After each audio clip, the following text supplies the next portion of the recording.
Level 6! And we have it! Big orange bird! Who is going to win? Well, the Shadow Hunter is not the portal too quickly, maybe? 别催我， Zero's 如 tournament 你 right. 所愿。 Are we going? Silence on the 尝尝这个。 Blade. That was used, so you can use the shackles now. But is there silence on the Paladin as well? Maybe the supply? 别挡道。 Archmage? Demon Hunter is dead now though, isn't he? Potion! 尝尝这个。 No way! The Knight killed the one! No way! This was never meant to happen.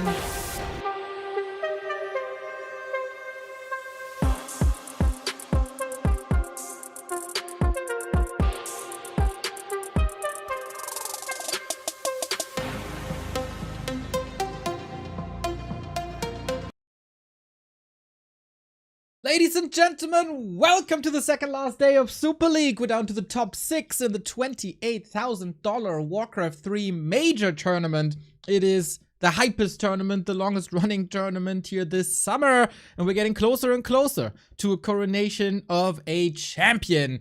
Who will make it to Championship Sunday? Who will face Happy and who will face Labyrinth down the road? That is the question we have to answer here today. It is the pre-show, and for all the people out there, Mr. Remo Demo is unfortunately not available today, but I was looking through the entire scene and I was thinking, who has the most knowledge of all people available? Who is grinding the most of all people?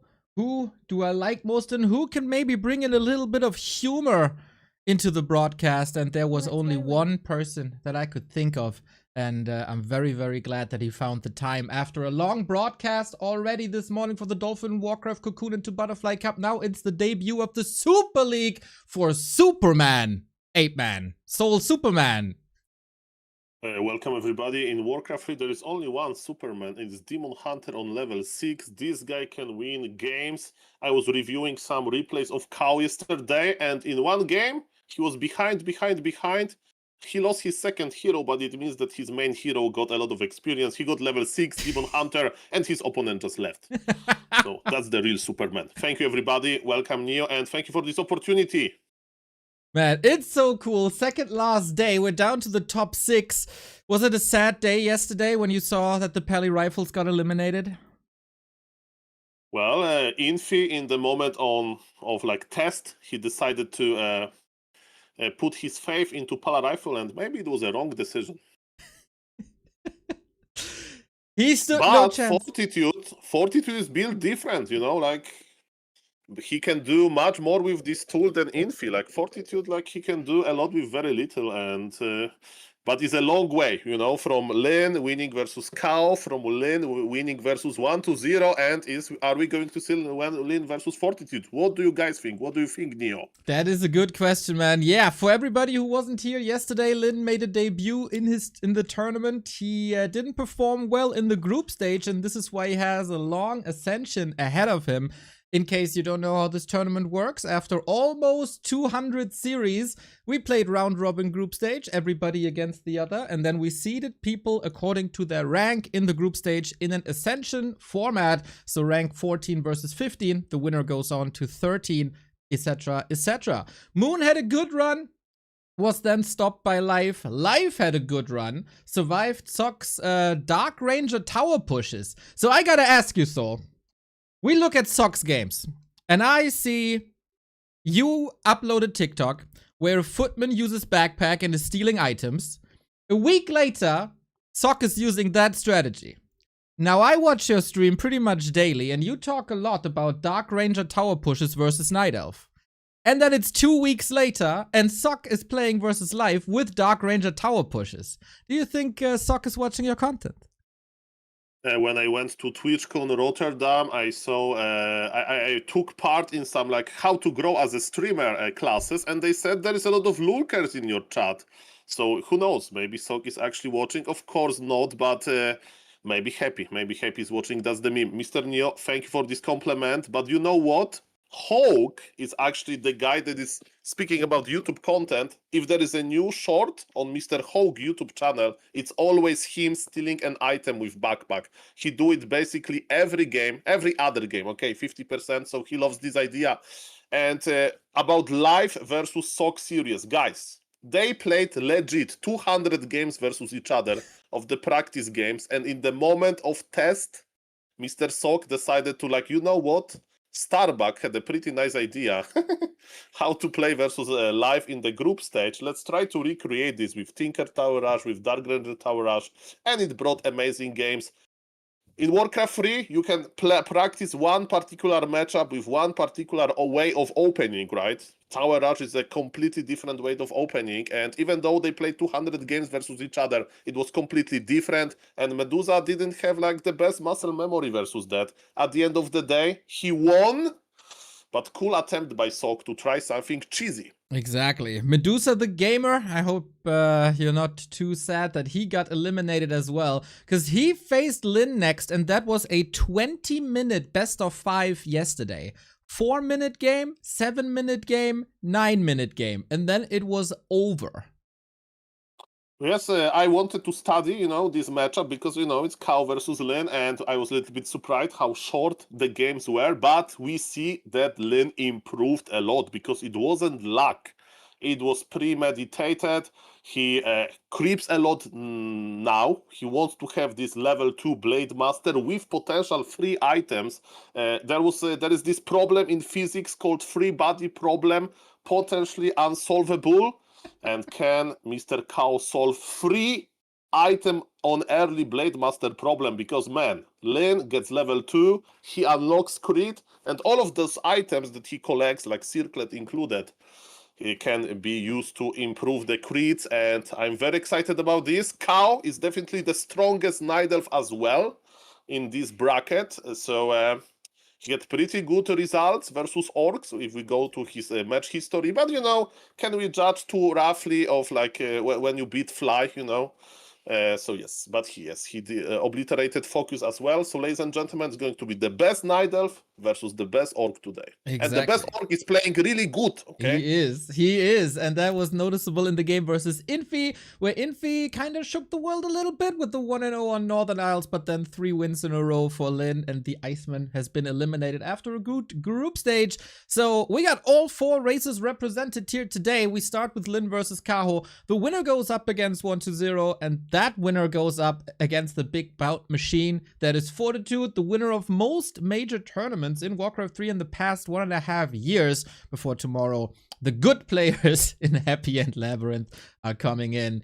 This is gonna be some great day for Warcraft, but Soul, who's gonna survive today? Okay, yesterday people asked me like, so what are your predictions? And Neo, to be honest, the games are so close, the games are so like timing oriented, it's extremely hard to make a prediction. I can predict that Lin is in a very good shape, and he has this new approach. When he played versus Kaho, first thing first, it was kinda a long time ago, August 16th, and it was a 3-2 series, right? Kaho won, but it was a little bit of a different approach by Lin. Now he creeps more. He has like this constant style. He got some confidence yesterday that, hey, if you can win versus Pala Rifle, you can beat anything. And yes, it's going to be extremely, extremely strong game. And yesterday I was speaking a little bit with Carson, another amazing caster, and he told me about this meme with Kaho being AFK. That was very funny. So maybe you don't know this? No. So it happened on springtime during the Dolphin Super League. Kaho got stubborn, and he was like, okay, Lin is going to creep Goblin Merchant. You know what I'm going to do versus it? I'm going to stay there AFK. And he stayed for 1 minute 40 seconds AFK because he thought that invisible Blade Master is like staying there, And in reality, Lin crept 2 camps at the same time. I remember now. Yep, yes, that's so I right. wonder if Kaho is going to be stubborn again. Is he going to stay without moving? And we are going to try to guess if he's like actually disconnected or he's us trying to stop Orc for creeping. That was hilarious, and I can't wait to see how is his approach to Creepjacks will be. That is the question. There is some game tape now, of course, for Kaho, how Lin played against Live. Lin doesn't really know what Kaho is doing outside of the Super League game that we had, which was really close. Kaho is 4-0 versus Orcs on this patch. No Orc was able to beat him so far. That's very true, but we have a new Lin, and the last series versus Lin was close, right? Versus Fly, you know, he had a good time versus Fly.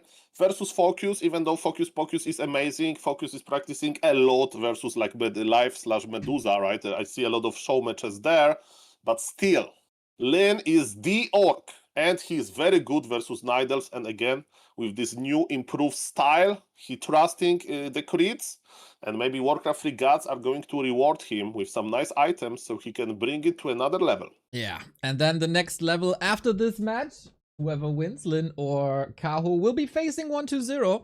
120 is extremely good versus Orcs on this patch, has also stepped it up versus Night Elf. So I'm curious, man. Lin lost twice in a row against 120 on this patch. 120 is like 6-0 versus Orcs. I'm not too sure if Lin is made and if Lin cracked the code against Undead as well. That's going to be the first real test in this matchup in this playoffs. That's very true, but listen to this. The game between 120 and Lin happened like ages ago. It was almost 1 month ago. It was August 4th. And after that, Lin won versus Happy. So I think it gave him a lot of confidence. Like he 3-1 Happy with a very nice style. So I wouldn't be like, you know, like basically it's like a shape, you know, you can have a football/soccer player and he's like amazing. And 1 move later, he's playing very bad, you know. So in Warcraft 3, those like small spikes in the shape are also visible. And again, I think it's going to be a close game. Like 120 is good versus Orcs. That's very true. By the way, yesterday 120 was speaking to Ladjuk on Ladder. They were talking a little bit about the balance. So 120 has a very strong opinions about that. You know, those Orcs are not very good of a player sometimes. So he is confident. He's confident. He's like, you know, like the skill level in humans, you know, is a little bit higher. In Undead is a little bit higher than the Orcs. That was his official opinion. And let's see, is Lin going to show him who is really skillful in this matchup? Again, it's going to be very close. I'm excited. Like, okay, what I can predict, there will be no 3-0 today. Exactly. Yeah, I think so. And just to showcase how close it is, 120 and Lin are fighting each other for 9 years now, almost a decade. And they've played Gold League Grand Finals against each other, every stage of a tournament that you can think of. And their match score is 55-55. Perfectly down the middle.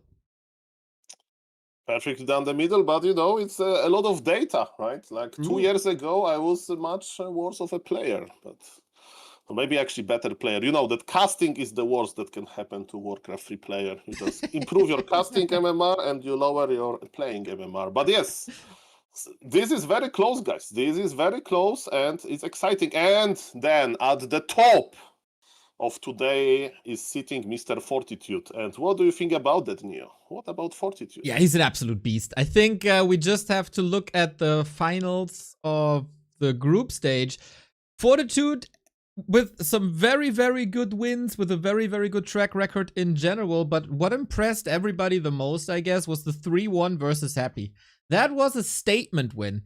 And I think Fortitude outclassed him quite hard. And I'm pretty sure he would be able to do that again. Fortitude, it's been such a long time where it was always Happy is the favorite in every tournament. But these days, after what happened in the past 1.5 years, and with the attitude that Fortitude brings to the table, and also the impressive fashion that he won WSB in this week, I think Fortitude is my personal favorite for the weekend.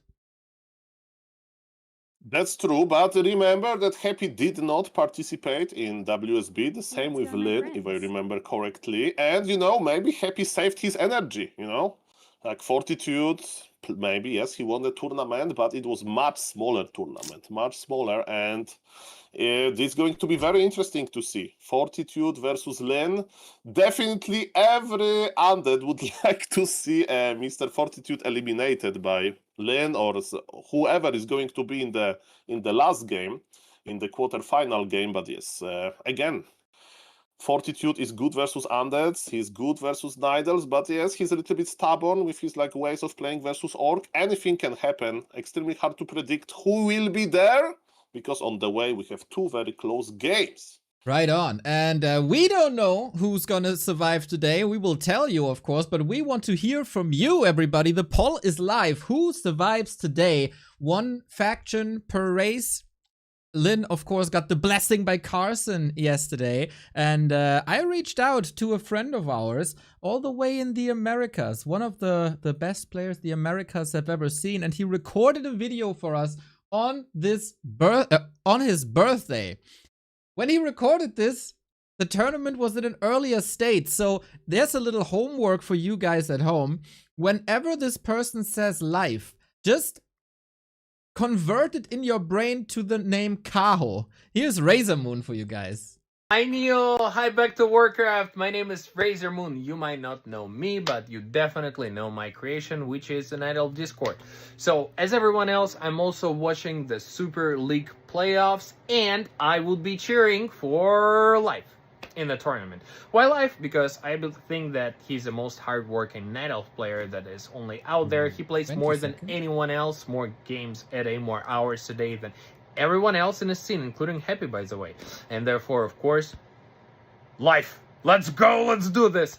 But, of course, we all know the finals are going to be Labyrinth.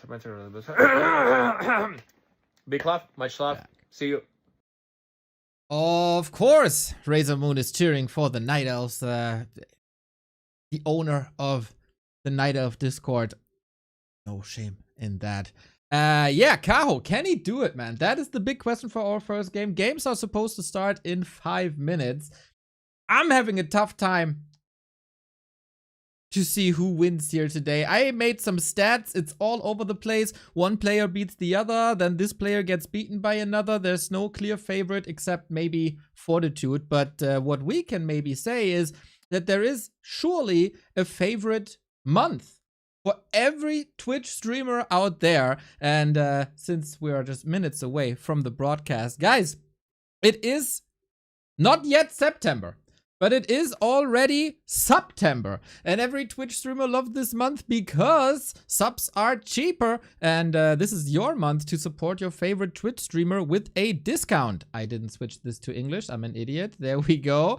Subs are off 20% for 1 month, 25% for 1 month, 25% for 3 months, and even 30% if you want to support us for 6 months. This goes on until the end of September, and at the end, gift subs will be on discount as well. Hopefully, you make use of that to support us for the coverage here, to also support Soul Aitman for his ongoing coverage that he's doing twice a day almost for a very, very long time as well.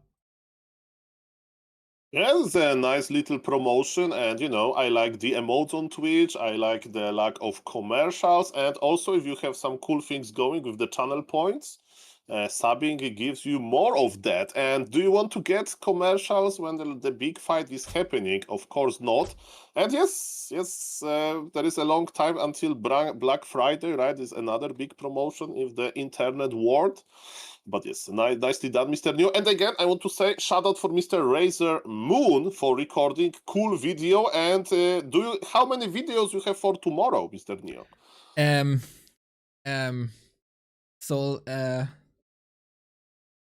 Not one. I got nothing. So it's a perfect moment, guys. If you are watching, like I remember when I was like just a viewer player, before I became a huge and successful streamer, I was so scared to DM those big creators. But let me tell you, I did it myself. I DM'd Neo. I sent him this 1 minute video, and he liked it. So if somebody wants to be on the broadcast tomorrow for this 1 minute segment, record something fun, and you are going to be on the broadcast. It's a cool way, just Say for 1 minute, tell all of the things that you think about Pala Rifle, good or bad, doesn't matter. How Pala Rifle destroy your life. Give us the story. Exactly. We have 2 undeads on Championship Sunday. That is guaranteed. We have 2 undead casters as Remo is coming back tomorrow. We need some voices against these undeads. We are too biased. The players will, of course, represent the undead. So everyone else, slide in my DMs via Discord or send it to me via WeTransfer to neo@backtowarcraft.com. So far, the people have been wonderful. And we want to hear more, especially for Championship Sunday. Yes, and guys, remember, this is like the biggest Warcraft 3 event, the longest Warcraft 3 event this year, of course, the offline one. And yes, like I'm very happy to be here. I'm very happy about the games because the games are going to be amazing, and you know that players are practicing. You know, they are in a good shape. Why? Because they participate into this group stage. Nobody was AFK for 1 month watching Netflix. They are ready. They are watching their games. They are analyzing, you know, there is this pressure. Moon showed everybody, hey guys, I was like second last in this tournament, and then bam, bam, bam, bam, bam. 3 day, I beat everybody. And the second day, he had also a very good run. So yes, if Moon could do it, definitely, Lin can do it as well. And yes, the group stage is, you know, how high players are can't be like that decisive because how close the games are. Exactly. Yeah, we'll see if Lin can continue on his run. If he wants to make it to the top 3, he has to win 3 best of 5s back to back to back. And we know from previous tournaments at the end of such a long day, he might suffer a little bit with fatigue. Not the youngest anymore, closing in on the 40s, even though he doesn't look like that. And we are in the map pick and ban stage, by the way, so we're gonna be there in a bit. We got the first 2 subs in. Thank you, Sverte, for the gifted sub. Ben PG for the 46. Nightval with the 5 month saying, let's go, Lin. And we have a rehost already. Something was off. We orcs need this, Lin, says Papa Wolf. But what about the Night Elves? I think we talked a lot about Lin being the only orc remaining, but there's also only 1 human and only 1 night elf. Like everybody has their player to cheer for today. I mean, if you are just, you know, cheering for one particular race, that's your moment because there is no other players to pick of like, you know, today, right? There will be 1 night elf, 1 orc, 1 human, and 1 undead. We start with orc versus night elf, and yes, already after this best of 5, 1 race is going to be eliminated. That's correct. And according to the chat, the poll has closed. Fortitude survives, say 50% of the people. Lin survives, says 41% of the people. And just a couple of scrubs, a handful of votes for 120 and Kaho.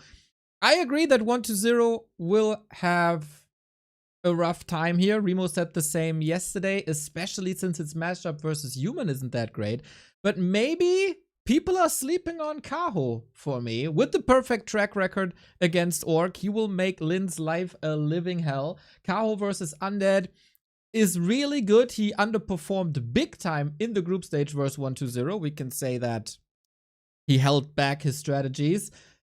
Only the human matchup for Kaho might be a bit different. He is 0-7 versus humans on this patch.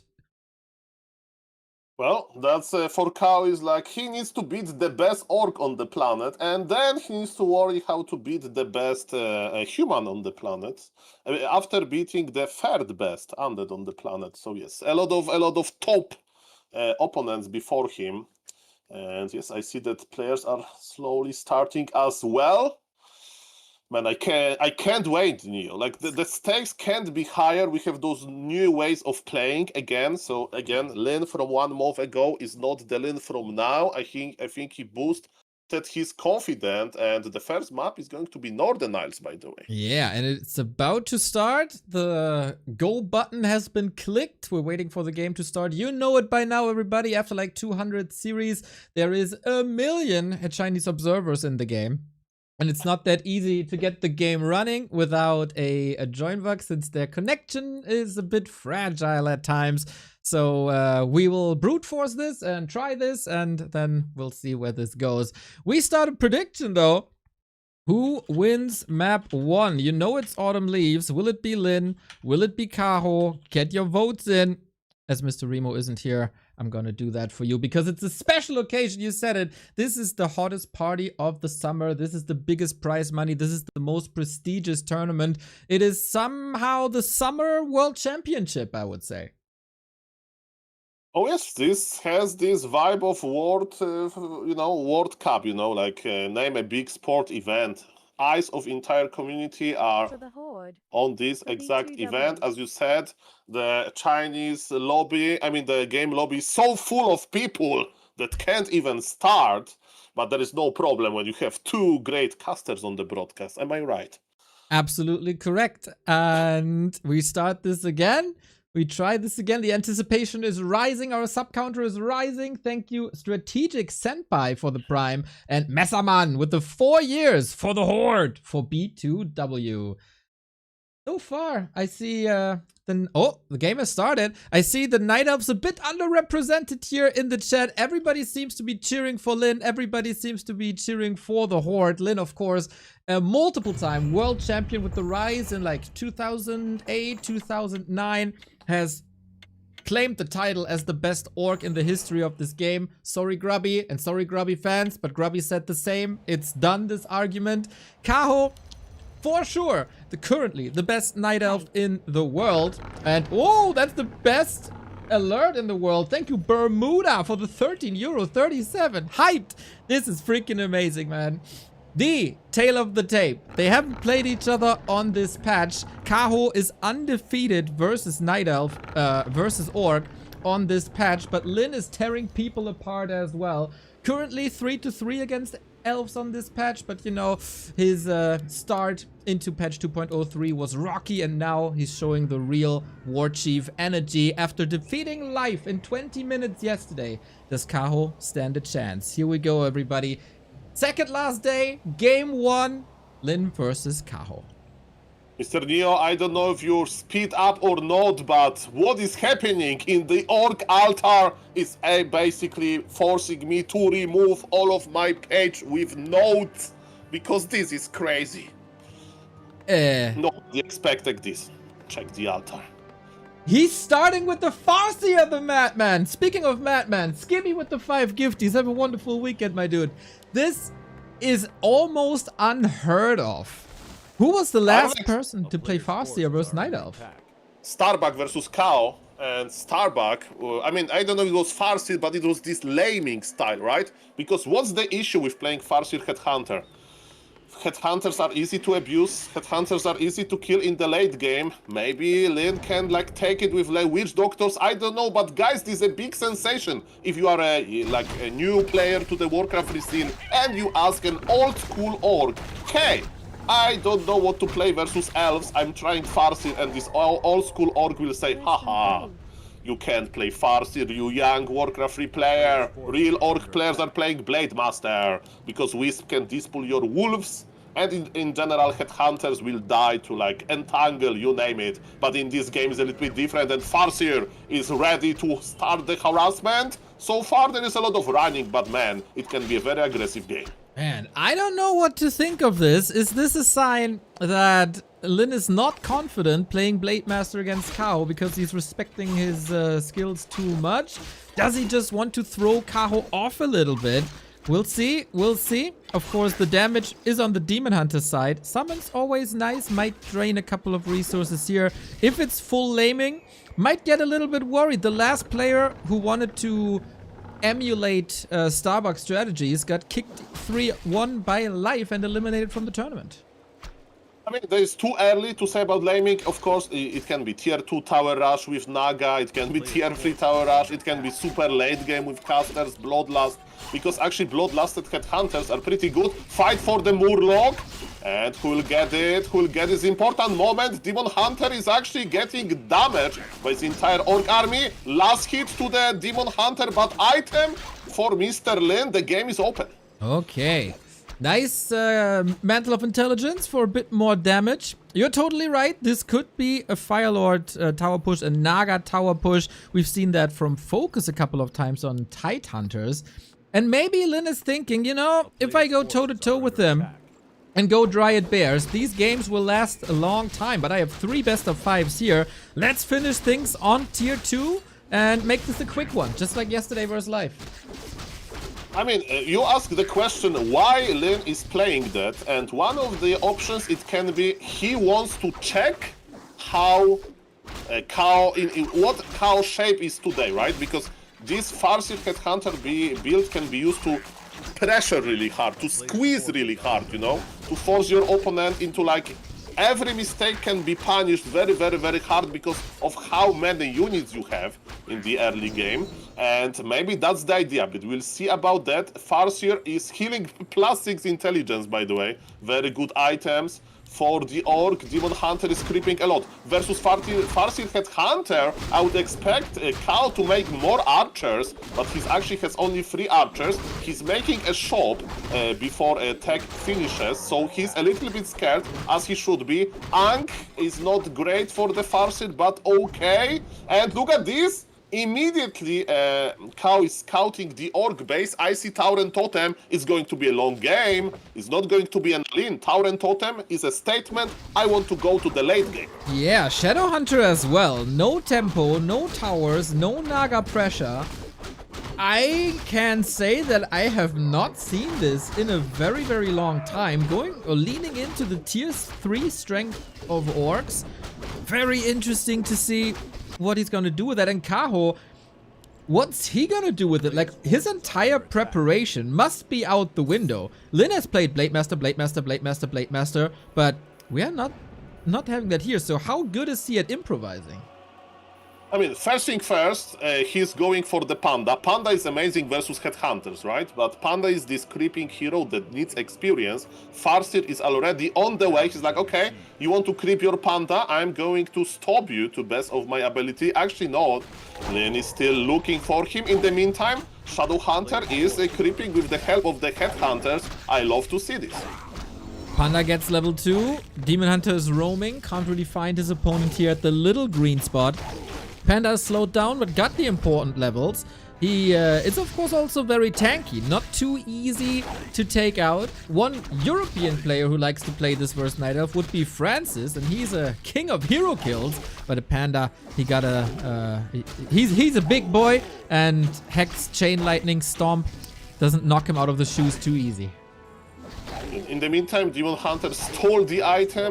You mentioned Mr. Grabby before. Grabby says that if you steal item and the rest of the camp is like stealing a cheese or some nice gabagool from a sandwich. How good are, you know, 2 pieces of bread, basically, without this thing inside. And yes, that's what Demon Hunter did. Demon Hunter, very, very annoying as usual. Minus 69 mana drain. That's a statement as well. From the Night Elf, he's ready. Nice, indeed. Just like the items for the Demon Hunter. More armor, more HP, and a circlet on top, plus the boots for movement speed. He's very well equipped for the rest of this game. Shadowhunter hasn't decided yet if Serpent Wards or not. Maybe has to figure out if this is Bears or not. But yeah, tier 3 takes a long time as Kaho was producing 2 Dryads into tech. Lin was fast teching, and this is usually what a Farseer enables you to do. Rather fragile in the mid game, but we have the first big fight of the day. Here's the Hex. Panda didn't get it, and it's the flute for a Headhunter army. What a pickup by Lin. Minus 69 mana burn again? I'm not kidding, guys. And you know me that I don't talk about this stuff often, but it's just happening. Okay, ladies and gentlemen, why Flute is amazing? Because you have range army. You have only melee wolves, basically. Of course, later maybe some Tauren will appear, because yes, Neo, in the Tauren Totem, there is Tauren. He's going for the Tauren unit before the 3rd hero, which is interesting, of course. And as you mentioned, both players are getting their tier 3 power spike. But look at this, Kaho delayed his tech, and Kaho is not on tier 3 yet. I don't see many bears, and let me tell you, making Dryads versus Berserkers is a terrible thing. Yeah, they get knocked out easy. So the Demon Hunter and the Panda, they have to do the heavy lifting. His Farseer is also lifting heavy. He's carrying an entire building in his pocket. It's a tiny Great Hall. It's pretty much exactly how he'd play against Pally Rifle, just with the Shadow Hunter second instead of whatever you play these days. So can Kaho figure this out, and can he punish this? This is an expensive expansion. Well, but again, there is a tier 3 going for the Night Elf, and the Night Elf doesn't have his power spike just yet. Night Elf is pushing into the Orc base. Orc base can be very fragile. Burrows are exposed, of course, but good position for Lyn. He will lose one burrow, that's the maximum. 2 towers are ready. They're on the battlefield. Of course, as you can see, the wolves are being dispelled very quickly, but mana on the Dryads is also going down. Panda is a little bit behind. Are we going for surround? Let's see about that. There is Hex, there is Speed Scroll. No surround so far. He just wants to save his expansion. Look at this damage. Berserkers are so good versus Dryads. Exactly, but the Breath of Fire is also really good against Headhunters. Lyn is coming prepared. First heal scroll saved, actually. The Troll region will heal them up over time. Demon Hunter hacking and slaying away, but is countered by a Torrent right now. The Kaho is down to the heroes. The Dryads, as you said, do nothing. Yeah, but of course we have bears on the way. It has to be like that. I would just to point your attention that Orc left Tauren versus Demon Hunter, and this Tauren did basically nothing. Demon Hunter is stronger than the best unit that Night Elf has to show. Kappa. Ladies and gentlemen, expansion was very smart by Lyn. He's using his resources very well, and it's like, okay, it's like, Night Elf, you need to attack me, and if you attack me, you don't have access to the instant Moonwells. So Lyn, what he did, he took this like on surface aggressive strategy, and he actually took it to the late game. He bought a Shredder. We have a Creep Jug a little bit. Yeah. And Breath of Fire is juicy. That's a nice start of the fight for the Night Elf. Who is going for Chimeras, by the way. Chimera Roost in the base. Still takes some time, and this Creep Jack backfires. I was a little worried. Lyn, no TP. Can't get out of that situation, but the damage is crazy. Demon Hunter is getting hit by the creeps as well. Kaho bent and bruised. Lyn's expansion up. He's gotta worry about his lumber a little bit, which is really, really low. And, of course, he doesn't know about the Chimeras yet. We can say one Chimera isn't enough. There will be Hex against it. Headhunters and both heroes can attack air. But Lyn, you gotta get ready for that. Problem, first thing first about the lumber, we have a beautiful Shredder, and Shredder gives you infinite amount of lumber. Already there, working. I'm thinking about Chimeras, as you said, right? The problem with Chimeras, it takes forever to go online, right? And what is Orc doing? Orc is mining, Orc is super efficient. Lyn is on 50 supply versus Chimeras. You can plant double bestiary if you want to make Trollbat Raiders. Kaho needs to do something now, and Lyn is getting more and more time, and Lyn is disengaging from this creep camp. We are going to see another fight, but it's not going to be super decisive fight, but who can trade a little bit better? The position for Lyn is pretty much perfect. Torrent up top, Headhunters very secure, and he's marching forward. I thought he might be luring him to that choke here. He only wants the creeps, 3.6, 3.8. Another claw. Damage will be necessary. First Chimera is out and on the way. Lyn wants to close it out before. Still has mana, has a potion, has a heal scroll. The speed scroll was used, but he can't connect to the rest of the army. Might need a little purge here and there. There will be a bit of a rude awakening when the Chimera is coming, but where is that Chimera? I don't really see it just yet. Did he not rally it? He didn't rally it.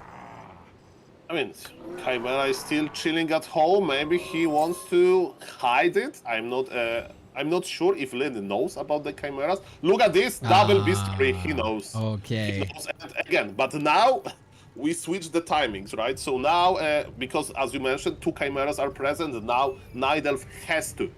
Kaho has to do something. He can't creep. He can't wait. He needs to attack before. Lyn has a comfortable army composition versus Chimeras. Yeah. And on top of that, he has a lot of Berserkers, you know?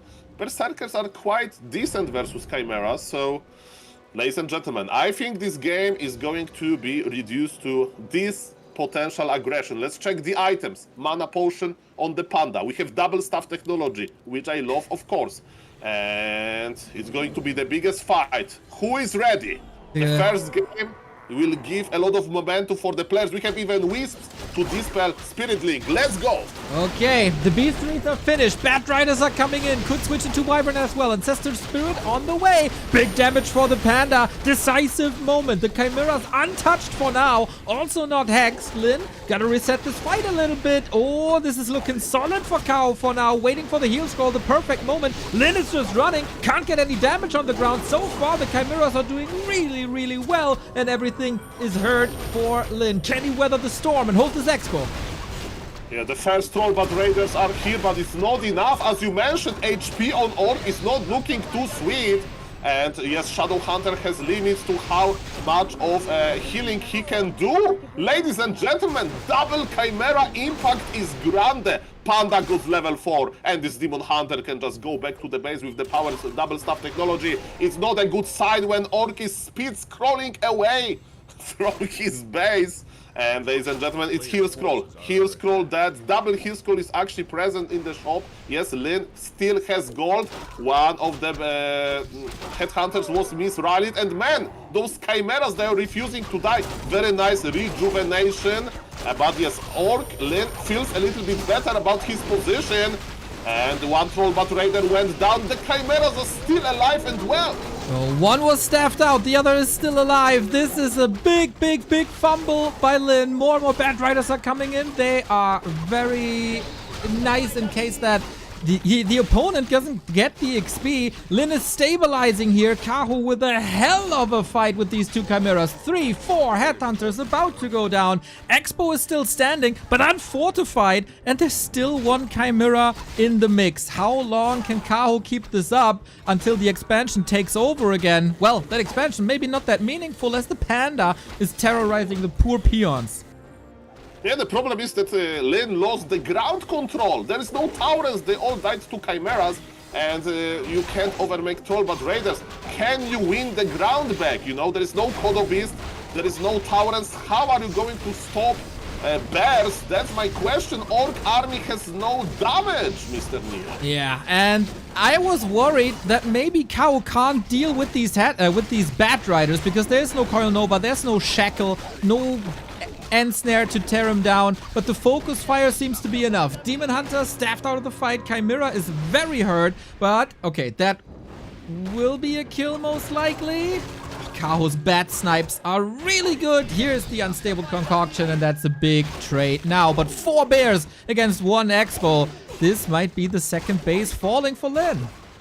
At this stage of the game, I'm not sure if entire Orc army can win versus level 5 Demon Hunter. Let's see about that. He's like, guys, finish the Expo. I will take care of the Orc. Actually not, he's scared. Okay, I'll be scared as well. But look at this Riju. Look at this Riju. There is one Spirit Walker at the back, but man, every Riju is 400 HP, and Kaho is like, look how smart Kaho is. Like, he's like, bye. I killed your Expo. It's 1 base again. I'm efficient. I have Moon Wells. I have only 600 lumber, so maybe I should go for Wellspring. But let's not start this talk again.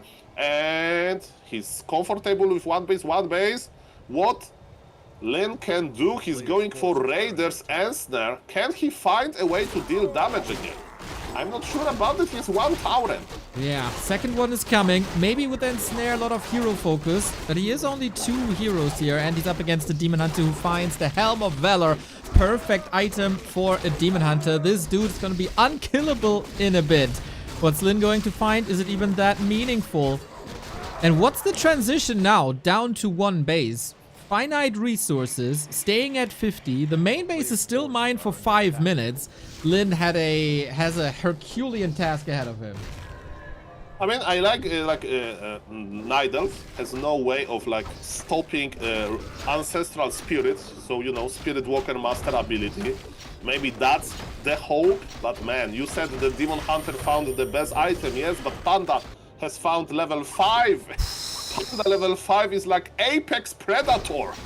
Like this guy is like unstoppable. Yes, you can have Shadow Hunter level 4. Undead Aura is cool for the Orc.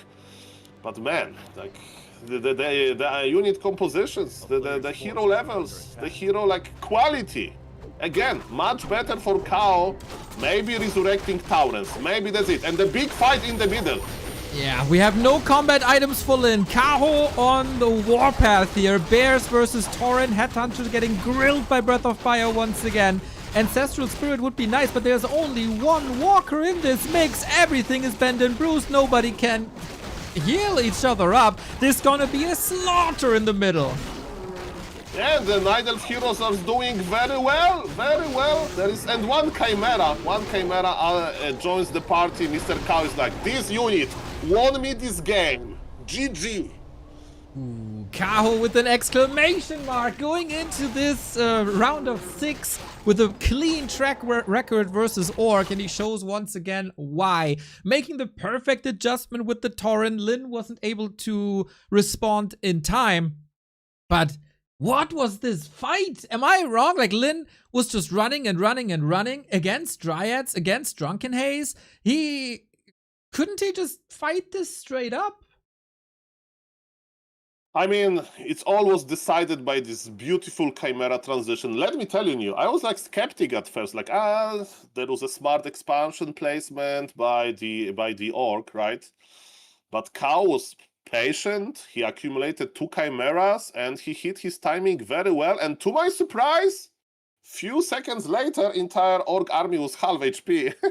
So yes, that was very impressive. And let me tell you, Lin tried to surprise Kaho, and Kaho wasn't surprised. He had this late game response, which shows me that he understands this matchup very well on different aspects. And is it time for Lin to stop fooling around and play some serious meta strategies?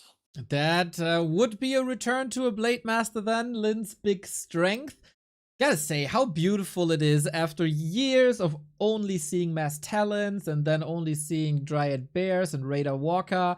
We got Tauren, Headhunter, Fastia, Shadowhunter, Chimeras in the mix. The diversity in Warcraft 3 in 2025 is quite beautiful. Mr. Neil, we can't get too excited about that because I'm afraid that in the Org University, I don't know where it's located, in some burrow maybe, but I think they may show this game about what not to play, versus Night Elves, because the counters exist. We need more data. Len, if you're going to play it again and you will win, yes, I'm going to show it in the burrow during the burrow meeting, but now I don't know if the Orc adepts are going to follow your steps in this particular game. I think the strategy worked really well. He had good control on the map. He stole a lot. He was able to get this expo up without any fortification, by the way. But I think it was just this fight. There was no hex on the Chimera. He didn't put any damage on the Chimera. Maybe the B series were a little bit late. Maybe Wyvern would have been a different answer. I also think the Bat Rider control in the fight in the middle wasn't necessarily great. As I said, there's no Shackles, there's no Coil Nova. Bat Riders should have an easy time against Night Elf especially. There's only right clicks against Bat Riders. The heroes can help, of course, in the Breath of Fire maybe, but there was a lot of bats just falling to right clicks, and that's usually not allowed. I mean, in cooking, they say that, if you add a little bit of right spices, every dish can be like much better. So maybe this game, from the Orc perspective, was just missing a small touch of laming, There was no this idea of like slowing down the Night Elf push. Night Elf lumber economy was good. He had enough for fast chimeras. Who knows? Hard to make a statement here. Kaho made a statement by winning game number 1. He's ready for the Farsi. Right on. He has to scout now, of course. Is it Blade Master? Is it Farsi? We'll see. Our second game is up. It's on Tidehunters. And as I mentioned before, Tidehunters was a little bit of a Farsi map, especially in Hands of Focus. Hard to predict for Kaho now what's going to happen. He got his eyes everywhere, especially on that juicy marketplace that orcs love to take out. Both love to take out, actually. Can Lin strike back? Yesterday, he lost the first map versus Infi and then reverse swept him. But I think what we can already say here, after one map, Kaho is no life and he's not getting defeated in 20 minutes here. It's very true. Different approach by Lin in game 1, and I speed up already, just saying. Yes.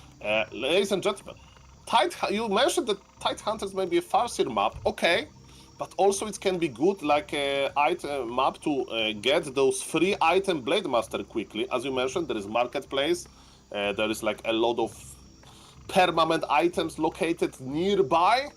So I hope to see this meta approach that Lin showed us versus live yesterday. Get level 2 Blade Master with 3 nice permanent items and crit Demon Hunter, crit him, remove all of the Munjus and crit him again. That's pretty much what happened. Yeah, can't argue with that. Big red numbers is what we need, and it is a return to form. It is the return to the Blade Master. This is kind of what was to be expected, and this is the real strength of Lin. But this is also the game tape that is out there, the creep routes, the creep jack routes. If Kaho did his homework, and it very much looked like he did his homework, then he'll be ready for this. He must be ready for this. Okay, so Lin is starting with the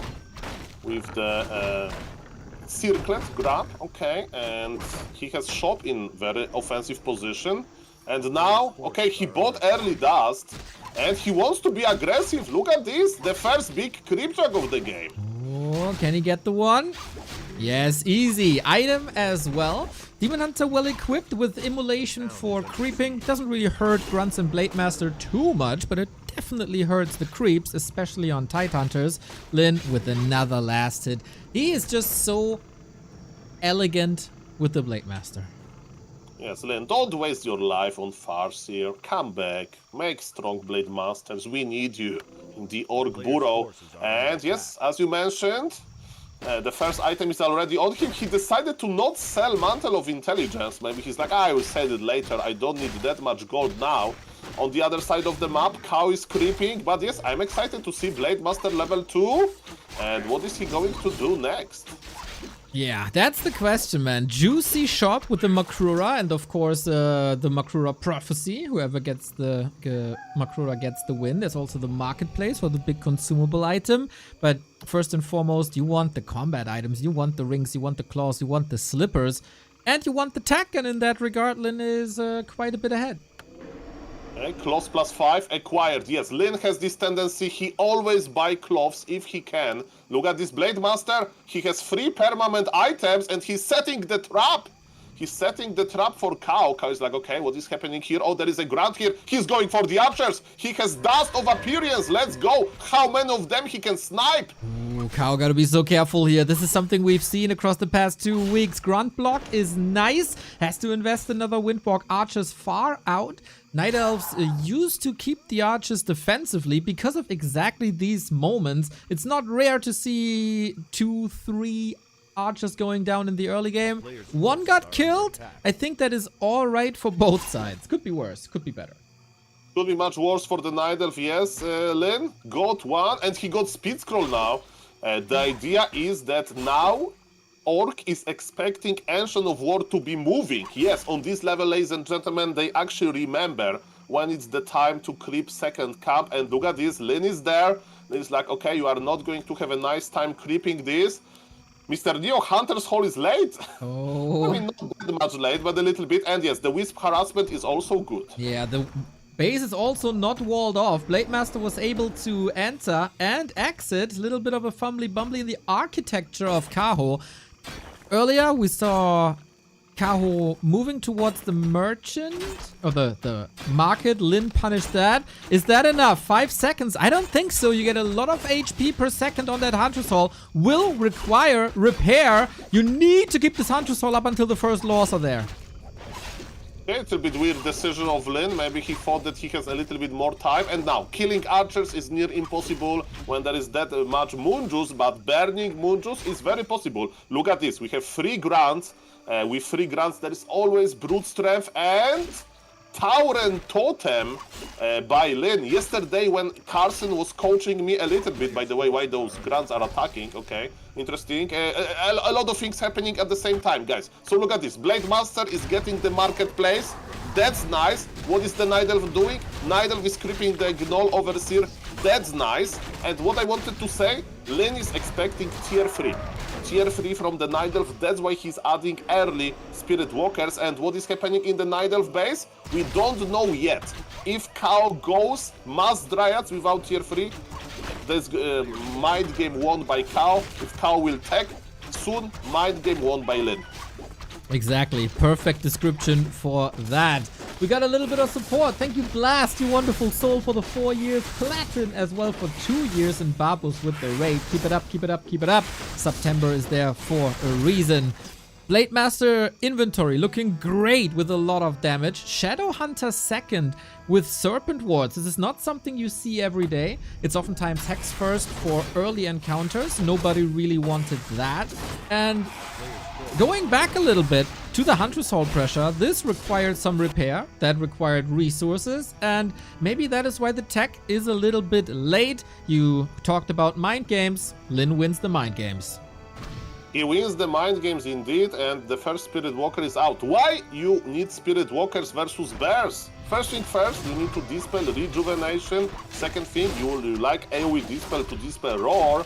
And also, magic damage is not that bad versus Bears. And versus Dryads, you don't need Spirit Walkers at all. Big Cream Jack! Ooh, Kaho getting out there immediately. Lin with a surgical strike on that archer. A little bit of bread still at that creep camp.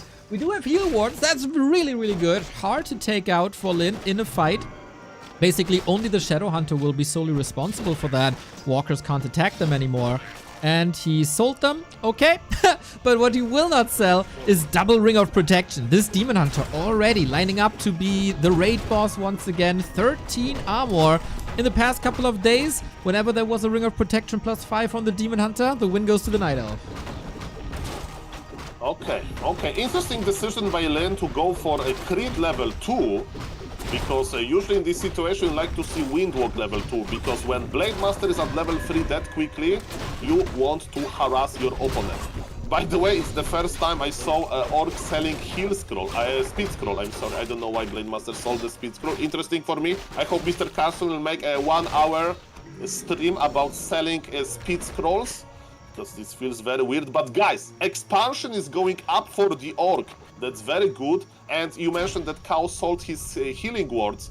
He needs money. He needs money to make bears, because he needs to make his push very soon. And again, very classic for Kaho. I don't understand why, but he's often not buying Staff of Sanctuary. Even though he has a gold, there is still no stuff on this keeper. And the Hunter's Hall goes down. There is no upgrades coming for the Bears now prior to tier 3. No super wells either. That was a low-hanging fruit. Lin is buying time for his expansion. Runs into Entangle, but every Dryad that he can kill now will help in the long run. Serpent Wards a little bit out of range. Good reposition by Kaho, technically, but it's still a Saint Sword by Lin, cutting these Dryads into pieces. Heal Ward coming in. Little bit of invuln as well. Doesn't even need that. First Bear with Reju. Kaho, with the help of Moonwells, keeps things up, and now we got the staff ready. Yeah, but what Lin is doing, he's hitting the timing. There is no bears on Master. There are bears in this Night Elf Druid form. They are not good. Remember that Orc has an expo. He doesn't need to commit here, but he wants to trade as efficient as possible. Look, we have Serpent Wards on level 2. They deal a lot of damage, but Night Elf survives for now. And killing Hunter's Hall, meaningful because of Wellspring, but in this situation, maybe Kaho doesn't even need those upgrades, right? He just needs 50 supply, invul, heal scroll, and go. So I think he's not even going to remake the Hunter's Hall. Yeah, would agree. Lin gets the heal scroll in the middle. I think there was a couple of exit kills here for Kaho. Keeps him in the game. Closing in on level 4 and 3 for the very, very powerful Demon Hunter, of course. And level 2 Thorns Aura. You need those heal scrolls. Kodo's coming. Walker's coming. Lin's Expo is running. Since we're on Tide Hunters, I think it's worth mentioning that thumbs up for Lin, not losing the expansion to the creeps and expanding where no creeps are available anymore. Moving away from those cheeky shenanigans here. We are getting ready for the next fight, for the next 50 food army, and Lin is getting ready to hit that base again. Can you feel it? A little bit of touch of laming. That's perfect. How to stop Night Elf from attacking your expansion? Keep Night Elf at home. He's like, hey, are you sure that you lock your base? maybe check twice because I'm around. And yes, Kaho is like, I would like to be, I don't know, in the middle of the map, maybe creeping something better, but Lin has a good idea, and yes, he's transitioning into Giga late game anti-bear army composition, meaning he has 3 Spirit Walkers, he's producing Kodobis, as you mentioned, he's rich. Soon he should make shop at the expansion, so Shadow Hunter can just spam clarities, and also level 4 Shadow Hunter is amazing. You have Serpent Wars level 2 and Heal Wave level 2, and as you can see, Demon Hunter, yes, has mana burn, but if you have a shop at the expo, you can just spam your gold, spend your gold on healing potions. So far, it's a little bit in the future, but yes, supply lead is growing for Lin. He can buy cool items, and he even decided to not go Windwalk level 2. He just plays Mirror Image just for scouting a little bit. Ooh, and to get out of Entangle, that's a nice touch. We have to mention one thing, and that's the game of Lin versus Colorful from the group stage. Lin played an almost perfect game, was 25 food ahead, and a Demon Hunter cut him to pieces. That was mostly because Lin's army consisted of 7 walkers who are great against bears, and now they're even better because we got the flute and they all get 3 extra damage. But you need something to control the Demon Hunter. If this Demon Hunter gets out of control, he can kill you single-handedly. Yes, the legends of Demon Hunter soloing entire orc armies. Let's see if it's true, actually. Demon Hunter is in front with his immolation. Kodobis with the speed scroll are devouring pretty well. Supply favors Lin, and another Kodobis is here. We'll see for how long. Raiders are falling. They were attacking the Demon Hunter quite a bit. The ensnares are good.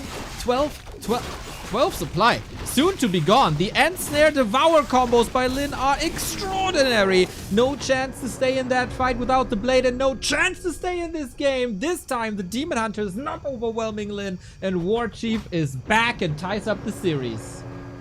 Okay, next Monday, this is how Org University will start their lessons. Guys, no farce here. Look at this beautiful Blade Master game.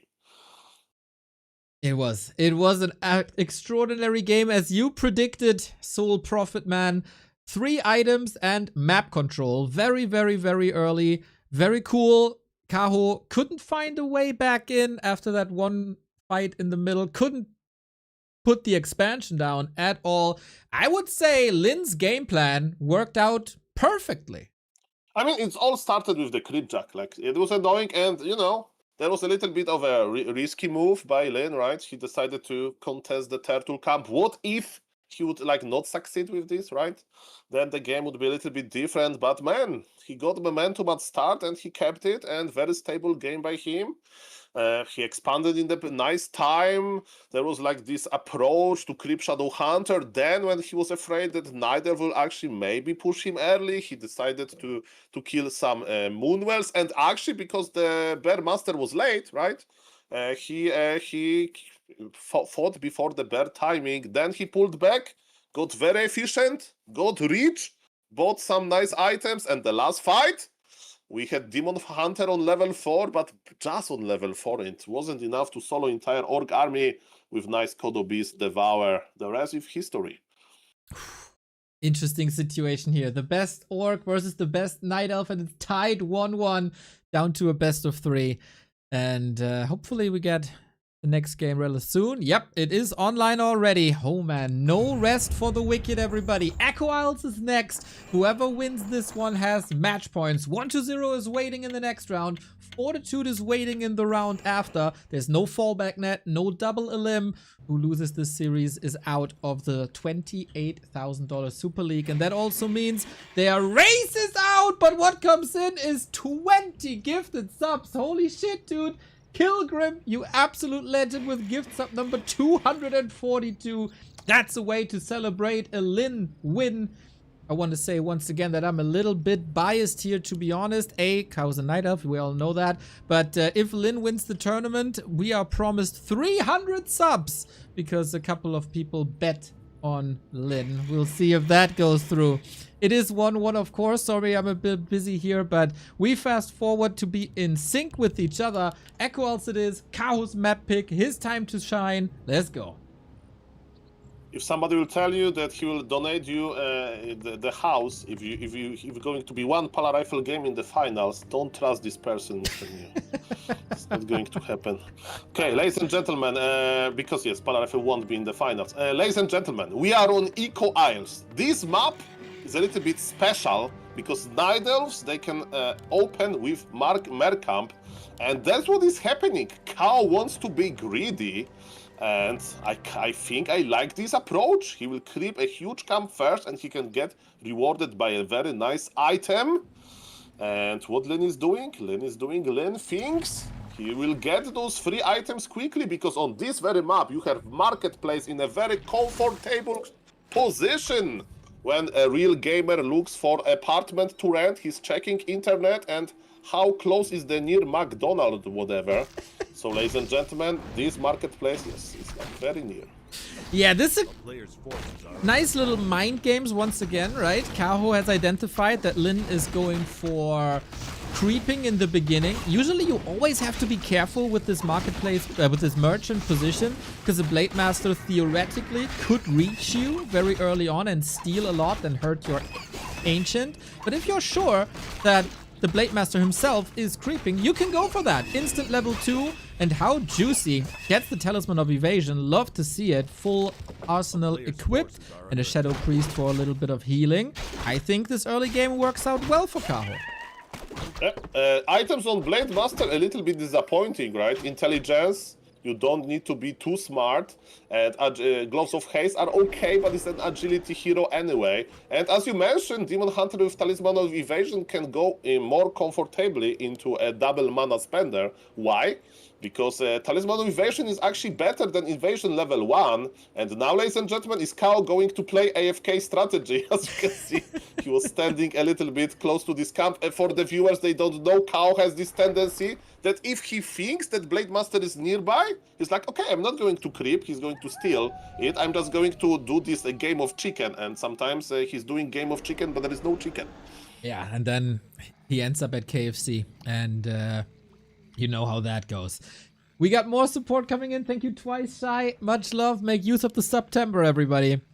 And now we do have a little bit of Game of Chicken. Windwalk runs out. Wisp down. Kaho gets the second Merc. Big Berserker. Lots of damage, but also for Lin, lots of XP if he tears it down. Grunt scouting as well. He's a little bit hurt. But so far, Lin is reading the creep route nicely. Kaho wasted a little bit of time and is not on the way to level 3. And tech again in favor of the Orc. And this creep road by Kaho a little bit changed the plan of Lin, right? So he crept very little. Maybe he feels like he needs to be applying pressure, and there is no stopping Ancient of War creeping. Demon Hunter is getting full value, and this is perfect. But look at this at the marketplace. Mr. Lin wants to creep the big item, and he will do it, guys. This game can be described as creepcraft. Exactly. Yesterday, there was a massacre at the marketplace here, and I think Night Elf versus Orc especially, and Snare, especially between these players here, it's so much about creep routes and playing around the enemy creep routes. Life got slaughtered yesterday because he made a mistake. Kaho playing it a bit more careful and a bit more conservative, I'd say, but it's not getting punished too much. It's still reaching level 3. It works out, and he also gets the claws of attack. This Lin's Blade Master needs a bit more punch for the big red numbers later. Yeah, bad items. Wand of Mana Stealing also sub-optimal, right? You don't want to see this item. He'll sell it probably. It's like, more mana. Actually, he's keeping it. Really? I mean, okay, that's new. If you have the classic encounter of Shadowhunter versus Keeper with Hex versus Entangle, this makes it so you get 2 more Hex and your opponent has 1 less Entangle. Okay, and now, Mr. Neo, that's a very good point, but I want to point out that we have shop before tier 3, so maybe this time Kaho is winning the mind games, because Lin again with the Tower and Totem, but it looks like Kaho wants to play a lot of units in in the mid game, and maybe he'll squeeze the Orc. We'll see about that. I think you spend a bit more time with your puppies with the squeezing. You need a little squeezing toy that makes these funny sounds. But yeah, Creepcraft it is. Spent too much time with Demon Hunter and he was squeezing me and I didn't like. Some people like that, no shame in that. Of course, we get the mana burn done here, and for our overlay, it's too much action as it crashed. I'm gonna bring it back real quick. I feel Kaho has a good read on the game. Kaho has a good mind for the game so far. Leveling the Keeper now, getting the second unique spot at the 6 o'clock. Yes, sir, and no tier 3 for the Night Elf just yet. He's producing a lot of Dryads, and Spirit Walkers are not good versus Dryads. Blade Master is trying to make this creeping hard, but the same with Demon Hunter. Both players are just harassing each other. They read each other so well. They did their homework so well. Know exactly what the opponent is doing, have the right answer at the right time. This is an Ancient Falling, maybe. An opportunity for that, at least. Keeper has 0 XP. That's not great. Yeah, but Blade Master is also losing HP and mana, so the creeping will continue. Shadow Hunter is on level 2, as I mentioned. That's pretty good. And ladies and gentlemen, the shop control will get the good items. Invul for the Blade Master, heal scroll for Invul for Demon Hunter, healing scroll for Blade Master. Blade Master is looking for the Troll Berserker, not really. Blade Master needs to pull back because without the Invul, entangle and he's dead. Yeah, that was very tempting to get this Berserker. That would have been level 3.1 at least, take some damage away. But yeah, they say no risk, no fun, but in this case, no risk, no Blade Master. I think I like that play by Lin so far. We're cruising towards 50 food, but Kaho's missing a Moonwell for more production. Yes, and he's taking already, so maybe that's why. Good point by you. Like when you play Dryads, you want to make a lot of them if you delay the tech. But he has still map control. He has this crystal ball to check for the Blade Master, but Blade Master is still, there is always Blade Master lurking, as we can see. Keeper is finally close to getting level 2. Another reveal, but remember, you need to be in the range to get revealed. And yes, Blade Master was just... Actually, he got spotted by the reveal. Yeah. Okay. Longer range than I thought, and Mana Burn was juicy. Look at the Shadow Hunter. Shadow Hunter is very close to level 3. Exactly. Nice. Pointing out Demon Hunter items again, so good. Gets evasion, +6 armor, a little bit of damage, and Kaho got the read at the 12 o'clock. This rock golem, one of the biggest items on the map. Of course, another unique spot. Muddy is coming in. This is a bit odd. Double level 3 for Lin. Yeah, very nice. And yes, the snakes are already there. And Orc can fight. Orc can fight this because there is no burn, because tier 3 is late for the Night Elf. And at this point, they're both accumulated a lot of army. Actually, Orc has more. Yeah, because that Moonwell. Yeah, exactly. Ooh, that might ruin this excellent game by Kaho. At least for now. Expo coming up will take full 2 minutes from here on out. And Lin is playing similar to how he did on Titantus, right? He keeps Kaho pinned close to his own base.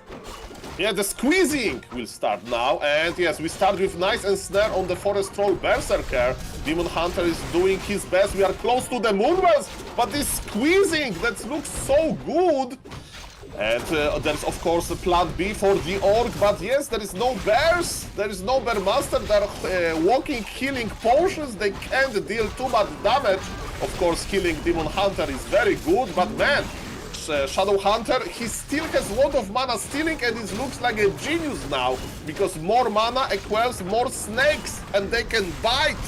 Oh, and they bite big. I don't know if there's an antidote for Kaho. He's in the ropes here, right next to the Moonwells. It's daytime, they're not regenerating. Little bit of healing potion on the Keeper. Lin marching forward on the back of an expansion. So similar to what we've seen on Titantus. Can Kaho find an answer now?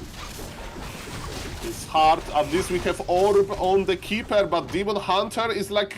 There is no bears around him. He's running away. Of course, he can use teleportation, healing potion used as well. I like the position, but look, Blade Master is already pulling back. I think Lin is like, okay, I have an advantage. I have this expansion. I don't have a TP. I don't need to commit here.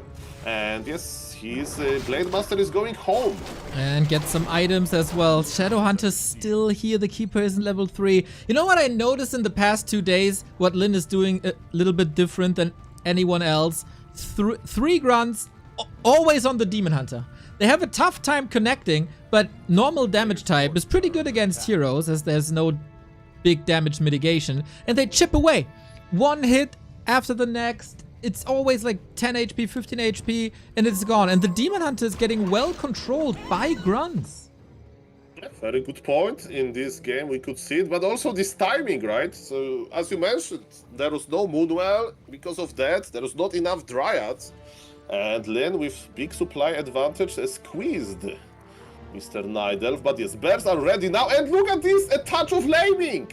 What is the best defense? Offense. Exactly. Mr. Kaho is like, I want to go to your expo and look, I have 2 bears now. And Mr. Lin is like, okay, you will have no Moonwells, Mr. Kaho. Lin doesn't have a TP though. He has to go for this. This expo might fall. Deadly timings, but it has been telegraphed for a bit. Peons are getting roasted. Yummy, yummy. 2 bears.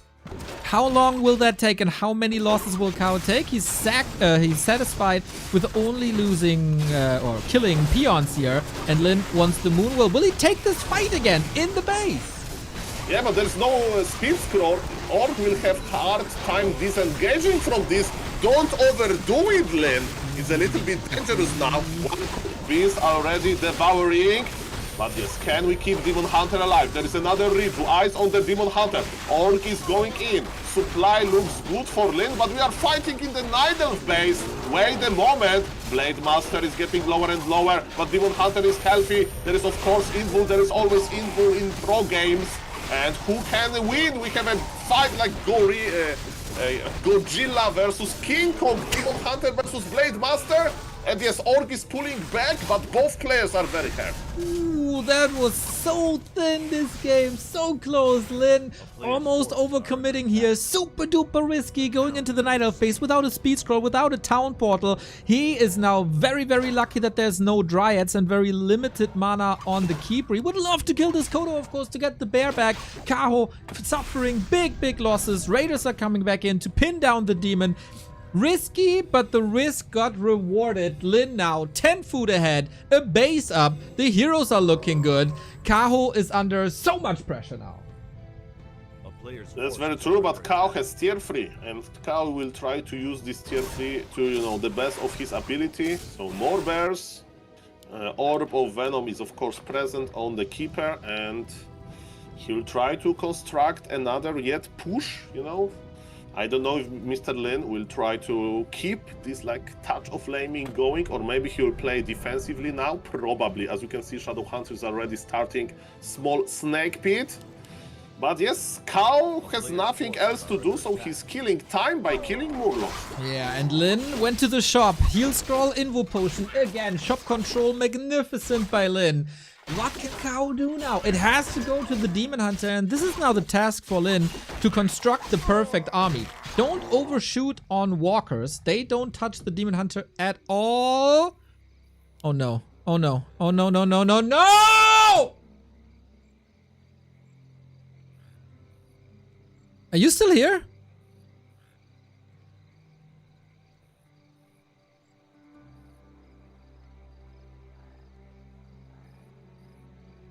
What the hell is going on?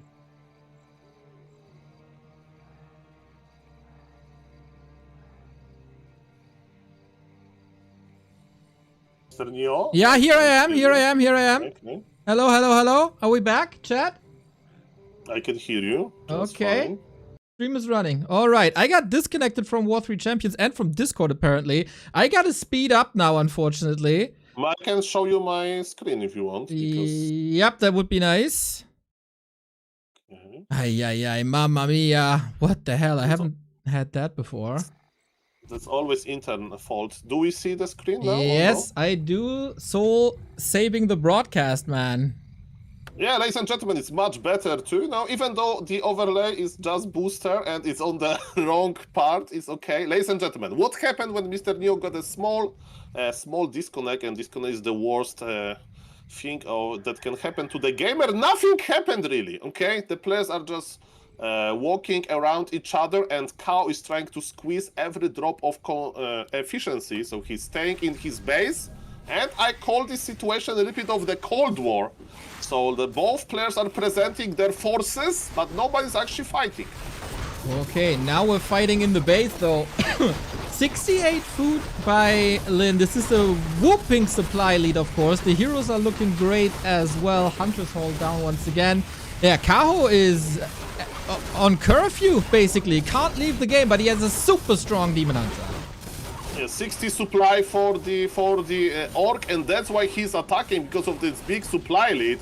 But yes, ladies and gentlemen, we are fighting in the Night Elf base, surrounded by the Moonwells, and can Demon Hunter literally kill every single Orc unit? Blade Master will survive. This time he has TP. This time he has Heal Scroll. And the Night Elf army is disappearing. Blade Master, oh my god, so close! Invo Potion, 7 seconds, crit for 130. Demon Hunter needs to survive. He is the vanguard, he is the carry. Lin, how is the Blade Master getting out? With the town portal, and damage is done once again. Kaho still at around 50. That Kodo actually gets away, lol. And of course, Lin's expansion still running. Kaho is surviving, but how is he supposed to catch up? Yeah, exactly. 71 supply for the Orc. Okay, eyes on the Demon Hunter. He's level 5.1, so it's not going to be Demon Hunter level 6, because we know that actually it can be a win condition. Again, there is nothing to do for the Night Elf. He doesn't want to cross the map and fight on the neutral ground, so he's going to eat some turtle soup on this last, or second last remaining creep camp. Yummy, yummy. Very remote creep camp. It But is. look at this, Lin is coming back. Ay. He's just hitting the base once again. Kaho can't get a single creep spot here. Heal scroll, double mana pot, and an Invo Potion. Another wave of Orc attacks crushing at the shore of Kaho. When will he finally crumble? Yes, I would like to point out the attention that there is no Wellspring, okay, in the 18-minute long game, but again, if I would get $1 or a gift sub, talking about September, every time I pointed out to a professional Night Elf that he forgot the best Wellspring, I mean Moonwell upgrade that exists, I would actually could go to Bora Bora. You would deserve it by now. Send September gift subs to Soul 8 Man. We have double Orb of Venom, of course. Lots of damage. Lin doesn't want to do the same mistake as he did against Colorful and overcommit. Waiting for daytime to be over here. The army for Kaho is growing. He just broke upkeep, but when can he actually take a fight? Yeah, we can actually think in this game as like a happy category, because happy likes to bank, you know, sometimes, and there is 2,000 gold left in the main base, but as we can see, Kaho wants to fight a little bit earlier than that. Shadow Hunter a little bit out of position. Kodo Beasts are not devouring just yet. We have Wisp ready to dispel Spirit Link and Speed Scroll on top of that. Demon Hunter is around of everything, and Blade Master is teleporting away. How many bears he can devour? I think one only. Let's see about that. Kodo Beast check. Only one bear is inside. Yeah. Not that bad, actually. Not that bad, not that great. The Kodos were stuck behind the walkers, who created a little magic damage wall. But it's all time where Lin's expansion is running and running and running. And of course now new clarities, new heal cells. Very expensive for Lin to heal this army up, as it always is for orcs. And Kaho, catching up in supply, gets a trip to the shop now for the first time in a while. Got a heal scroll, got an invuln. Maybe Kaho can still do it.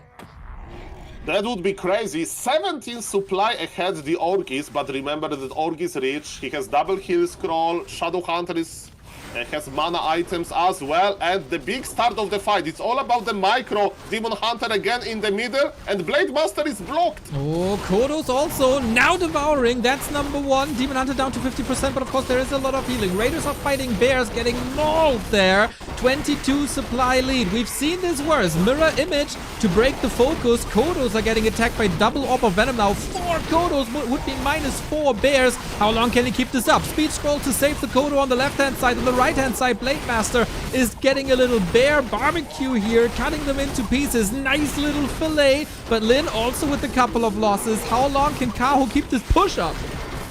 Shadow Hunter has no more mana, but it's the same with the Demon Hunter. And Nidelf needs to have enough damage to kill the Kodo Beast.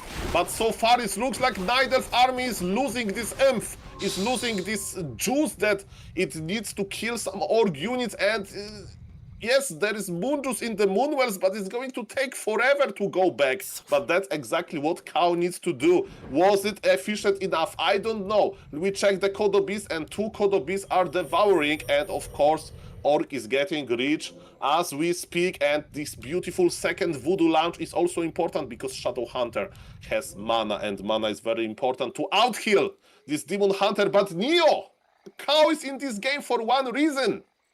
Demon Hunter level 6. Can we get this missing part of experience? He can't get it from the Turtles. But again, he has nothing else to do, and he has 600 gold left in his main. So the plan is simple. Get the gold and make the final push, and maybe, just maybe, morph the Demon Hunter. Kaho could still move the tree over if he wants a longer game. Shadow Hunter also making strides towards level 5. Same for the blade. Backpack upgrades? Oh, okay. Is he bringing... Is he slot starved? Yeah, okay. So heal scrolls will probably be put into the bears. Look, there is a flute in the Dryad. I think he just wants to carry item and sell it. Yeah, just eyes on the Dryad, guys. Exactly. Can we sell the flute? There is flute here, and there is no more flute. More bears, less flutes. Lin now in a more or less comfortable position. The bears, I think, got devoured. Kaho down to 46. Will be going up to 50 again. We have this 20 to 25 food discrepancy established. Kaho breaking now that he's out of upkeep. Will he move the tree and make this a longer game, or is this the one last final preparation for a push? I mean, when he because as you mentioned, we can move the tree to expand, but then we open ourselves to laming, because yes, laming exists even in advanced games like that. I'm afraid that if Kaho leaves his game, Lin can go for elimination. And you look at this, Shadow Hunter for level 5 unlocked because Kodo Beast devoured the bear in full. Interesting decision for Kaho. He's just waiting for those last bears, and then he will leave his base and attack the Orc Expo. But maybe Lin can do something about it. He's not producing that much. He's on 74 supply. Yeah, could max out. There's also a little bit of a choke position. It's not that easy. Maybe a Wyvern would be good. Maybe a Mud Golem, says Kevin, to control the Demon Hunter better. There's only one Dryad, and Spirit Link will be there as well if Kaho doesn't bring all the Wisps, which could be a play that we haven't seen before in this series, and this is something that makes Colorful very, very strong. Something was happening in the north, I think, just a bit of scouting if Kaho is moving the tree over, and now the illusion will see this is the final push for Kaho. Just to point out that both players are suffering from success. Another bear was devoured, level 5 on the Blade Master. Perfect devour, good job Kodo Beast.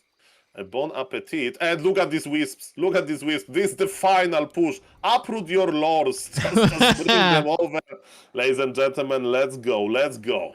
Okay. Orc is ready. Orc has level 5. It's Serpent Wards level 2. Okay, but there is a lot of healing, of course. And guys, eyes on the Demon Hunter. If this Demon Hunter can get level 6 and actually use the mana to the morph, good things can happen. Both players are getting ready. This is the final fight. Let's go. Okay, let's go indeed. Can Lin slaughter him here? Wisps are not detonating at the moment. Now they're marching forward. Need a little bit of dispel on that Demon Hunter, which is very, very hurt. The block!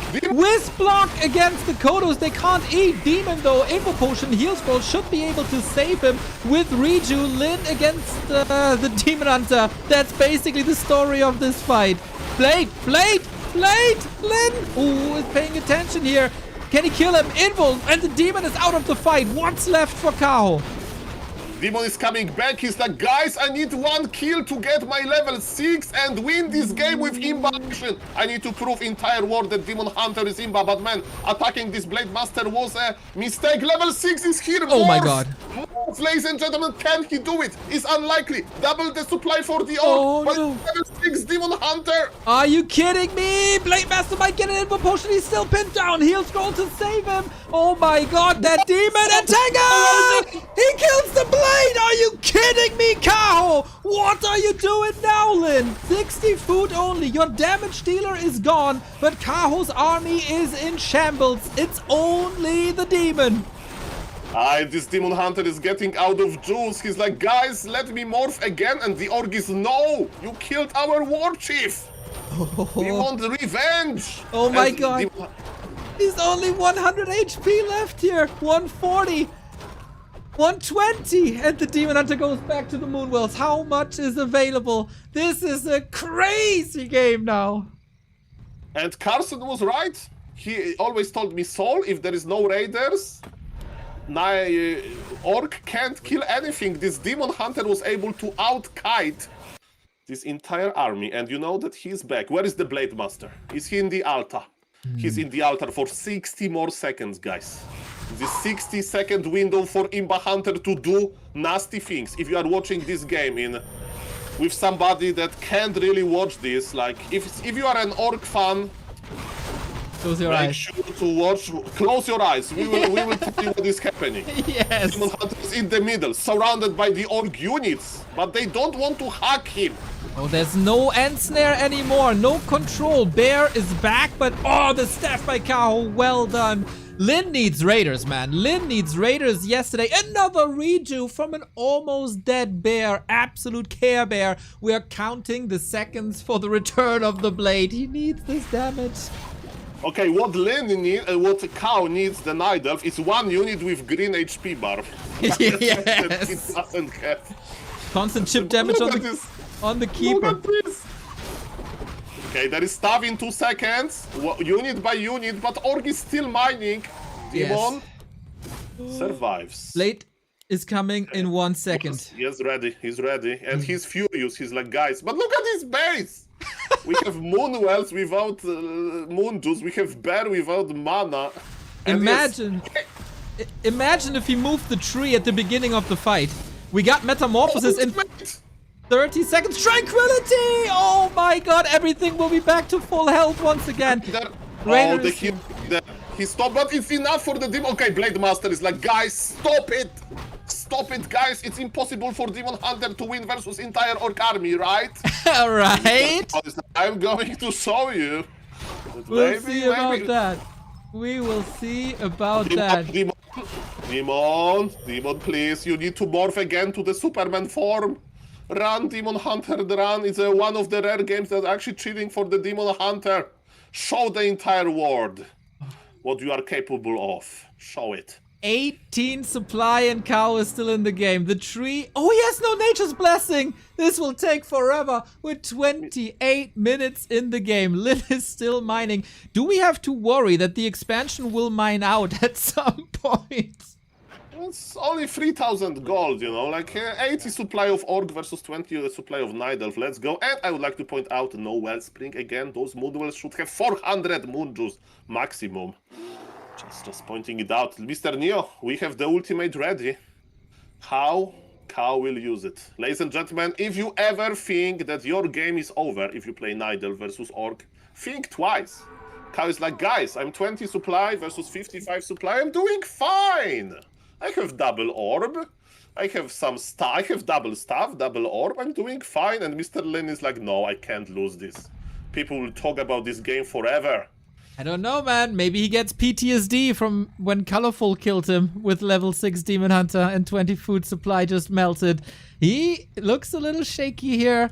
Going to the shop. Come on. Can he bait him into a metamorph?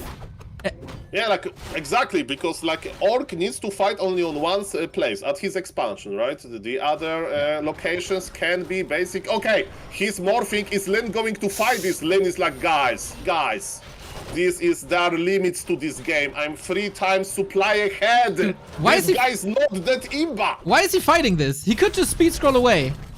He Triple the supply. He's getting cocky. He's eating bears. Okay, the bears are gone. This is only the demon. He wants to set a statement here. Metamorph must be killed at all cost. But Kaho's still getting killed. Crit for 188. Is it finally done? Snap out. But he's stuffing. Okay, look at this tree. He's just walking on patrol, and game is called. My Ladies and God. gentlemen, not enough. Mamma mia, grande Madonna. What a game. What a game indeed. Kaho stemming against the defeat, but now he's facing elimination. This game was saved by Soul8man, by the way. Thank you for streaming. Very nice camera control, I gotta say. And very nice Orc and Night Elf control here. Lin, not crumbling. Not having the same, or not doing the same mistake as he did versus Colorful. No, this is the perfect proof that this is a different Lin than in the group stage. He is playing better, more calm, finds the win conditions again. Lin is back and he's 2-1 up and he is having match points now. Yeah, I'd like to congratulate Lin for not being scared of Imba Hunter while having tripled the supply. That was impressive. That he took the fight. Only tripled the supply and he fought. Very brave guy. Oh my God. What a series this is, man. Mad props to Kaho putting on a way better fight. This last game, game 3, took 7 minutes longer than the entire series versus live yesterday. Definitely, as we can see, both players they providing best games. Kaho, like this game had so many different levels, right? But the one thing is certain: Kaho is not going to leave the game early, right? If he thinks there is a possibility to get Demon Hunter level 6, he will do it. What is the answer from the Lin? Very standard. This expansion, great control. I can't wait for the next games, guys.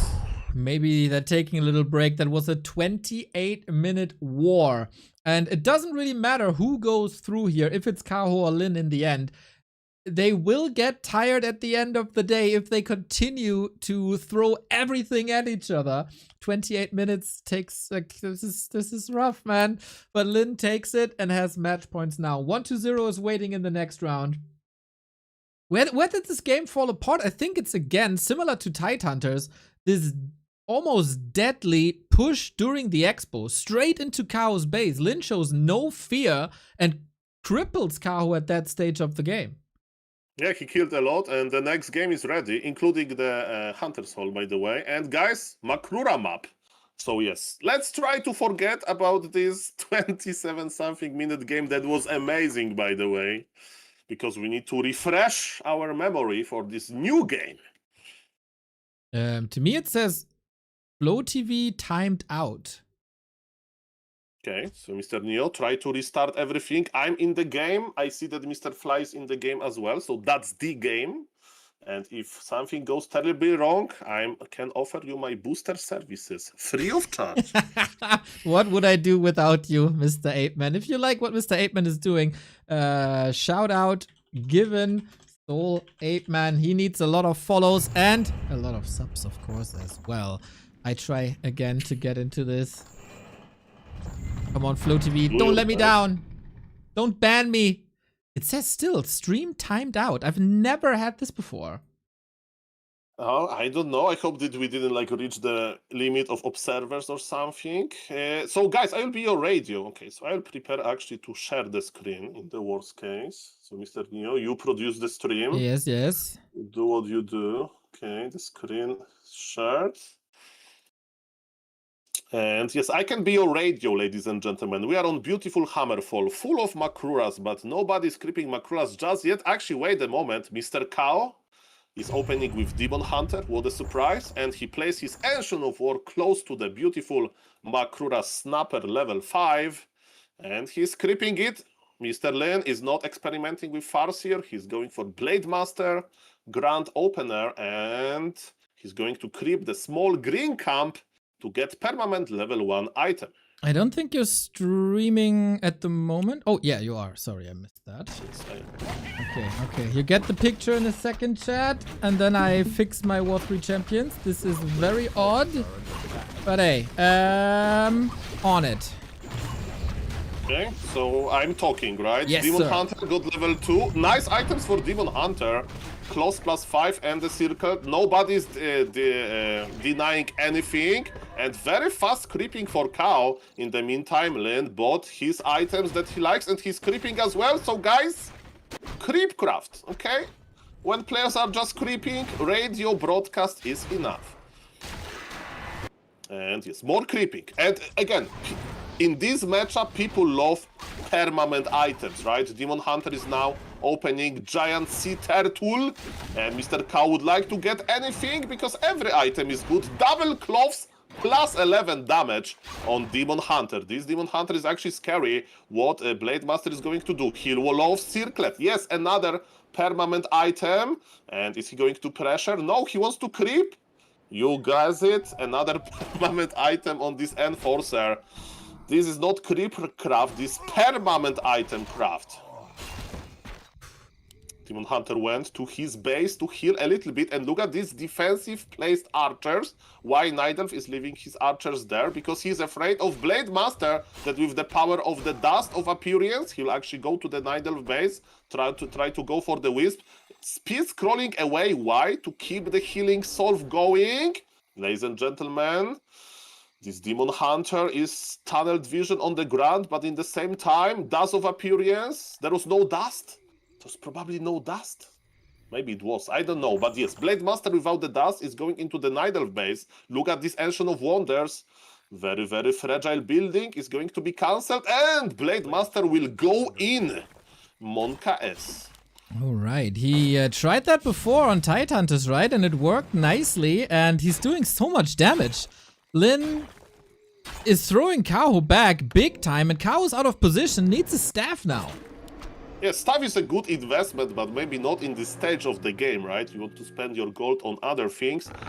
Timing of Hunter's Hall is perfect. Shop is being remade. And look at this! Lin is like, oh, Kaho, are you scared?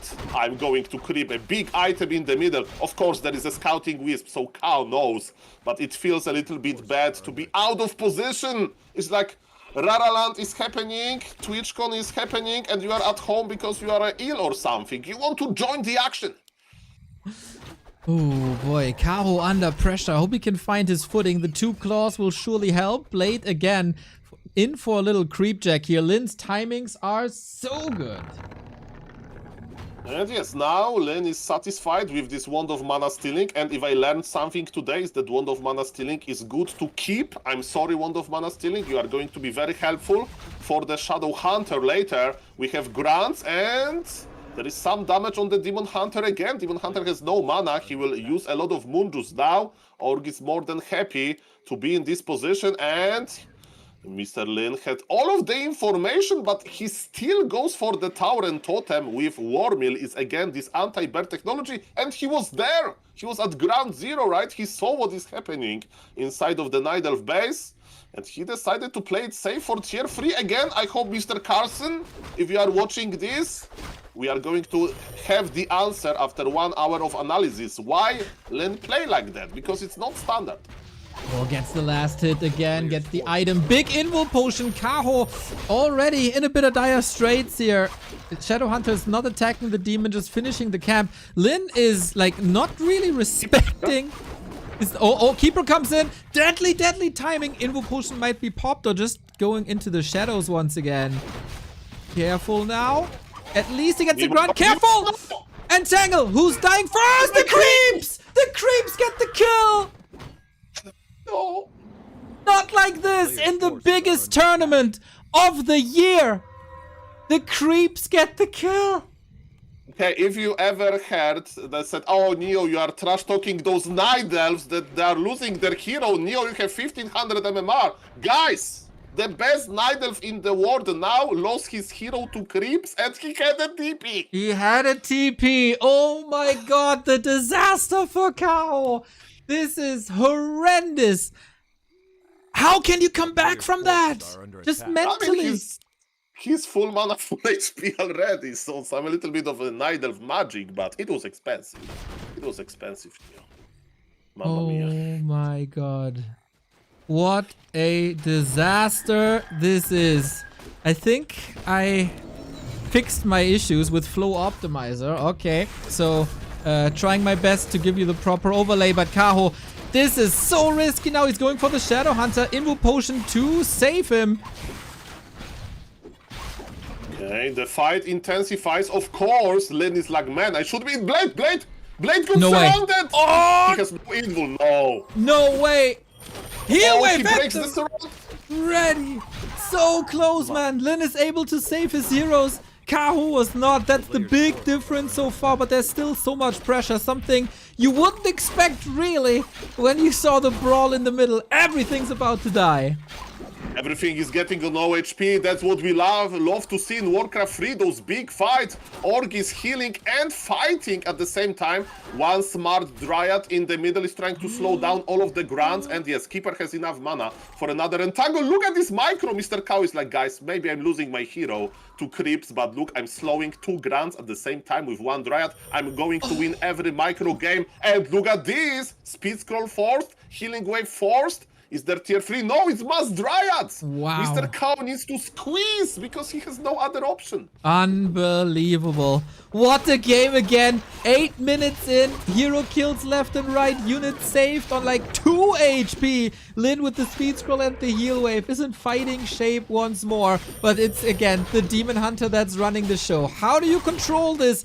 Kaho is giving Lin no time to creep up to. Shadow Hunter has to deny his own raiders. We're trading big time. Dryads versus raiders, and these walkers are now completely useless.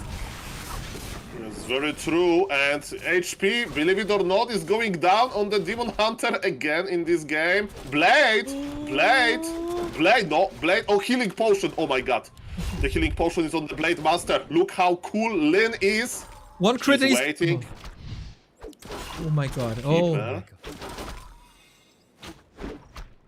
Super close, but both players are surviving, guys. Okay, there are Serpent Wards. Neither is pulling back. He's actually stuffing, but there is no, the Mundu situation is not that great. And man, there is no tier 3. It means one thing again.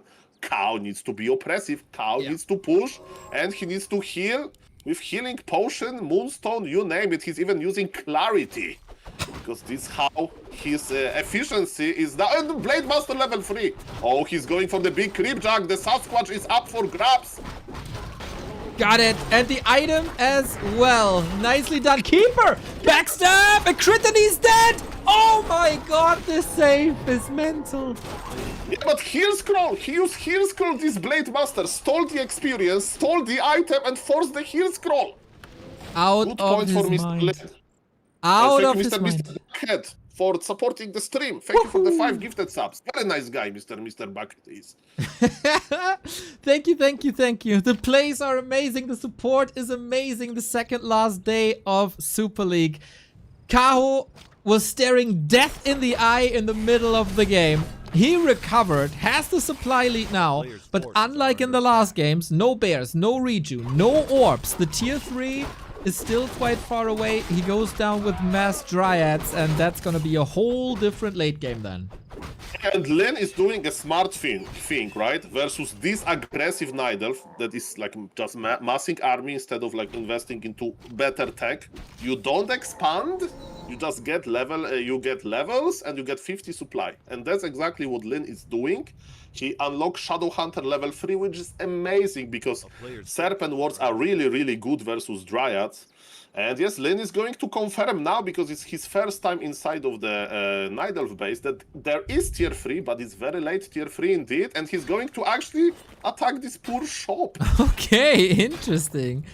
Forces a bit of repair. That would mean no Staff of Sanctuary and no potions. If you have no reju, you have to invest in 2 more potions, but this Blade Master with the double gloves of haste, absolute beast.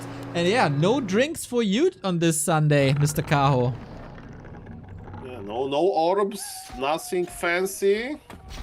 And yes, Lin is going to squeeze now because he's like, okay, where is your Mass Dryads? Okay, it's here. I have Center Wards.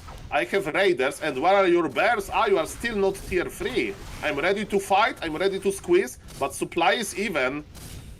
Let's see who can win. And Lin is like, okay, I'm pulling back. I think Lin should expand now, or at least he should long distance buy now.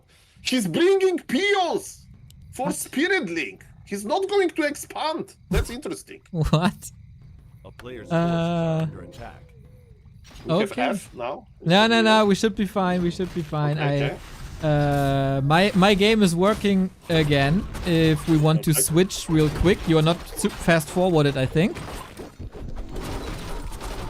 I mean, I'm just observing. Yeah, And guys, yeah. we are creeping. Mr. Neo, you do the talking. You do the talking. now. Okay. So we should have overlay and better quality back. We are creeping, indeed. Give me some time here to get rid of the 8-man stream. You going to get rid of me, guys? Nah, just the stream, just the stream. We need Say to. something in the stream. I need your support, but for real, players are creeping, and tier 3 efficiency will kick in for the Night Elf soon. That's very important. Remember, hero levels on the Demon Hunter are also important because level 6 Demon Hunter is Grande.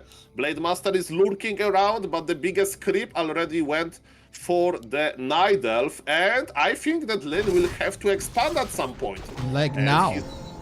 Yeah, and his peasant peon hiatus, you know, this like big journey is over. They need to come back home and start working. Alrighty. Kaho made it to tier 3. Got the shop back up. We got the no orb just yet. Kaho isn't ready, but he's 10 food ahead. Lin on the other side. Heal wards, double heal scroll, invo potion as well. And this Blade Master, of course, big damage. Not as much as a Demon Hunter, but still important levels. And now the defensive game that we've seen on Echo Isles already. There is 4,000 gold left. I mean, less than 4,000, but almost inside of the Night Elf main base. And is Kaho will try to stay AFK until he has 80 supply? Probably not. But to my surprise, this game is getting much closer than I thought. Supply lead for the Night Elf, including bears, including orc, including double staff. And he will have a nice time pushing. Of course, the defender advantage for Lin exists in the form of serpent wards.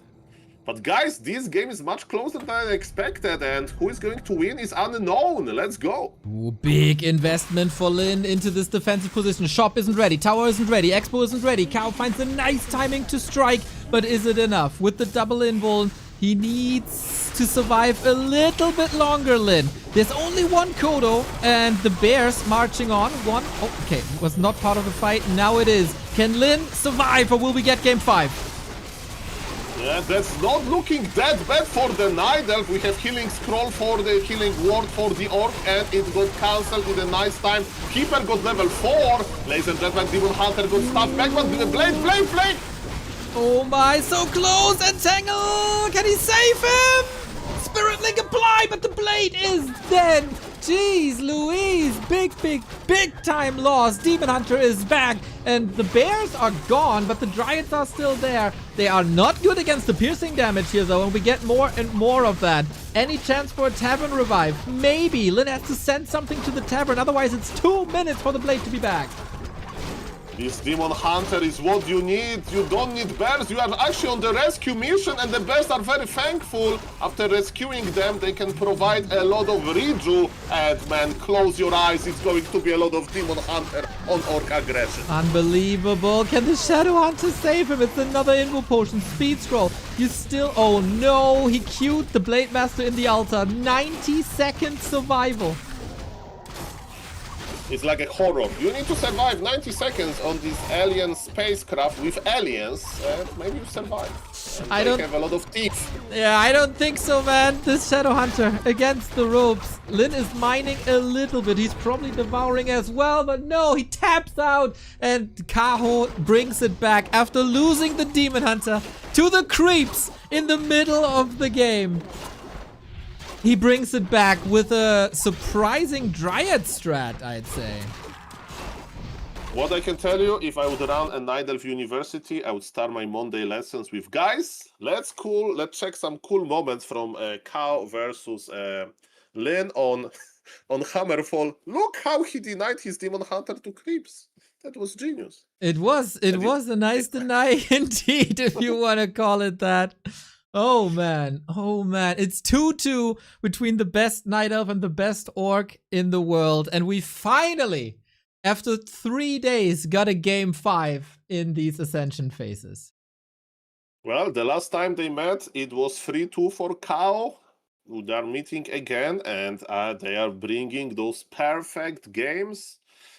Long games full of different moves, and yes, the game was again very chaotic, right? So after this Demon Hunter loss, Lin decided to squeeze a little bit, but it wasn't successful. He took all of his peons, like to walk with them instead of expanding. Maybe then he lost a little bit of efficiency. At the end of the day, Nidelf crept and he crept and he crept and he had supply lead and he attacked in the perfect timing when expansion wasn't ready, when there was no towers, and Demon Hunter do the job.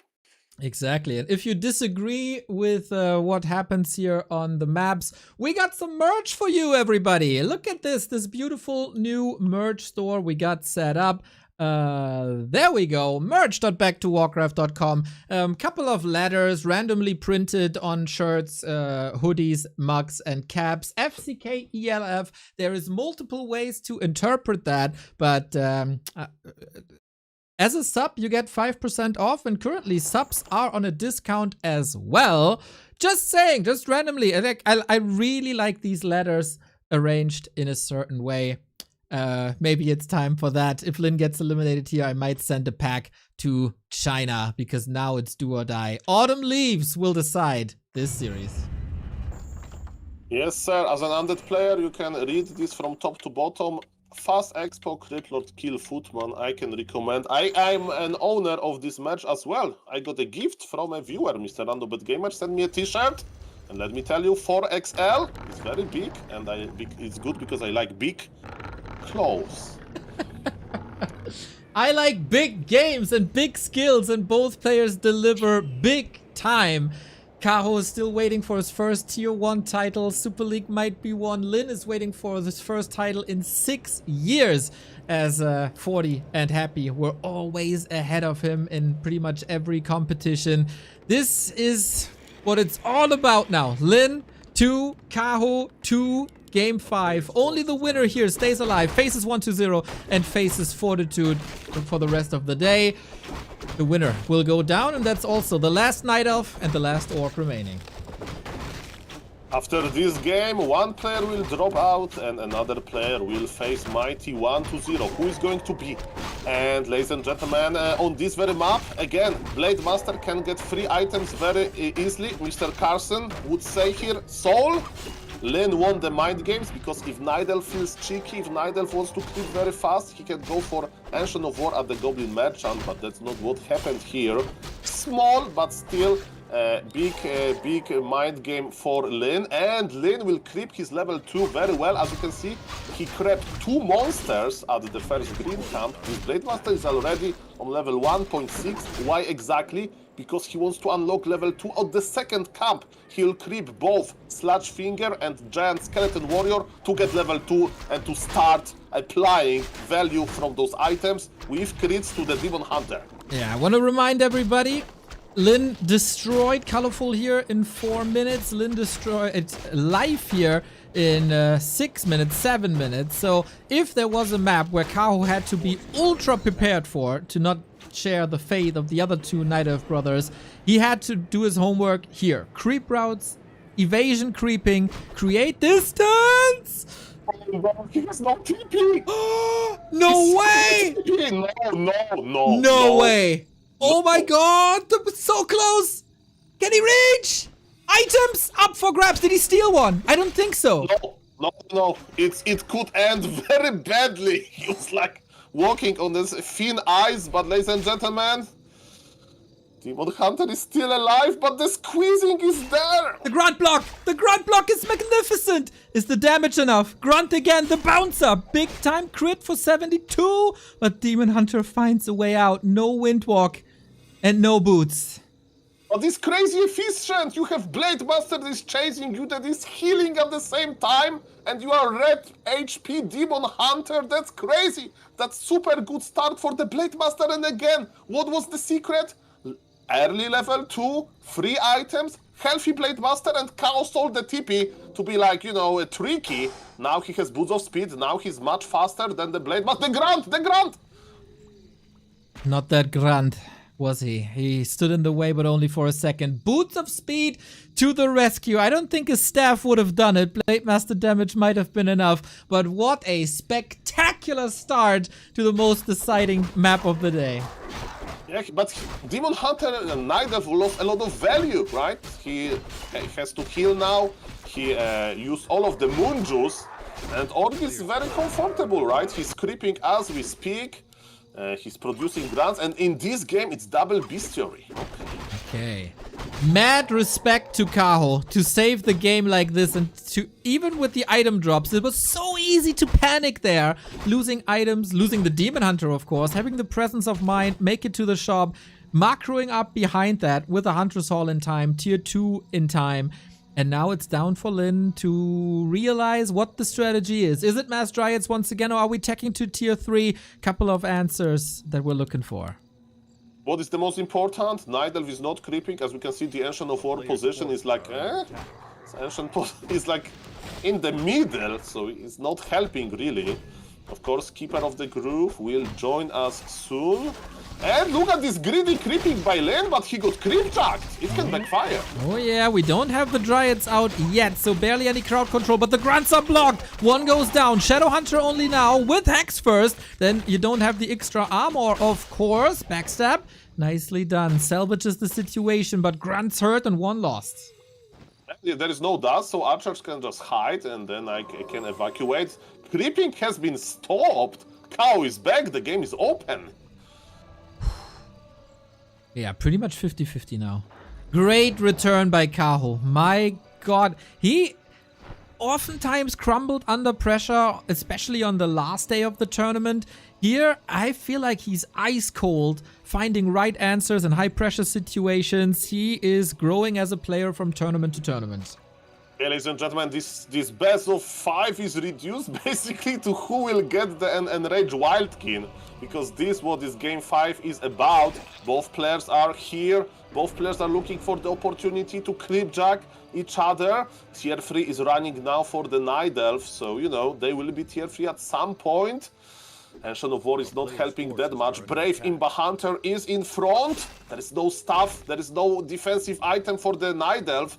But what Orc has is only speed scroll as well. Nobody has invul. Speed scrolling in! Lin needs to do something. He invested the speed scroll. Oh, he's just falling back here. Wisp was in for the detonate. No losses here. Gets Kaho out of the middle for now. But we get a lot of crowd control on both sides. Dryads with slow ends there with the lockdown. And Lin feels brave enough to go for the Wildkin again. Yeah, guys, this situation. One mistake and the game is over. Yeah. There is no TP. For neither the player, there is no invuls, guys. One hero gets surrounded, out of position, whatever, the game over. Be careful. So risky. Only Hex. Oh, no Windwalk anymore. Null Overseer is good XP. This is not going how Lin envisioned this. Yeah, Len should be squeezing more. He's not expanding, right? Tier 3 is almost done. But still, one mistake. If Kaho get like out of his control zone, okay, the Gnoll Overseer who can get him. Goes to Kaho. Hunter got him, but he's in trouble now. Is Len going to commit? We'll see about that. It's for the demon. Super quick dispel, but we have another Ensnare. We have more Hex ready in a second. And Tangle, Lin going for the demon. Needs to find an Ensnare. Is it all on cooldown? The great escape by Kaho. Yeah, but he left his friend, Mr. Keeper. We have bad and good news for you. Demon Hunter survived, but you are next. But if all seriousness, Raiders are dying and losing level 1 hero is okay because Demon Hunter, where are you? Oh, he's in the main. He took a bath. He took a bubble bath and he's not getting out of the tub. Now he's in a couple of seconds, but the Dryads are falling left and right. Ancient of War, Brave, keeping Kaho in here, but so many Dryads falling. Archers as well. Kaho down to 34. And there is Riju. This Demon Hunter is not going to die anytime soon. And Keeper is going to be back almost as fast. And the Demon Hunter, of course, Kappa. Ladies and gentlemen, there are still 2 Raiders. Demon Hunter, can you survive this? Look at this Blade Master. He has crit. He has crit level 1. Actually, he's not skilling. According to Demon! Oh, he got him! He got him down! Most of the Raiders survived. Triple kill for Lin. Or double kill, basically. Oh my god. The tension is crazy. Lin down to 34. Kaho down to 27. Can he carry it home now? Well, The counter of killed heroes is growing for one the player, and for another player is not growing, so... Ladies and gentlemen, Mr. Kaho is not giving up early easily, and he has bears on master. He has bears on The master. wild skin, yeah, it's still, the wild skin is still there, and there is rejuvenation. Oh my god. And who, okay, item and experience for the Night Elf. Wait a moment. Ring of the Archmagi. We have no hex here. Lin may be a bit overconfident. He's losing a lot to this Demon Hunter once again. Every entangle is a kill. The Blade Master's not looking good. Lin's journey, will it end here on Autumn Leaves? I can't believe it. There is no expansion for Lin. Lin has no plan B. His plan was to kill heroes and win the game, and he's killing the heroes and he's not winning the game. Oh. We had this dream game of Lin vs Fortitude lined up. The miraculous run of Lin continuing after defeating Life and Infi yesterday. And now he is 15 food down. He's a tech down on even basis. What can possibly save Lin in this series, in this tournament?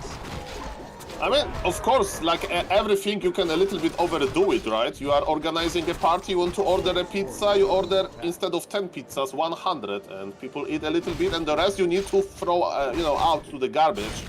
It can be the same with this game, right?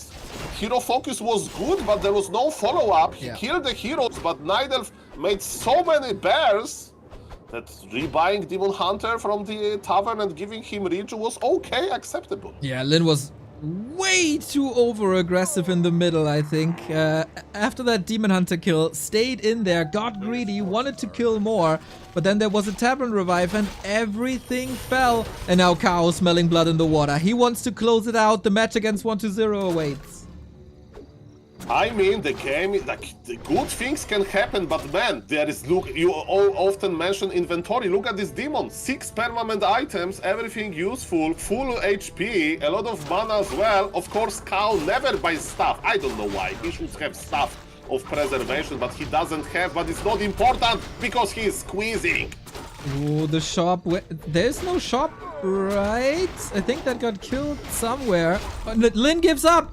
Lin gives up. The miraculous run is over. Kaho showing once again that he is the god of this matchup. Still undefeated on this patch. A wild, wild, wild brawl. And Lin, he fought back so bravely from the slump that he was in earlier this season. Had a wonderful run. Killed Happy, killed 40, and was rising in all the ranks. And yesterday was a good showing, but today that run is over. Mad props to Kaho.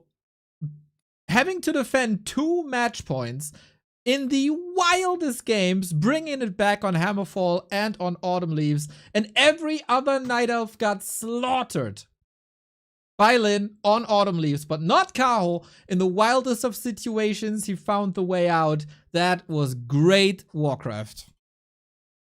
If there is one more race in Warcraft 3 that can even kill heroes better than the Orc, it's Undead with Coil Nova. So Mr. Kaho is warm up. He knows how to lose his heroes well and recover. Is he ready for 1-2-0 is another story. But Neo, before we go there, I have one suggestion. If Mr. Art of Warcraft is listening to us or watching, or any other content creator, my idea is as following. Let's make a montage, short, TikTok, video, doesn't matter. Just collect every single time Night Elf lost a hero from all of these best of 5, combine this, and at the end, add like victory, Kaho won, let's go, and happy music. That's what I want. It's a great content idea. Artie, get on. It was really good to see how Kaho found the answers. The 9-minute timing killed him twice, and he made adjustments. Heavier on Dryads, heavier on Brawling, and just very calm and collected. Even though his Demon Hunter was this close to dying. He was this close to losing 2 items, but he had those faster clicks. He had the answers, and Lin got almost baited into that situation in the middle where he didn't have to be in this situation in the middle. It was his choice to go for the lab when he knew that Kaho had a scout there, and when he knew that the Demon Hunter would be in shape on level 3, and that was the big mistake. And then he was stuck. He invested so much time already. He had to get it. He didn't get it. And then Kaho took it from there with tier 3, because tier 3 is better than tier 2. That is very normal, I think. It's much better versus tier 2 without expo. There was no expo. Exactly. One base. Exactly. This I feel like an energy after watching this. Like there were so many close moments. Like it could go either way. This fight in the middle, legendary. This game will be remembered as a fight for the Wildkin and Rage Wildkin, as some players can be. And I hope that Mr. Lin is not too enraged after what happened. Yeah, this dream is over. Lin again waiting for the big tier 1 title. The Orcs have been eliminated from the Super League rank 8 as the best performer. Kaho can still carry it for the Elves. And it's time now for the third best performing Undead to step into the ring, as it is 1-2-0. Oh man, yeah, this series could have gone 3-1, 1-3. Everything was possible here, and it's good to see a new player, and Kaho is kind of still a new player, to show that competitive spirit here. It's easy to fall apart when you face match points versus Lin, but yeah, this happened to Lin pretty much the entire tournament. He got the lead against the Elves. He got a very dominant start, 2-0, 2-1. He was on match points, but he was never able to close it out. That happened versus Kaho before. That happened versus Colorful, and that is not allowed to happen. That happened also versus Live. So today we've seen what we've seen also during the group stage, and that is not enough when you face a Kaho in this shape. There is a lot of what if questions, right? What if Lin would play Blade Master in map number 1, not like Farseer? What if he would like play a little bit differently and still on map 1 versus those chimeras? What if? But ladies and gentlemen, super close games. I hope that both players will use this as motivation, and they will because that was so close. It wasn't like we had the best Nidal versus the best Orc, period. Yeah. Fighting versus each other, and they fought to the last moment. And we've had basically the meta and the strategies adjusting from one game to the next. They learned from each other one game to the next, starting off with Raider Walker, starting off with Bear Rush, moving more towards Dryads, moving more towards Double Raiders, and the more precise, the more concise player won in the end. And now Kaho has 2 more to make it to Championship Sunday. It is very sad, of course. It is easy to blame it all on balance, but Lin had it in the palm of his hands with 2 match points, and Kaho made the right adjustments, and Lin didn't have an answer to that anymore. It's sad, but it is what it is. And now Kaho versus 1-2-0, a match that I'm pretty damn hyped for. I was hyped for their group stage match as well, and I got disappointed. Because 1-2-0 slaughtered Kaho, and that was not to be expected, really. Going into that, Kaho had a strong Undead matchup. 1-2-0 had a rather weak Night Elf matchup, but 1-2-0 has improved quite a bit, showed it in the group stage. But I say Kaho's group stage match against 1-2-0 was an off day, and he will perform a lot better today. Oh yes, well said. Neo, I have a question from you. Yes. For you.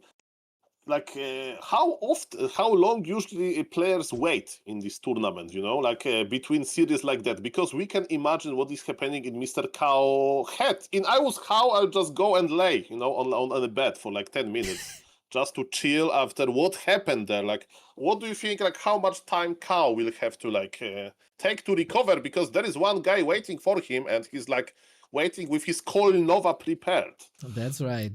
Yeah, not too long, to be honest. They pretty much go into the lobby. They do the map picks and bans. I don't know if someone will request breaks. Usually not. The game is ready. The game is ready. The game is ready? Really? Yep. Oh yeah, it is. Okay, guys. This is the Fifth last game of the Super League, $28,000, and slowly but steady we're getting in the big prize money ranks. Lin is leaving on rank 6 with $1,500. The loser of this has $1,600 guaranteed. But to make it to the top 4 is a huge prize money jump, $700 on the line now for one best of 5, and it is 2 extraordinary Chinese players against each other. Kaho versus 120 is next. And yeah, 120, as I said, has stepped it up quite a bit. Kaho on this patch versus Undead 2-3. 120 versus Elf 3-4. Who brings their A game now, and who brings maybe some innovation to this matchup? Well, innovation. Well, in this matchup, the innovation that we can talk about is, of course, Lich first, but Northern Isles is not the best map for it. It's more like springtime, tight hunters of a map. And I'm speed up, by the way. I don't know about you. I'm coming. Okay. So yes, there is no Lich. Okay, spoiler alert. There is a very standard game of Demon Hunter versus Death Knight. Okay then. Here, the last result was a 3-1, but prior to that, Kaho oftentimes had 120's number. It's finally time for the Undeads to start the Ascension phase. Long have we waited because of their great performance, of course, in the group stages. They had to start this Ascension phase late. 3 Undeads still remaining, Fortitude as a human, and Kaho is, of course, the Night Elf representative. What's the plan? We haven't seen this matchup in a bit on this broadcast. Kaho has to step it up. Surely he will have to face expansions. That's the name of the game, and expansions is what we're dealing with already. We are synced up. We got a Demon Hunter here. We have the chance to go for Immolation, and 120 wants the Ogre, of course. Shadow Priest gone. We're dealing with the Ziggurat in a second. Demon is getting a lot of damage done onto this DK. He's kind of stuck there, but now level 2 and he's safe. I have seen much better games from the Nidel's perspective. I think overall it went very good for the Undead, especially because the Ziggurat is going up. Where are the archers? Ah, Mr. Kaho, look at this. There is super, giga, hyper early counter expansion already growing for the Nidal. But yes, the early game wasn't good enough. Look at this. Kaho got level 2 from the skeleton, and he left his Demon Hunter to kill the Ziggurat, but one Acolyte is there already, and 120 can smell this early counter expansion. Look how not obvious it is to leave your expansion alone. I know that he has just the Ziggurat and already canceled the expo. He's doing very well. Yeah, 120, man. It's always a bit of a question what 120 shows up at a tournament day. He is very much... Look at this. Very much fluctuating indeed. Town Portal used this time to save the archers and to save the main. Nobody is expanding 4 minutes in.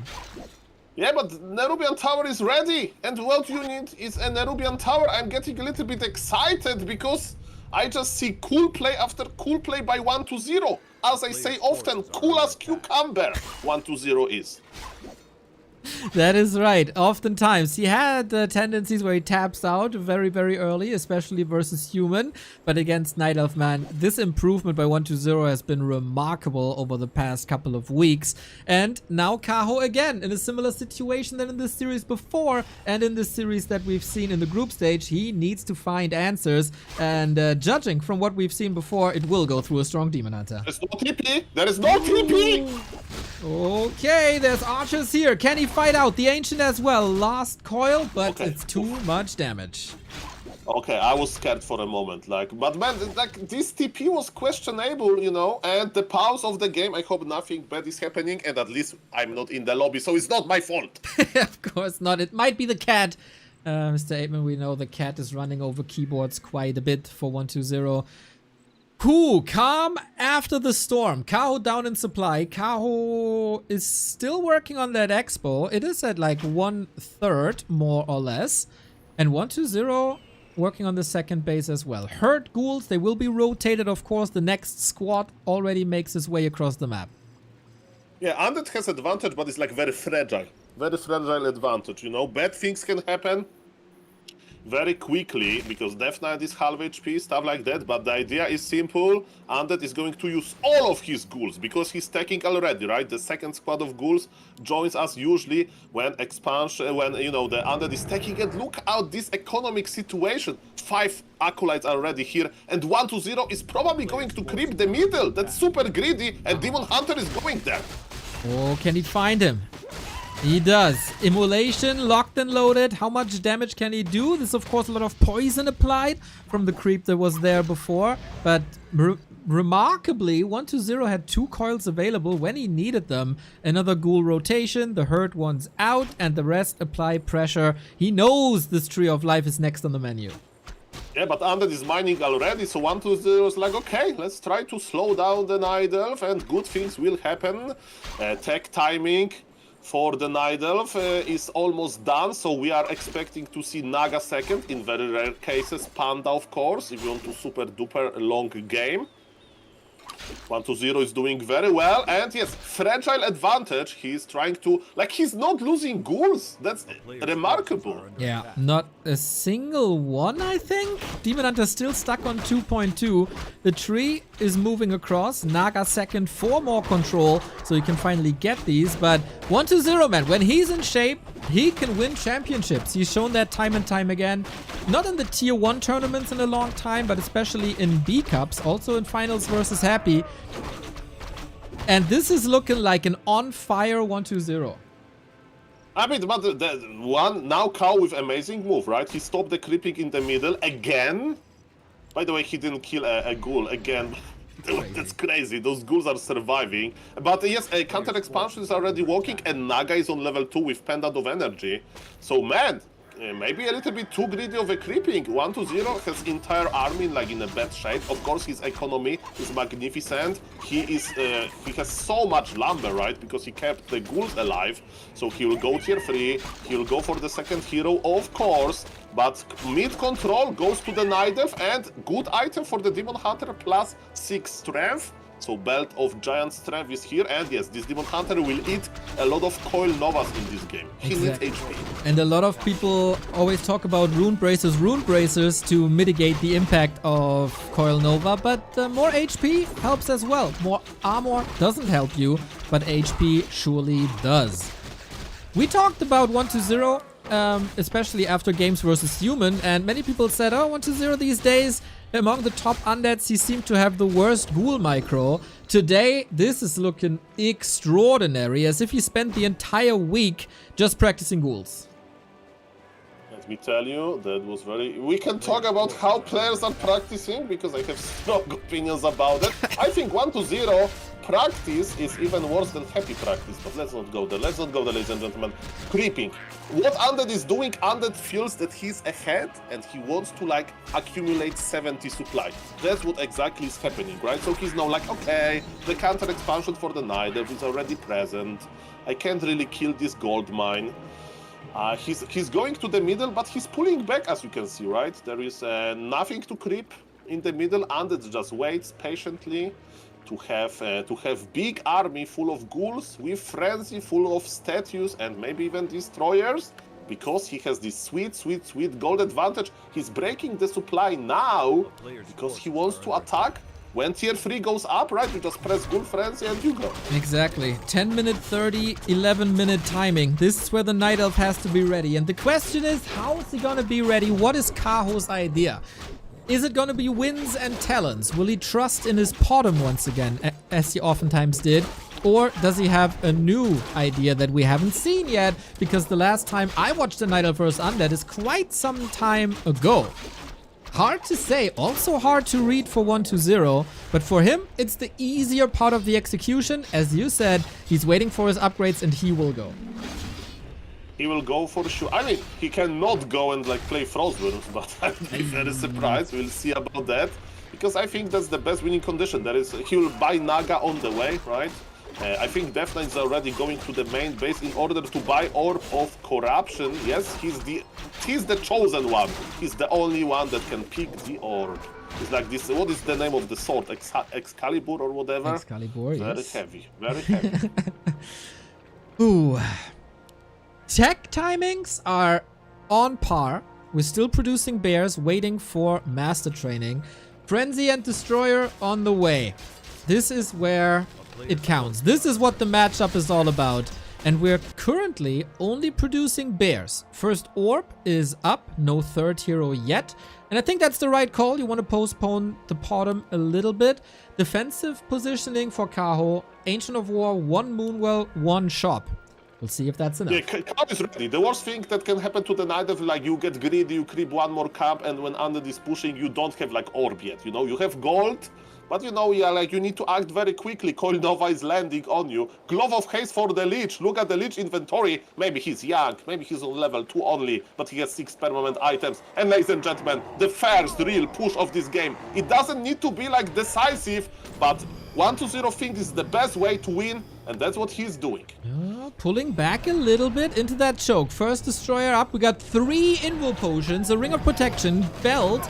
Demon Hunter should be prepared well, but now we got a staff as well, thanks to the shop. Well done. It's all here. Production has started for Kaho as well, both on 2 bases. 80 food for 1-2-0 though. Is that too much? Yeah, with Undead you need to be patient to get this good fight opener. Destroyers are ready, they are full of mana. Demon Hunter needs Riju as we speak. Ladies and gentlemen, yes, the Riju is going on, but the first bears are dying, and Undead is jumping in. Oh, the ghouls, man, they're so healthy. Destroyer saved, there was still mana. The mana burns, not enough here. It is level 2, but still 100 mana. Takes only 1 coil away. Demon Hunter in trouble. Invul Potion on cooldown. Staff as well on cooldown. Kaho playing this so fragile. Invul on cooldown. Still the Moonwell to the rescue. Heal Potion as well. This was a lot of damage on that Demon Hunter that did lead to nothing. But he survived exactly, and he has the fresh Riju going on, and I don't see that many fields. Supply lead for the Undead. He has supply invested Oh my into god! the No! There was a split second! The cooldowns were all there. Staff, Invul, Heal Potion, everything was on cooldown. Maybe the staff was up, but that was just a split second. Kaho after a strong hold in Dire Straits. How many Invuls we have in the Night Elf inventory, you said? And where is the Imba Hunter now? It was on cooldown, but yeah, the Naga blocked the way for the Demon Hunter to retreat. Oh boy, how do you save this now? Down to 50, only Dryads. Naga and Lich can clean this by themselves. I'm always impressed how much damage actually Lich deals to Dryads, because Dryads, they don't have that much HP, so like every hit is like bam.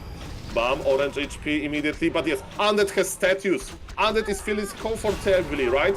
So Night Elf base is strong because of all of this Riju, but Undead has mobile base. You can take status with him, and he just regenerates mana and HP. And Naga has Invul, of course. Mr. Kaho is trying to remake his Demon Hunter, but it was double the supply for the Undead, man. 1-2-0 looking damn strong here, not crumbling under the pressure. Of course, a little inefficient this supply, as it is 3 destroyers without mana. We oftentimes talked about it, but that Demon Hunter loss was unacceptable. We have to wait 20 more seconds. Once again, similar to how it was versus Lin, Kaho's life on this map relies on 1 hero and 1 hero only. Yeah, the Undead is regenerating, right? It's not like Undead is like red HP and he has no mana. He is getting mana now from one status, HP from another one. Night Elf is trying to buy a little bit time, and Demon Hunter is back. He's level 3! Yeah, that's not ideal. He needs maybe 1 more Lich. Oh, there was so much mana though. 68 mana burn, not so nice. Bears marching forward. The Fiend damage output is so strong, and the Destroyers still hold values. The Bears are melting. Demon Hunter enraged on level 4. Can he keep this hero alive? And can he get Kaho out of the misery? Demon Hunter, in Demon Hunter we trust. I'm trying to look for some optimistic things. Death Knight still has no mana. Demon Hunter use Invul in time is a good practice, but maybe for another game, because this game is looking worse and worse. Kaho has 1,000 gold, 1,200 gold. He wasn't producing. This is how you end up at 38 food. Of course, might save some resources for potions, but yeah, macro by Kaho not on point, even though the micro is good. This is stressful, of course, but on the highest level, you gotta have it both. Staff not ready! Kills him again! And 1-0 with a clinic of a game. Kaho couldn't keep up the pace here. It was a split second between staff and potion cooldown and the death of the Demon Hunter, but that split second made the game. The matchups are changing, but one thing doesn't. It's very easy to lose your heroes as Night Elf, and if you lose them in the bad time, you can't hold the push. And yes, 1-0 did what he should. He started with a good expansion. That was the key. Demon Hunter was on level 1 for a long time, right? There was no Orc Magi stealing. Death Knight got level 2 quickly, and then super smart play by 1-0. I'm impressed. He's like, okay, this Ziggurat will be fine. There is one Acolyte to repair it. I'm crossing the map to cancel the counter expansion, and he was right about that. Spot on. Then, this unsuccessful creeping. Kaho had his moment, but 1-0 saved all of the red HP ghouls, and after that, 1-0 was like, okay, I'm ahead. I need to just construct the timing. I'm going to creep. I'm going to macro up with all of this lumber, and bam! Big push, Demon Hunter went down, and there was no coming back from that. This game review was brought to you by Soul Apeman.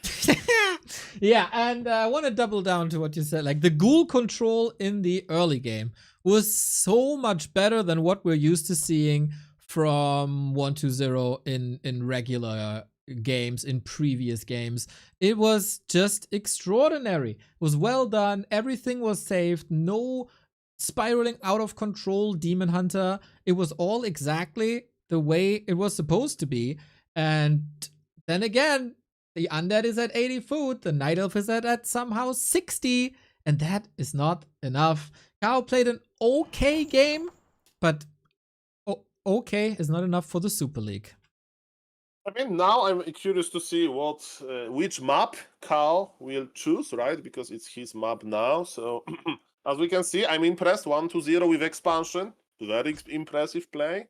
Very good mind games. Maybe Kaho will play more like one base map, like Concealed Hill. By the way, when I was learning, studying creep roads versus undead as Night Elf, I was very impressed by Kaho. Like, he has so many different creep roads. Like, every detail matters on pro level. He's like, in some creep road, he's like stealing Circlet, and he played this from Happy. Like, Happy wanted to buy Circlet on Concealed Hill, and Demon Hunter was already there, just stealing this important item. So Kaho is very good with creep roads, and if your opponent is not expanding directly, then you can actually use your creep roads, because if opponent is expanding, you need to be there. There is no time for creeping. Okay, let's see if our colleague Angeline will tell us how far progressed these guys are, and if Kaho maybe gets a break here. We are going to Last Refuge, apparently. No break. And Expo map again. Yeah. This is also a Lich map. Oh, Lich map. How do you like the Lich first, by the way? Oh, I'm not too sure. It slows down the Demon Hunter thanks to Frost Armor, but it feels way more fragile later on. You gotta be like a very confident player, I think. Maybe it helps if you're good at Dota, as it is kind of like the laning phase in Dota for a long time.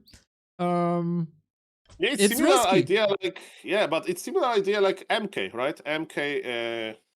MK versus Night Elf, right? The idea is you see Demon Hunter, you spend your mana on the Demon Hunter, and you run away, but only with the hero, right? So you bolt MK to the back, and Foot is there, trying to surround, trying to damage, and you repeat, and when the mana is over, okay, then Demon Hunter can mana burn you. So keeping Imba Hunter on distance is what the Lich is good for. And again, Lich first strikes me more like of a labyrinth, kind of guy. I don't know about 1-0, and it's going to be an interesting test. Is the game ready? Not yet. Nope, we have some join bugs. You know it when you follow the league, that a lot of observers, a couple of games failed to be created, and I guess they are not allowing observers now, so Flow TV will be up. For that, little reminder to you guys, since we have the time, that it's September. Subs are 25% off if you sub for half a year. It's even 30% off. That will go on for the entire month, of course. If you have a Prime sub lying around, we gladly take it if you still have it. Don't let it go to waste. Give it either to us or, of course, the wonderful co-caster that is Soul8man, who's broadcasting every day in the morning hours and oftentimes also in the evening hours. Basically, whenever we're not online, this 8-man is on. Your sub should go to Warcraft Recreator. That's my suggestion. That is like this small streamer that like just starting. We need more streamers. We are fighting versus League of Legends, Dota 2, guys. Keep your subs in Warcraft 3 community, even in 4v4 communities, even in FFA, even in custom games. Doesn't matter. We are still in Warcraft 3, guys. Really? The 4-on-4 community? I mean, there are some 4v4 streamers, you know, and they love Warcraft 3 as much as we do. Okay. Maybe a little bit more hate-love relationship than just straight-up love, but, you know. Alrighty, then we have a game up, everybody. Last Refuge is not gonna be our last refuge or the last refuge of one of these players, but if you go 0-2 against 120, what are the odds that you can bring this back when 120 plays the way he played on map 1? Kaho under pressure, but good news is he was under pressure before in the game against Lin, and he prevailed. Let's get it on, everybody. Oh yes, I'm speeding up to see this beautiful game starting. And nothing special really, no altar hero. And I wonder, expansion or not? And what is the plan for Kaho to, you know, stop the potential expansion? Because that's what happened in game number 1. 120 expanded too comfortably, in my opinion. Yeah, had to force, or it was a town portal forced against like for nothing, yeah, for nothing. Pretty and much then he almost died after surround there. Well, we talked a lot about Lich, and I'm a bit disappointed it is no Lich. That is, of course, explosive gameplay, but you want to be a little more conservative in the Super League, I guess. And, you know, never change a running system, never change a winning team. This is what 120 is thinking about, and this is, of course, also what Kaho is thinking about. No experiments, no shenanigans. Demon Hunter, the one reliable source. I'm checking Death Knight inventory, and I see 1 or 2 sacrificial schools. Mr. Neo, we have an expansion situation, and what Kaho is doing, he's crossing the map as we speak. Can he stop this better? By the way, this creep camp is smaller. It still has Orc Magi, but creeping this camp is not going to provide level 2. And how much of a damage, how long you can delay the Ziggurat, Kaho? You need to do something. Okay, detonate number 1. We have Immolation. That means no mana burn to steal the Magi. Bloodlusted Magi doing a lot of damage. That also means a lot of coils available here. So far, 120's glue control very, very nice, but that bloodlusted Ogre is putting in some damage. First, second creep down. We still got a Wisp here, but Kaho has to do something against this Nerubian tower. Ziggurat can't get up. So very nice control, as you mentioned, by 120. Demon Hunter doesn't have level 2 just yet, but neither committed only 1 Wisp, and I'm checking the counter expo. There is no counter expo. It's going to be a different approach. I mean, not yet, right? Neither is taking already. And look at this. 120 is thinking about creeping. He doesn't want to leave his acolyte alone with this creature that is trying to attack it. But yes, Demon Hunter runs away. And I think that 120 is happy about what he sees, right? Nerubian Tower is what we need. 120 is thinking about like creeping something, but of course it's hard to find the time when Demon Hunter is nearby. And look where the Tree of Life is! It's right next to the altar. Okay, I was thinking, is the tech maybe a little bit too late? Because it looked late, but yeah, the plan is expand as safely as possible, even if it takes a long time. Might be a help here. 120 has to scout this. It's not gonna be easy. It took some time for him to get the Haunted up as well, and it's not being attacked. We get the boots, no staff, and for the first time, Kaho has to think defensively. 120 used the crystal ball and he revealed like the normal, with all due respect, position of a potential counter expansion. If I would wear a cow 120, if I would scout the main base, I could think is this a hunter's hall, you know, this structure. Because if you don't click on it and it's under construction, you don't know which one is it. If it's like in the fog of war again, so... but guys, it will take forever, even with Nature Blessing to move it, but... What is better, slow but alive expo or dead expo? Ghoul safe Make your call. again. Expo for 120, halfway up. No pressure play against that by Kaho. Not as risky as he did before, because that opens up the way to his own main base. So I would say, compared to Northern Isles, a more defensive approach by Kaho. Yes, definitely, but 120 is again getting what he wanted, right? He's making slowly, of course his expansion is not ready yet, but he will accumulate this gold and 70 supply push will happen. Remember on the previous map, on Northern Isles, 120 wanted to creep super greedy and it was stopped, but now he's getting this Gnoll Overseer and Neo level 3 is there. And Demon Hunter is just level 2. Of course, Naga joins the party, but Naga goes around for some reason, and the Tree of Life needs to uproot. Again, I like 120 position. I agree. He's so clean. The creep route's clean. The mix between defense and offense clean. Not overcommitting to immolation when the Demon Hunter is around you. Very clean. And Kaho is getting very, very little done. A 2.3 Demon Hunter is worrying from the Night Elf side. Yeah, and 120 also got so many items, right? So he has double sentry ward, so he knows exactly when Night Elf will creep the expansion. He's not committing too much. Again, Demon Hunter has no TP. I think he sold it, right? And yes. To get Boots of Speed to afford this, right? Is a lot of gold that you need to put for those Boots of Speed. And yes, is he going to creep the Goblin Merchant? Look at this greedy creeping, mamma mia. Okay, yeah, not getting punished for that. He knows Kaho has to creep the Magi to get his Expo up, which is now halfway through. It's a long stroll. Very important these days for the undeads. We have to check if the altar is in time. And for once, it is. Nice. And it's another lesson that 120 learned. Back-to-back altar timings. And he gets rewarded with a great mana potion. Amazing. Oh yes, that's what undead want. More mana, that's for sure. By the way, this is one of the rare games for Invisible Death Knight. I don't know when was the last time we saw it, but I'm not saying that he should do it now. But if you want to keep your ghouls like busy at work, you can buy Potion of Invisibility and just follow Night Elf, right? To like steal some items and keep your ghouls busy. But no, 120 just wants to creep, and I like this decision. I like the inventory. Once again, more HP, more damage, more armor, more everything. And that is level 3 unlocked. Yeah, interesting if level 4 DK will give him that much, but he doesn't want to be anywhere near the Demon Hunter Naga at the moment. And is he out microing the creeps or what? Other people lose their heroes against camps like this. 120, not a single loss. Yeah, and Ankh is not the best item again, but he would get another mana item. He would complain that this undead has too much luck.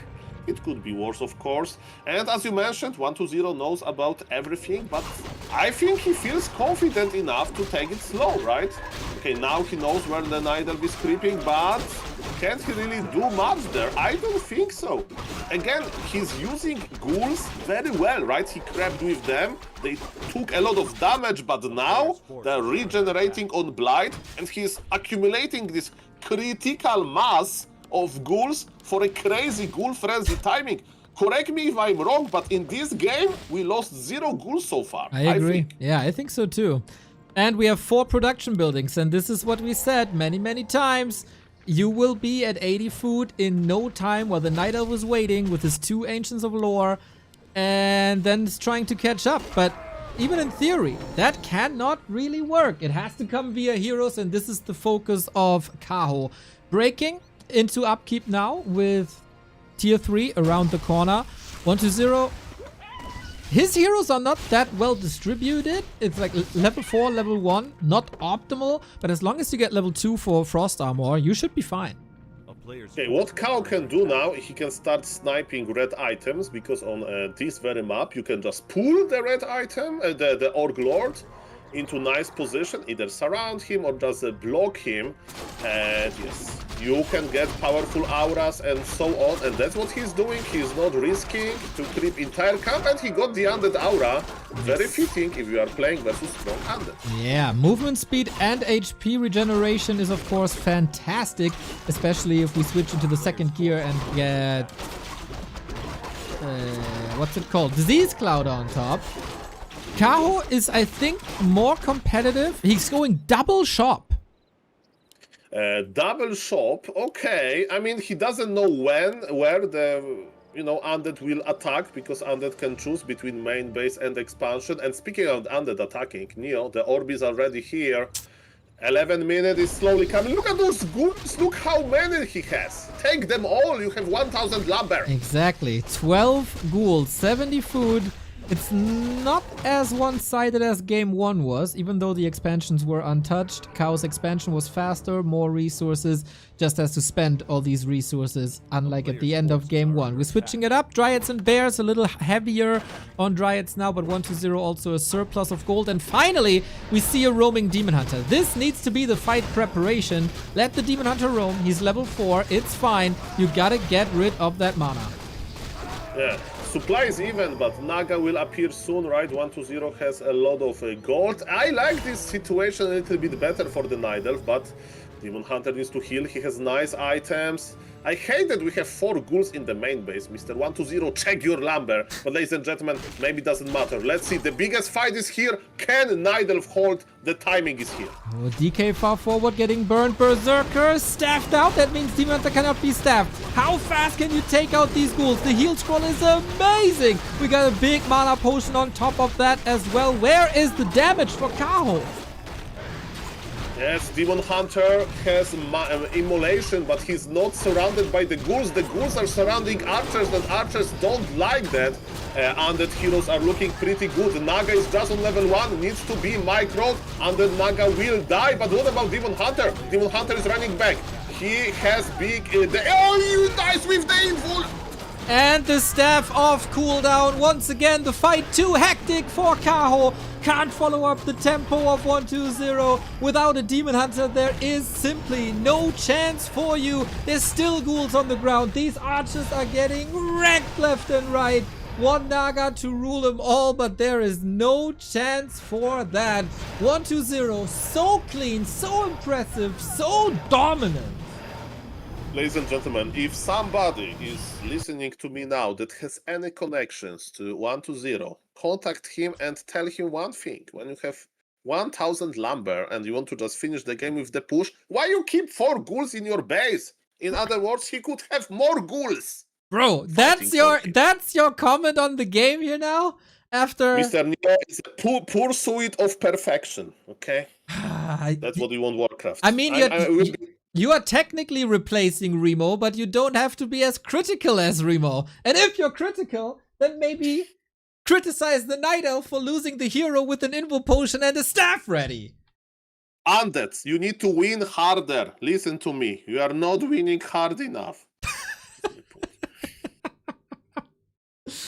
Oh man, we have something to laugh about. Kaho absolutely doesn't. He is not on the level of 1-2-0 here, and he also does not display any new angles to this matchup, I feel. I mean, exactly, like, I wonder, like, if now I can send a message to Mr. Kaho. My first message is, don't worry, breathe in, breathe out, okay? There is still reverse sweep possible. Under this scary, maybe try something different, okay? Maybe try to play one base Aline, right? Maybe surprise 1-2-0, because as you mentioned, 2 games that we saw were very repetitive, right? The same scenario. Successful expo for Undead. In this game, 1-2-0 slowed down a little bit. Kaho slowed down a little bit his counter expansion. He made it in the base, but in my opinion, it made it even worse. So maybe something different, like I'm not talking about like different hero, but try one base, try to pressure more. Because when 1-0 is in his element, when he feels comfortable to make this ghoul frenzy push, he can even with 4 ghouls missing. Yeah, this this looks like a very much in shape 1-0. I saw his practice throughout the week was playing Orc, for example, playing Human, playing... Or playing on Warcraft Champions ladder, finding somebody 400 MMR lower and staying AFK for 3 minutes. That's also the thing. He was playing Pally Rifle also. I heard about this, but I forgot. You forgot, huh? Yeah. He won versus Night Elf with Pala Rifle. That's how he was practicing. Oh, you know what? I'm playing this most important tournament, and I need to like sharp my every edge possible to make this crazy dangerous push versus Night Elf. I'll try to play one base with Pala Rifle. Well, maybe he spent 3 hours setting up the hotkeys for human. That would be great practice. Pretty sure that's what happens. We have 3 match points for the Necromancer on his way to the final 4, where Fortitude is waiting for him. Kaho, similar to the group stage, pretty much underperforming. I don't think he's like tired yet. Yeah, it was a long series against Lin. Maybe his practice was only targeted against Lin. This is so far a carbon copy of the group stage, and that wasn't enough. But the next map is making me hopeful, because in my opinion there's 3 maps where Night Elves have good chances. That is Echo Isles, that is Hammerfall, and that is the upcoming map, and that is Autumn Leaves. Trigger your inner life, Kaho, and show the world what you're made of, Wonder Boy. And if you want to trigger your inner life, I recommend playing 1000 games per season to accomplish that. That is also a big help. Kaho is the best Night Elf. He is the most reliable Night Elf, of course, as well. But he didn't have his big tier 1 tournament win yet. Not a grand final in reach either. And now he's up against the ropes, and his dreams could once again be crushed. We're fast forwarding through this harass. We got a Wisp detonate. It is once again the same situation that we had before. We get a ghoul kill though. But it takes a lot out of Kaho to get there. Level 2, Elasted would have been amazing. But 1-0 gets the entire camp. Yeah, this was pretty hard camp, so losing 1 ghoul definitely acceptable, but maybe that's the big comeback of Kaho. He killed 1 ghoul in the early game. Good job. That is, of course, already a little bit better. So on the other side, we got a very, very, very early expansion. Once again, a bit more defensive than the greedy position where it could be. Demon Hunter hurt though, and it seems like 1-0 has the perfect read once again, similar to Northern Isles. What's preventing 1-0 now from kicking this Tree of Life? I mean, maybe nothing, but how expensive it's going to be, right? Archers are in nice position, there are even Moonwells nearby, and look! First goal, good thing for the Night Elf. Under this pulling back and under this scared now. Okay, too many archers here. Creeps woken up for a little bit of extra bloodlust. 1-0 in the meantime, starting this expansion once again. Feels like a little earlier than on last Refuge. And the Ring of Regen on the DK, by the way. We gotta talk about that. Amazing regen, not only on the ghouls at home, but also the DK on the battlefield. Yes, but you know what 1-0 is waiting for? Produce the last Acolyte tech and take the Ghoul Squad. And the Ghoul Squad is running across the map, Neo, and the Ghoul Squad will probably collide with the Tree of Life. That's 6 ghouls. 4 ghouls are scary. 5 ghouls are devastating. 6 ghouls is so much. And he's adding 2 more. That is twice the amount of ghouls that we usually see on Echo Isles. And Echo Isles has mercs to help in the defense. How is this supposed to work for Kaho? This is an important moment, guys. The game is open. That's the best game that Night Elf had so far. Please keep it up, Mr. Kaho. He's routing his Tree of Life. It's good because it's a fortified armor, but it means that he can't move. He's waiting for a better moment. And how good are ghouls that are not cutting lumber? Not that great. Exactly. That will help with the tech. If Kaho survives this somehow. Oh, so close. That was a bit too risky for my taste. But yeah, you are... TP, so every mistake and, you know... That's right, but you are right, man. This is now turning into a problem for 120, who's not going decisively for the tree or the camp, but he has actual lumber issues soon. Oh yes, and he deserves this after what he have done to this Night Elf in previous 2 games. Naga is here, and Naga will help a lot. Death Knight! Death Knight! In a surround! No way! How could that happen to 120? Kaho needs this kill. The Naga gets the kill. Oh my! Wonderful, wonderful early game now. From almost getting the Demon Hunter surrounded without a TP to getting a 3-point surround on the DK. This is the time that Kaho needs. Okay, if somebody will make a clip from this game, would be Walter White talking to Skylar that he's the one who knocks. Because yes, this Night Elf is able to defend himself and he's ready to tag it to the late game. This time with the clear advantage. Well done. Okay, Kaho, that was clean. Now Expo comes up, needs a little bit of healing, gets it from the tree.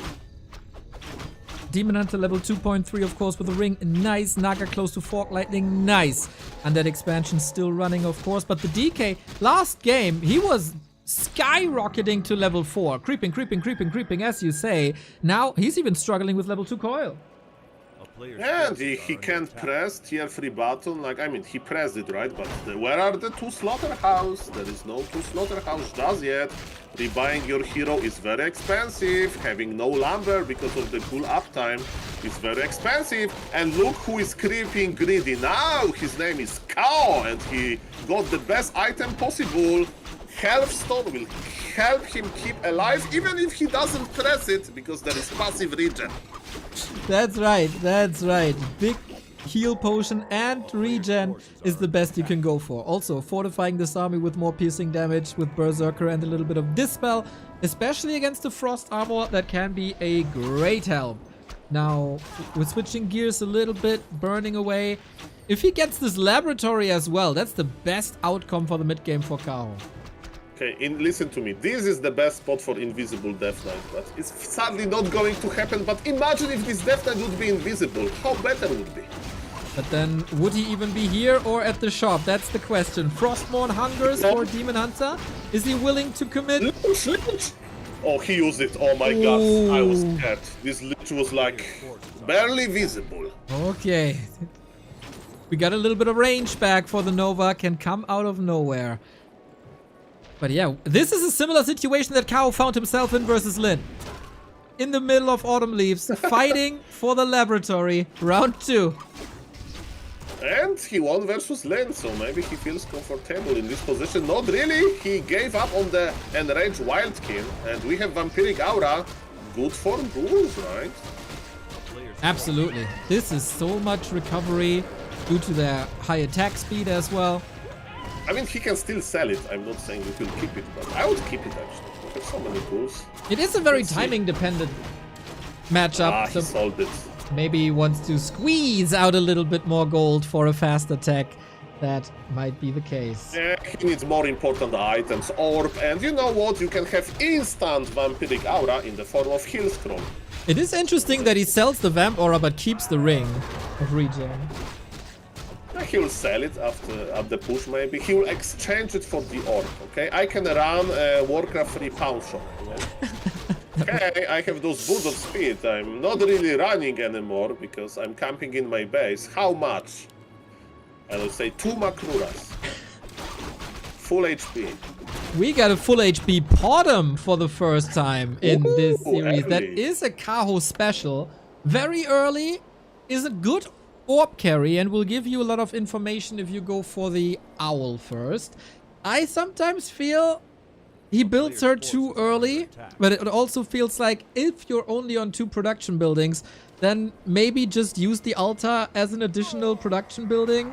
We'll I see. mean, that's an adjustment by Kaho. He's like, okay, this game is going well, right?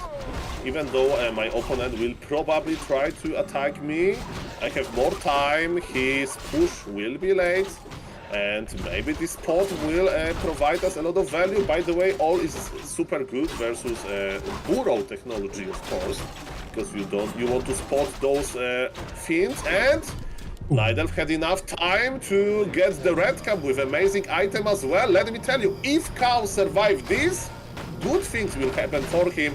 Death Knight with the heal score. Okay then, here we go. The big push, 1-0 on the way to the final 4 of the Super League. One more kill, and then he's there. Kaho fighting for his tournament life.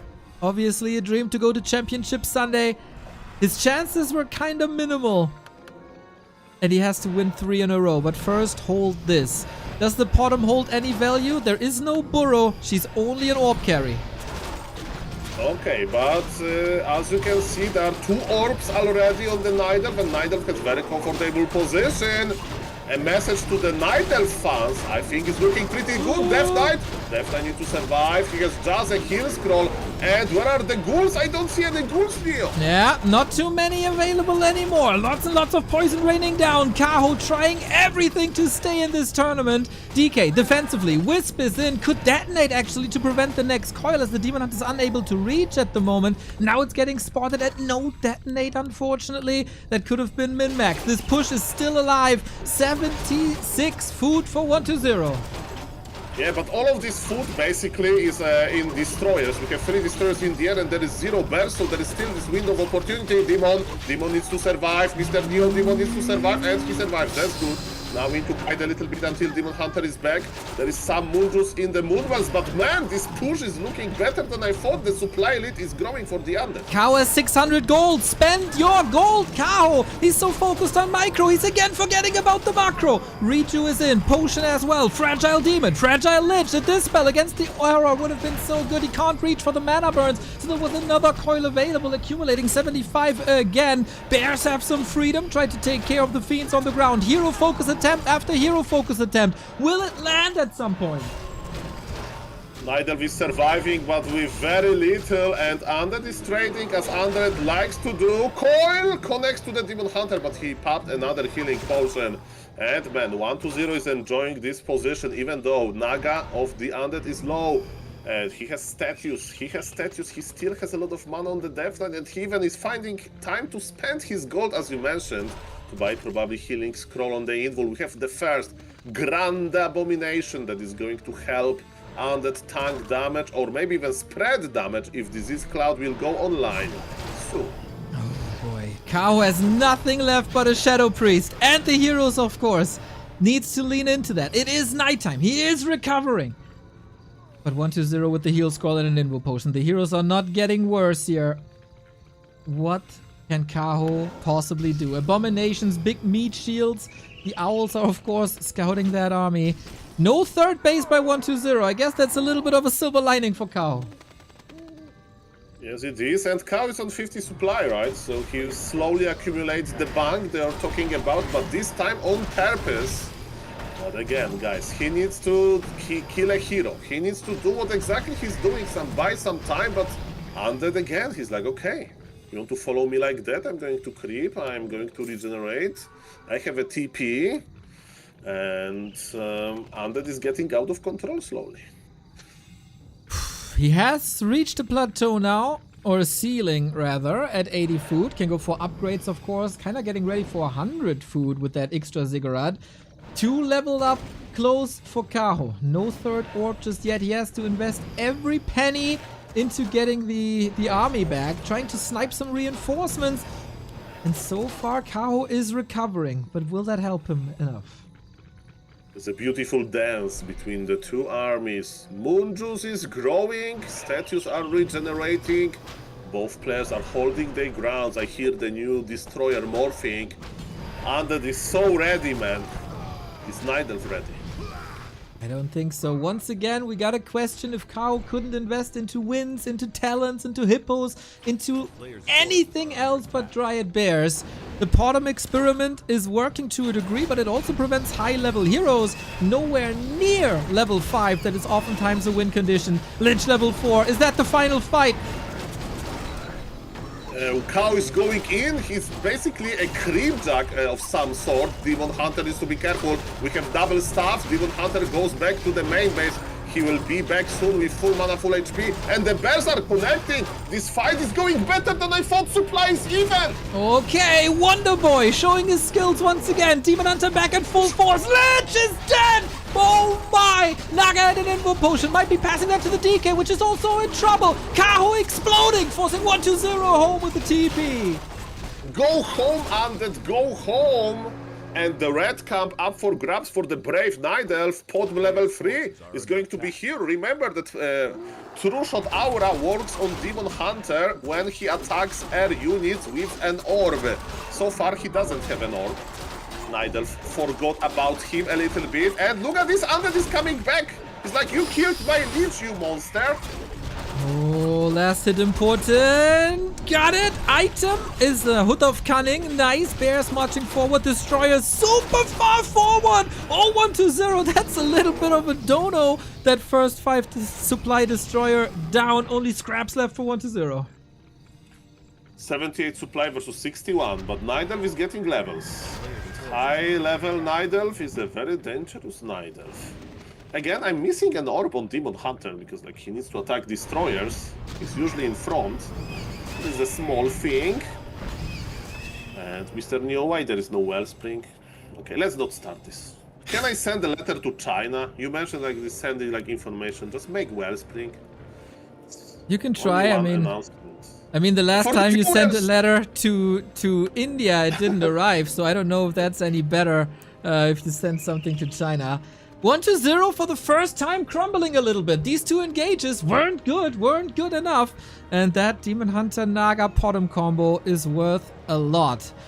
Is it now the moment where Kaho takes over? For the first time in forever, the supply is even.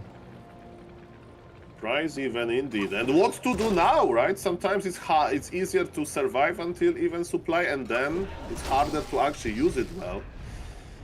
1-0 is pulling back, of course. He is constantly being scouted by these amazing all scouts. And it's more creeping, basically. More creeping. We got the triple orb up. You finally got your wish fulfilled. I would love to see a level 5 Demon Hunter, but with Tri-Hero, that is a bit problematic. We're lining up to 100 supply. The Ziggurats are there and on the way. Moonwells as well. Upgrades, 0-2 on the way for Kaho. 3-0 on the way for 1-0. Yes, in the upgrade advantage, Undead is doing quite well, but remember that he has also some melee units like ghouls and abominations. They have 0-0 upgrades by their job is to basically, survive a little bit, spread the disease cloud, of course, in the case of abominations. And look at this, Undead is going in. It's 88 supply. We have 2 illusions. How many destroyers are in the air? Yeah. 5! And they have no mana, and it's only 1 statue. This is dead weight.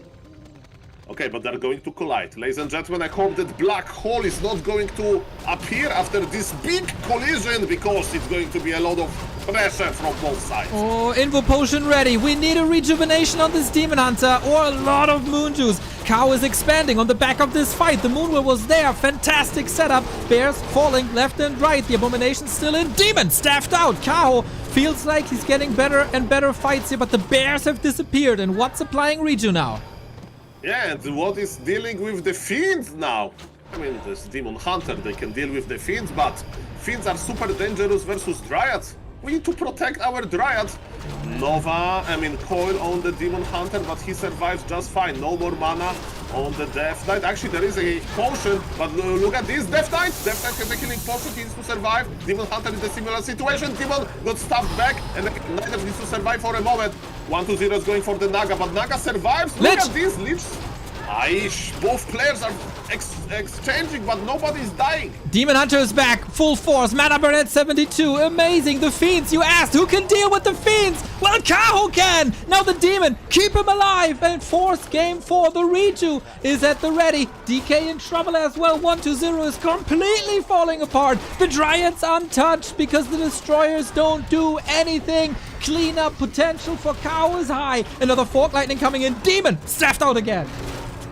Abominations are coming. They are good versus Dryads, but as you mentioned, it's pretty funny that those destroyers are doing nothing. They are literally AFK. Lich is back from the tavern. Death Knight goes down. Boom! Kaho is back in this series. The best game of the playoffs for now for him, or at least for this series. Fighting and staying alive. This was insane, dude. 1-0 was up 35 food on the right-hand side, and then a big-time fumble in this pre-decisive fight, giving Kaho some advantages here, and he pounced hard on that.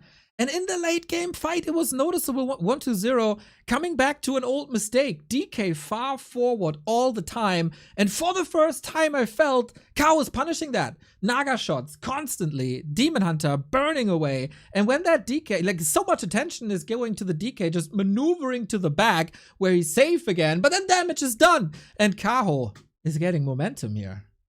And the most important part, I think, what you mentioned, we had a lot of dead weight in the form of 5 destroyers. They were literally AFK, 25 supplies, like almost 4 Frostworms, doing nothing. That's right. And oftentimes, this is like not rare for 1-0, but then he also has like 4 statues, and then he can drain all the mana, and then all of a sudden they're good again, right? But 5 destroyers and 1 statue is not a great ratio to have. Game number 4 is ready. It's going to be Twisted Meadows, even bigger map. Wow. Hot damn. That's high octane here. I couldn't even change the score over all this. There it is. Kaho puts his name on a board. He has done some incredible reverse sweeps, including versus Happy some time ago. The last deciding map then was on Northern Isles. The true ones remember. Remarkable to see the fighting spirit in Kaho, where it was easy to fall apart. 2-0 down, he got slapped around. This game didn't look too great either, but he brings it back. And even without a level 5 Demon Hunter, there is some room to grow here for Kaho still. Mr. Neo, I don't know if you are speed up, but we have a emergency in the Night Elf altar. Good emergency. Okay? Oh, I thought it's a ghoul pull and I had to hurry, but it's a warden. Warden versus human? That's nobody's surprised by that. Like, this is almost meta on the bigger maps, but versus undead. I haven't seen that in forever. And this is important game, right? Am I right, chat? I mean, this is for elimination. How good do we rank Kaho's Warden in comparison to, like, a Lawlion?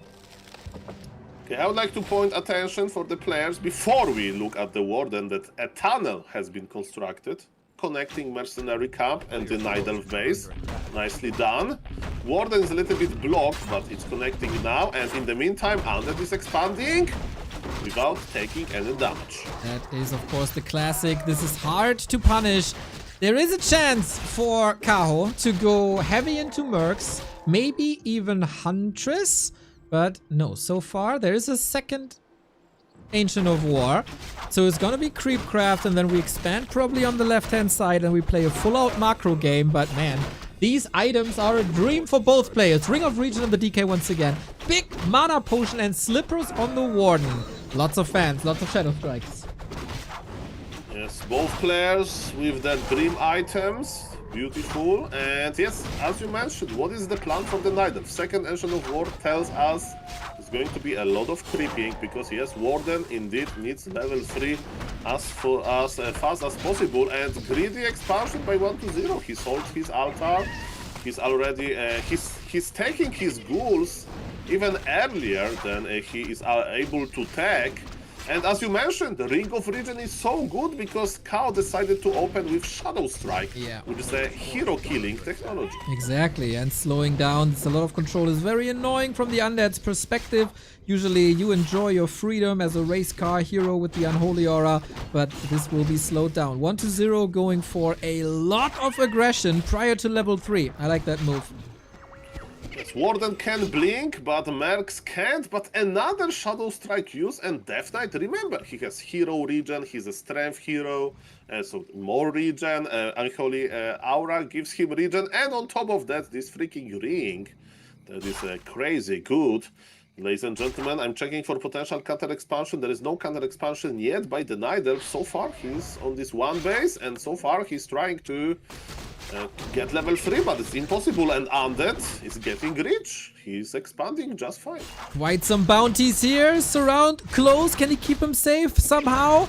Trying to. Nice deny with a Ritual Dagger. Relatively easy to do, and the Berserker is down. Big XP and 4-1-0 and big damage gone for Kaho. Yeah. Forest Troll Berserker, you will be missed. And look at this is a revenge. You killed my Berserker. I will use big mana potion and I will get rid of you, ghoul. Ladies and gentlemen, it's not that easy. Brave Death Knight is trying to help his ghouls. Keeps them alive. So far so good. This second Ancient of War is idle. Yeah, and the Warden is not getting off the ground. I think Kaho envisioned this early game a little bit different. Ghoul aggression, name of the game. But now we got boots, we got a circle. That's nice enhancements for Kaho. Maybe now we can run these ghouls down and find some time to creep with the Ancient and the Archers on the left-hand side. Kaho has some catching up to do. And 1-0 feels very comfortable now, very safe now, because he bought Staff of Teleportation. It means in his Death Knight gets like 2 red HP. Of course, sometimes it can be too late, but he can just press the staff and escape this annoying Warden. And speaking about that, on the bottom of the map, there is a Tree of Life growing, and got scouted immediately by 1-0. He's going to cancel it, but man, level 3 is in the air and it's for Kaho. Oh, and Snare. Nicely done by the Trapper. Coil is in time again. Dude, this early game control by 1-0 is magnificent. The DK block. Masterful control, 1-0. Yeah, I'm following this ghoul, and so far he's alive. He survived on 11 HP. This ghoul should write a thank you letter to the Death Knight. Ancient of War is dying, look! Oh no, Kaho is falling apart. The pressure by 1-0 is too high. He can't get a ghoul. He lost the Berserker. The DK is safe as well. The Warden is still not level 3. As you say, the Ancient of War dead. 160 gold, 60 lumber for nothing. Guys, this is bad. Like, if you are an idle fan, you need to, like, wish your best to Kaho. Okay, he will get 1 ghoul. Deny? Denied! Okay, even if you wished him well, it's not working. Guys, change the strategy. I don't know what you can do. This early game is so good by 1-0. Unbelievable. Like level 2 Warden, it feels so bad, you know, it like feels so bad. Can I remind everybody that this was with a big mana potion, and we still couldn't get a clean ghoul kill without deny. This one has no chance, but he bought a lot of time on 1 HP. Kaho is 1 kill away from getting his level 3, but tier 3 is already going up for the Undead. The Expo is down, by the way. Not sure if we mentioned that. Kaho's Expo gone. Yeah, cancelled by the ghouls. And yes, level 3 is here, but again, if Kaho wants to use Shadow Strike level 2 on Death Knight, the Death Knight will just staff away. Outstaff now. Coil and staffing. Who got the kill? Kaho got the kill. Okay. This Death Knight tried to have a nice coil, but not important. And in happy style, he sold Staff of Teleportation immediately. He used this item once, and it's not any good for him anymore. Ooh. This Warden has to spiral completely out of control, and this is the best item to do so. Sobi Mask available. But yeah, heavy lifting necessary. Another tree on the left-hand side, but that takes 2 minutes to get online. 2 minutes that will give 1-0 tier 3. and half of Frenzy. Yeah, and as you mentioned, Sobi Mask is a great start for a comeback, right? Because in Warden we trust, this Warden needs to get levels, needs to spend a lot of mana offensively, and that's what Sobi Mask can basically allow Kaho to do. But yes, as also Death Knight doesn't have level 3 just yet, so the game is not that over, but yes, Kaho, you need to hold somehow. You need to prepare the ground for this hold. How you can do it inside of the undead base? I see a lot of ghouls, there are some fiends, and I wonder about the third hero, because you don't need a Naga versus this, maybe Alchemist, who knows? Ooh, oh yeah, oh yeah, actually that would be good. We've seen it a lot when you need some healing. Ewan's play him versus Warden. Falls off a little bit, and of course can't be coil. Bit of an issue. Kaho is at tier 3, gets the bonus experience for having a single hero on tier 3. That's exactly what he needs. Still, we have a 10-minute Warden game and no Acolyte was touched, no harass whatsoever. The counterplay by 120 was masterful. Yeah, but now we are in the the late game is slowly starting, and yes, pushing into Warden with level 5. This doesn't feel that good. By the way, we are suffering from success. Backpack technology again to there is a Dryad close to the lab of Night Elf, and this Dryad is just going to pick up the Belt of Strength and sell it. Okay, or keep it for a Panda Alchemist, whatever you want to go for. At some point, we need a second, or, okay, you were right, you sold it. We need a second hero at some point. We'll celebrate with the Panda after we survive the push, and yes, indeed, it's Alchemist level 3, and I think that 120 is going for the kill, Neo.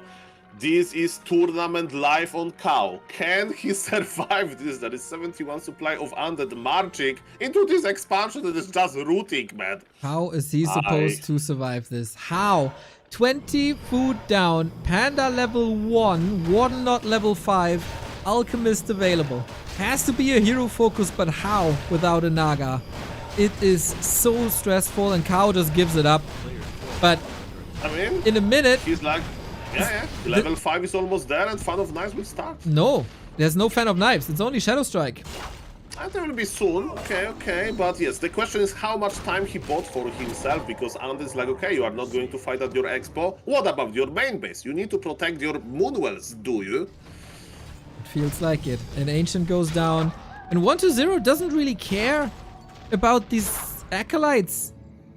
It's 2 Acolytes down. That's about it. Got the Warden level 5. Maybe exactly what she needed. But of course, when you have a Warden, you don't have a Demon Hunter. And that's a lot of spells for 120. Yeah, the Alchemist can heal Death Knight as well. And he has Frost Armor as well. So it's pretty healthy Death Knight, all things considered. 50 supply for the Night Elf, but 1 Obsidian statue got caught. 80 supply of the Undead. Ladies and gentlemen, Warden, do your magic. Needs to get these hero kills. 120 has no invul, no heal pod. Maybe there is an opening somewhere, but even if Kaho buys time here, the clock is still ticking for 120. It's all about the hero. Yeah, Death Knight is surviving well. Double heal scroll and invul. This buy bought everything that could save him inside of the Goblin Merchant. And Death Knight is like, okay, I'm ready for you. You want to spam your Shadow Strike? Be my guest? I have 80 supply and I'm not afraid to use it on you. Remarkable how Kaho was able to buy time. He's of course in no upkeep, has to stay in no upkeep. Mana, oh, there's so much there's just so much healing. I wouldn't be too surprised if Kaho's not if 120 is not losing a single unit here.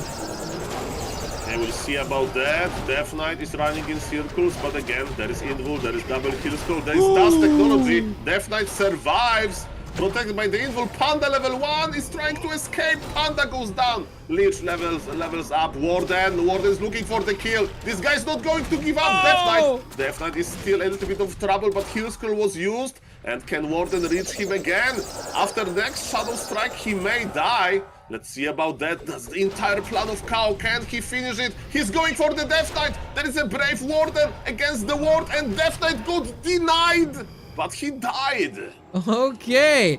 Kaho is still alive. Fighting, kicking, screaming, poking eyes. Or not! And 120 wins this. Here we go, everybody. Here we go. He proved his point. Warden is good for hero focus, but it was one base behind. And guys, we thought that there will be this chance to come back to this base, but he just probably look at his altar where there was level 1 panda inside of the altar. It's like, okay, congratulations, Mr. 120. Have a nice rest before challenging the anti-undead expert, which is for a Fortitude. Exactly as it was in the group stage here. 1-2-0-3. Kaho won. I feel like Twisted obviously went sideways immediately. The Warden didn't work at all. But I feel Kaho lost the games on Northern Isles and Last Refuge. That was a bit uninspired. Of course, as so often, the problem of keeping the heroes alive, despite staff and potions, as we oftentimes mention. Autumn Leaves was amazing. If Kaho plays like he did on Autumn Leaves, we got a way different series to our hands. But somehow, obviously, he has that mental block versus Happy. We discussed this quite a bit. He's starting to develop that same thing versus 1-2-0. This could have been closer if Kaho plays closer to his potential. But the dreams for the Orcs are gone, with Lin losing to Kaho. And the Night Elves have also been eliminated. Lin, not the first tier 1 win in 6 years for Kaho. No chance for a tier 1 title, for his first tier 1 title ever. We are shattering one dream after the next here. Oh yes, Undead is still, as you said about Kaho, still kicking, still screaming. We have a lot of Undeads left. But if there is one player that we can send to remove all of the Undeads, his name is Fortitude. I do remember watching Marvel movie. It was like 10 years ago when there was this idea, there was alien invasion of the Earth through some portal. And what the superheroes from Earth did, the idea was to throw Hulk there in this portal to give all of the trouble to the Undeads, because Hulk is imba, this like monster. So versus all of these Undead players, we throw Fortitude. And let me tell you, he is capable of doing miracles versus them. Yeah, that is right. And he has defeated Happy on the last day of the group stage. So he's coming in shape. He is the current WSB champion. And he, of course, wants this tier 1 title as well. Whenever there's a tier 1 tournament, he shows his absolute A-game. He might have some losses in group stages. He might lose some show matches here and there. But tier 1 tournament is tier 1 tournament. And that's why he is the big bout machine. It's very sad for Lin, very sad for Kaho, but not on that level today. We got a lot of support coming in. FSN Strider for the 17-month. Mr. Backhead with another 5 gifties. Little bit of celebration for the undeads here, I see. Thank you for the support. XCOM with the 23-month. Necro DC. John Lusko. Jay Carfu. Your Voice is Ambrosia. Nate Dogg. And Eulenspiegel. And Izzy. And Minimum. And Mr. Backhead again with the 5 gifties. And Rogan Hulk Hogan. And that guy Dylan. And you are all awesome. And you know that games are delivering if the casters are not even thanking the subs. They're just casting, ladies and gentlemen. I was tunnel visioned on this Warden. I was looking for some sparks of hope. But man, the last game, kind of sad for Kaho. At least he got his hero kill at the end. And then he gave up. Thank you again for all of the support for Warcraft 3. Warcraft 3 is amazing. This tournament is amazing.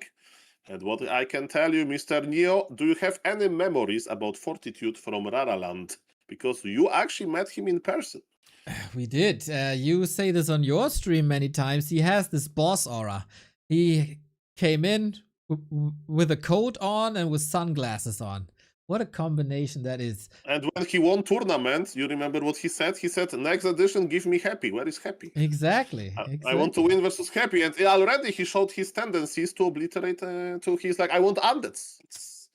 I want to win versus Undeads. That feels the best. And if he wants to win this tournament, he has to eliminate 3 Undeads in a row. First 1-0, then Happy, who is not waiting in the grand final. And then, of course, Labyrinth. So I think this is also the perfect order when it comes to the undead strength versus human. 1-0, clearly the weakest. Happy, very, very good. We've seen it time and time again, but some flaws and some stubbornness. And for many people, this might be shocking, but Labyrinth, best undead versus human player in the world, according to my opinion. Oh, so the good news is not about the opinion anymore, because we are going to have evidence in front of us how Fortitude is performing. Yesterday, I was watching his stream a little bit. I was casting a little bit of his big games, because they're available on Flow TV. You know what he was practicing? He was practicing versus Orc. He was afraid that it's not going to be 1-0, that he was going to be late. He was playing versus Focus. And Focus had some nice games versus Pala Rifle, but ladies and gentlemen, we are not going to see Pala Rifle. Fortitude gave up on Pala Rifle so far, maybe. Correct me if I'm wrong, but I think he will provide us the best Archmage play that he can give us, the mixture of one base and expansion into, you know, like, everything will happen. One thing is certain. The undead expansion will be cancelled multiple times, but those huge water elementals, I can see that very vividly. Yeah, we'll go into the ins and outs of this match when it's live. We got the map picks and bans to do. That gives us some time to shout out one of our supporters, one of our sponsors, been with us for the past 2 weeks, and that is GrabTab. Perfect for moments exactly like this, when you're waiting for the game, whether you're here on the broadcast and the players have to do the pick and bans, or if you're waiting in queue for your next War 3 Champions game, GrabTab might support you here. It is a little enhancement for mobile games. You can just chill on your phone and play one of the games here: Puzzle, Chaos, Marvel Strike Force, Warpath, Dark Epoch, or DC Dark Legion. And while you play and fulfill your missions in-game, you can make actual money with mobile gaming. You got a couple of missions here, and that is rather simple. Install the game, reach level something, reach level something. The further you go, the more coins you get, and these coins can be converted, the GrabTab coins can be converted into rewards. What rewards, you might ask, Mr. Neo? Well, gift cards. Lots and lots and lots of gift cards from Amazon, Google Play, Zalando, PlayStation, Xbox, Uber Eats, or Twitch. You can finance your next 5 to 6 months of a Back to Warcraft or Soul 8-man sub by playing mobile games, or get a nice pizza next to the Back to Warcraft broadcast here of the Super League. Many opportunities, just a couple of clicks, and of course helps our channel a lot. Every sign up via our link, !GrabTab, is basically the equivalent of a Prime sub. So that would be nice if you want to spend the time. Registration is easy, setup is easy. Download and install games and get some coins with GrabTab. Thank you. Very well said, Mr. Neo. And yes, pizza, Warcraft 3, and Twitch goes together well. I can tell you about that. Yeah, I'll have the pleasure later tonight as well. Ooh, we should ask the people out there, right? In the vote earlier, 50% said Fortitude. Now we got another poll. We need another prediction. Where's your money on? Can 1-0 break the curse, or will Fortitude be the expected winner? Well, I would maybe, instead of giving the prediction, I will plant an idea. So, Fortitude, let's think about the situation from Fortitude point of view. Can he hide any strategies? No, like, he needs to play his best, probably, and I presume that other undeads are watching, and it's a very cool feeling when you are like, you know, you are watching a live game or a guy that will actually play versus you, and you can just instantly think, okay, in this situation, I would adjust like that. In those other undeads, which is, of course, Mr. Labyrinth and Happy, they can find a lot of ideas. So, man, it's actually super hard for Fortitude, right?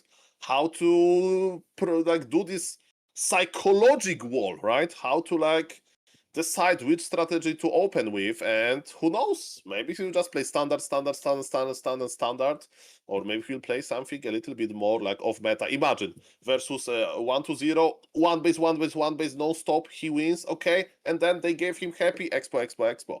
Hard to see. I'm excited about the games, and I hope that Fortitude is in a good shape. Well, let's go into the game then, Mr. Ape-Man. 1-0 versus Fortitude, the fight for the last day of the Super League. Top 4 guaranteed, but who makes it to the top 3 and to Championship Sunday? Fortitude against the entire undead race is the story now. We kick things off on Tidehunters. Couple of stats before we go into this. Fortitude has an insane undead versus human matchup, of course, one of the very best to ever do it, and he has defeated 120 2 times on this patch already. And if we look further down, the last time 120 defeated Fortitude is a long time ago. I have to scroll. It was October in a best of 3. This is a best of 5. This is trickier. The advantage lies with Fortitude. The matchup for 120 versus human is a problem. 2 to 5 on this patch. If he wants to go far in this tournament, this is the race for him to beat, where Labby and Happy are thriving most of the time. He sees issues. And why is that? Oftentimes because of ghouls. His ghoul micro today looked amazing. Is that the necessary adjustment to give us an all undead championship final, or will the big bout machine crush the party? A player's forces are under Oh yes, and I'm already in the game. Speed up, and let me tell you, Fortitude is opening with a very strong creeping, and it opens him this door basically to play either expansion on one base, and it's up to 1-0 to scout this basically, because in this position Fortitude again he can either attack very quickly with level 3 or expand himself. We'll see about that. The first aura is good, the first item for the human, because it's the paladin aura, and everybody loves paladin abilities. That is correct. Especially when it's played from a Chinese player and it's running with a Divine Shield in your base. But that's not what it's about. Devotion Aura always good. There's a solid amount of physical damage coming from ghouls, skeletons, beetles, as that is the opening here. Crypt Lord, the hero of choice. No Lich, no DK, Tet Fiends, nothing spectacular. Both sticking to their guns, or in 1-0's side, with their shield, as he has 2 rings of protection. It's well said, and look at this very early expansion attempt by the undead. And is he going to cross the map, or he will creep Makrura? Oh, 1-0 is definitely watching my streams as well, because he knows that this camp is very juicy, a lot of creeping. He's like, okay, maybe I can't really apply too much pressure to the human expansion at this stage, but look at this one. Fortitude knows, and man, this expansion will die, let me tell you that. But who knows, maybe it's just a bait. Maybe it's just, you like, hey, Archmage, you need to be there, and then 1-0 will attack the human expo. That seems to be the plan. Water Elemental Archmage, easy cancel, as if this was part of the plan. We don't have the gold currently to tech immediately, but ghouls, skeletons on the way to 40's Expo, where he is going taking a piece of Infi's playstyle again with double tower before Town Hall. Yeah, but what is Crypt Lord left at the undead expansion? I thought that it was going to be like the full force attack, but in the meantime 2 workers are dead. Fortitude is still not expanding just yet. He invested into 2 arcane towers, which is amazing versus a Crypt Lord, of course. Speaking of the Crypt Lord, he's running with full mana in circles. I don't like it. Me neither. That was a problem in the group stage as well. It was 4 full minutes without spending mana there for 1-0, as Fortitude, of course, won the group stage and counter as so often. But there is pressure. First arcane tower down. The second one cannot be stopped anymore. Yeah, and Crypt Lord run now for a good reason, because yes, Arcane Tower is amazing with removing mana from the heroes. Okay, this is human versus undead craziness. Nobody's expanding, everybody's on tier 1, huge fights, huge levels. 1-0 is trying to expand again, and probably the same thing will do Fortitude. But who will outsmart who, right? Because it's all about finding this perfect balance between cancelling expansions and keeping them up yourself. 80 seconds for the undead expansion, 50 seconds for the human expansion. Who does more damage? Archmage in the middle, hunting ghouls, something that Kaho couldn't achieve, has now been added to the account of 40. But I gotta say, compared to the group stage game, I like this a little better for 1-2-0. Depends, of course, when... Water Metal got summoned in the wrong position. 1-2-0 was... Fortitude was trying to summon... Look at this wall! Look at this wall! This wall is good! Oh, he needs to keep this expo alive. Can he do it? So close, but I think it's not enough. The Criplord goes around. What is happening here? Is he trying to vanilla surround? Not really. The undead army is not in position. Expansion will be cancelled. Just to Archmage and Water Elemental. Man, almost it worked. Wait. Okay, footmen are here. Okay, that is a cancel indeed. In the meantime, ghouls are ravaging the main base. We got trouble city everywhere. But speaking of city, 40 has a second city on the right-hand side. He's mining. He can afford these losses. Yes, but as you mentioned, inside of the human base, big action is happening. Of course, there is militia there. How is the Archmage doing? Archmage is running back, and man, he is fast with his boots of speed. And I think he will have no mercy to the two ghouls, Mr. Fortitude. With his boss aura, one of the ghouls wanted to survive, sacrifice himself in order to survive, but Fortitude is ruthless. But in the meantime, look at the impale in the human expansion. 1-0 is taking some revenge. Oh, Archmage, kinda stuck. Wait a minute. He has a TP to get out. He's blocking himself. Absolute chaos. No impale anymore to follow that up. But footmen are falling. 1-0 makes this way more competitive than he did in the group stage, at least for now. The ghoul rotation is in. Second squad, split attack. Some to the footmen, some to the Archmage. But he still needs to wait 40 seconds for his next expo. And it feels like the clock in 40's brain is ticking already. Oh, yeah. It's time. Not to get the pizza out of the oven, but to summon the water elemental at the expo and cancel it one more time. Oh no. If this expansion goes down, it's GG. We can be clear about that. Acolyte, can you surround Water Elemental? Breath Acolyte, they did it. Expansion will go up. Of course, losing Acolyte is painful now because you would like to tag, but then it could be much worse. Ladies and gentlemen, it's official. Undead expansion survived. This time.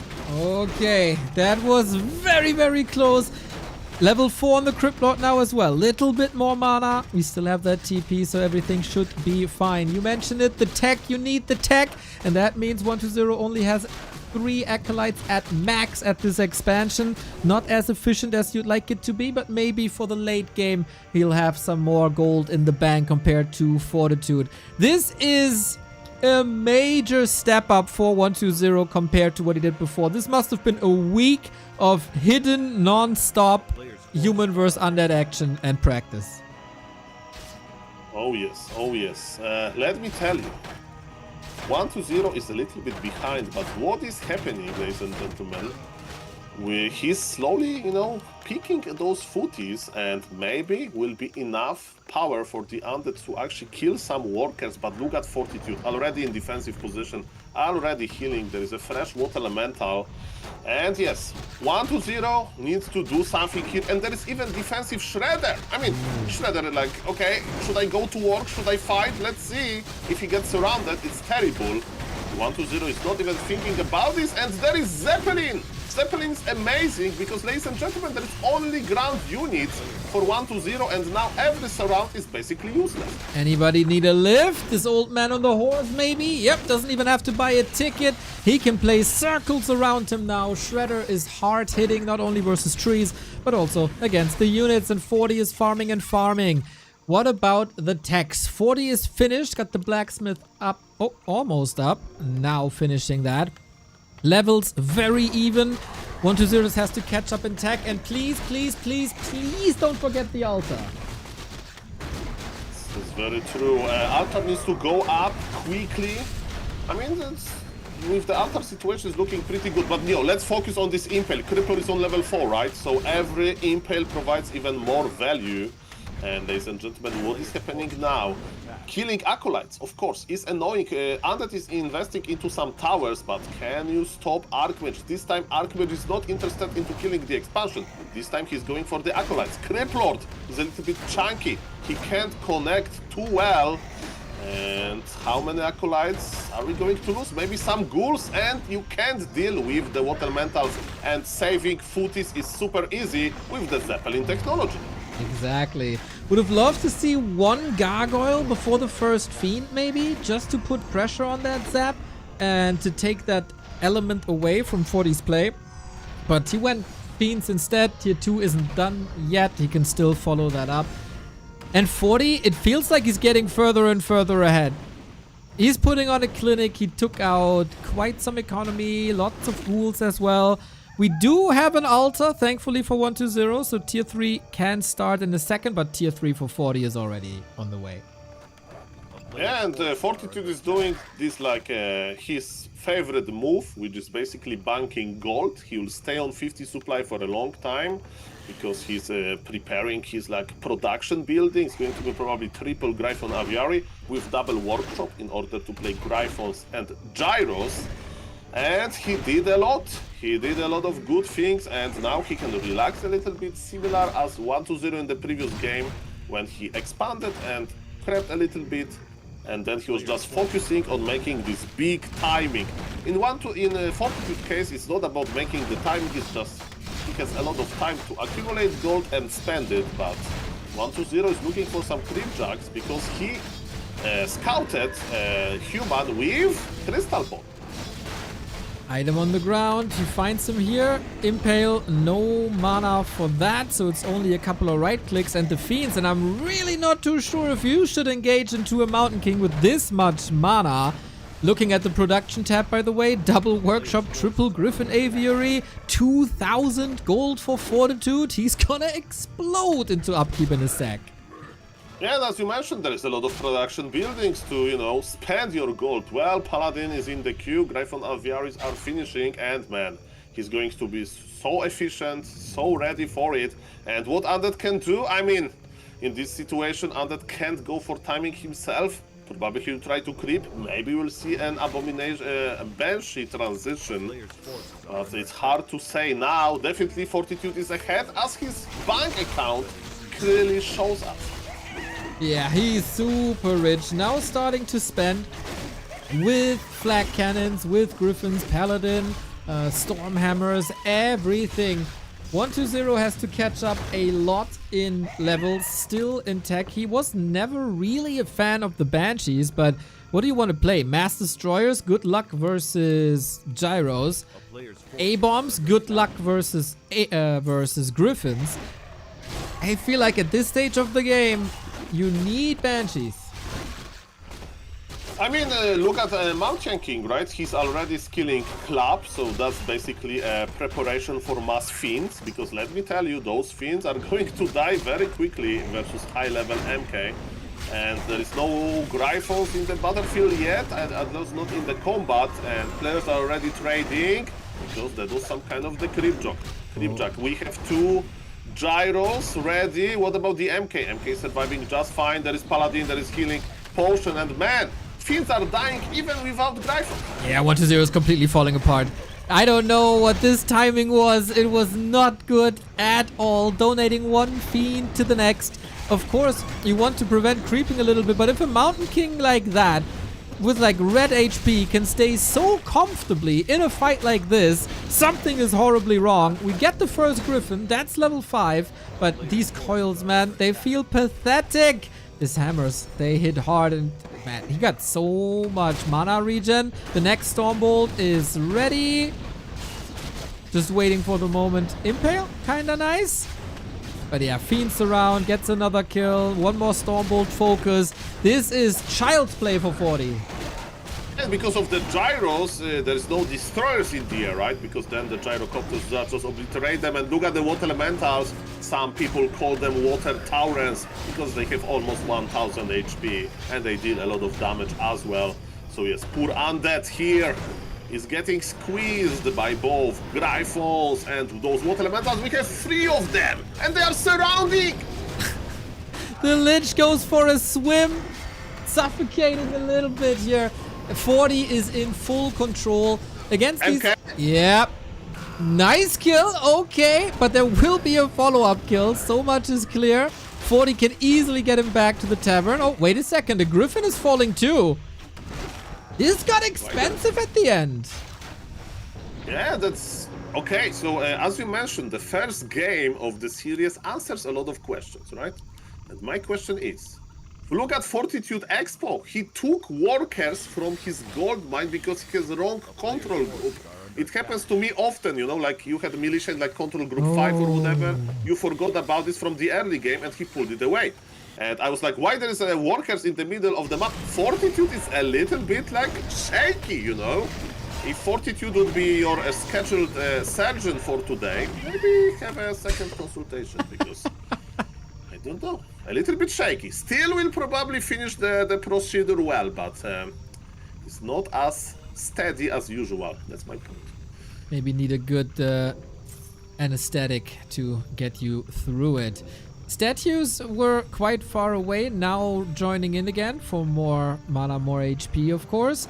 That Mountain King loss hurts a little bit. It's only coming in now, even though he got a lot of kills. It's only level 2.5 at the moment. 120 getting some HP and a claw on that Lich. 5-3-2, respectable heroes, even though the Crypt Lord falls off now more and more, as there's very few ground units to impale. Yeah, Mountain King level 3 with mana. That's scary. And so far it's not happening, right? He's just on level 2. Maybe that's why 120 was trying to put so much effort into focusing him. And as you mentioned, 120 doesn't want to transition into Banshees. He thinks that his best chance... By the way, look at this Zeppelin position. There is no vision from the undead and Zeppelin survives. 40 needs levels, but where to get them? There's scraps at the red. There's the orange still, but 120 will get the red spot then, as you said. This is way closer than it had any right to be. Fortitude overextending, doing economical mistakes, and Banshees are coming.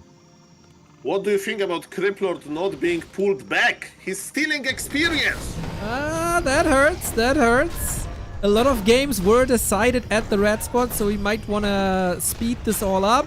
But yeah, eventually, you are correct. There was no harm, there was no danger. Look, now he's giving lead the last guy for level 3. He's like, Soul, it was just for the breakpoint. Ladies and gentlemen, how good is Crypt Lord for the combat versus air? Not that great, but impaling workers with Nova on top of that, that sounds like a good combination.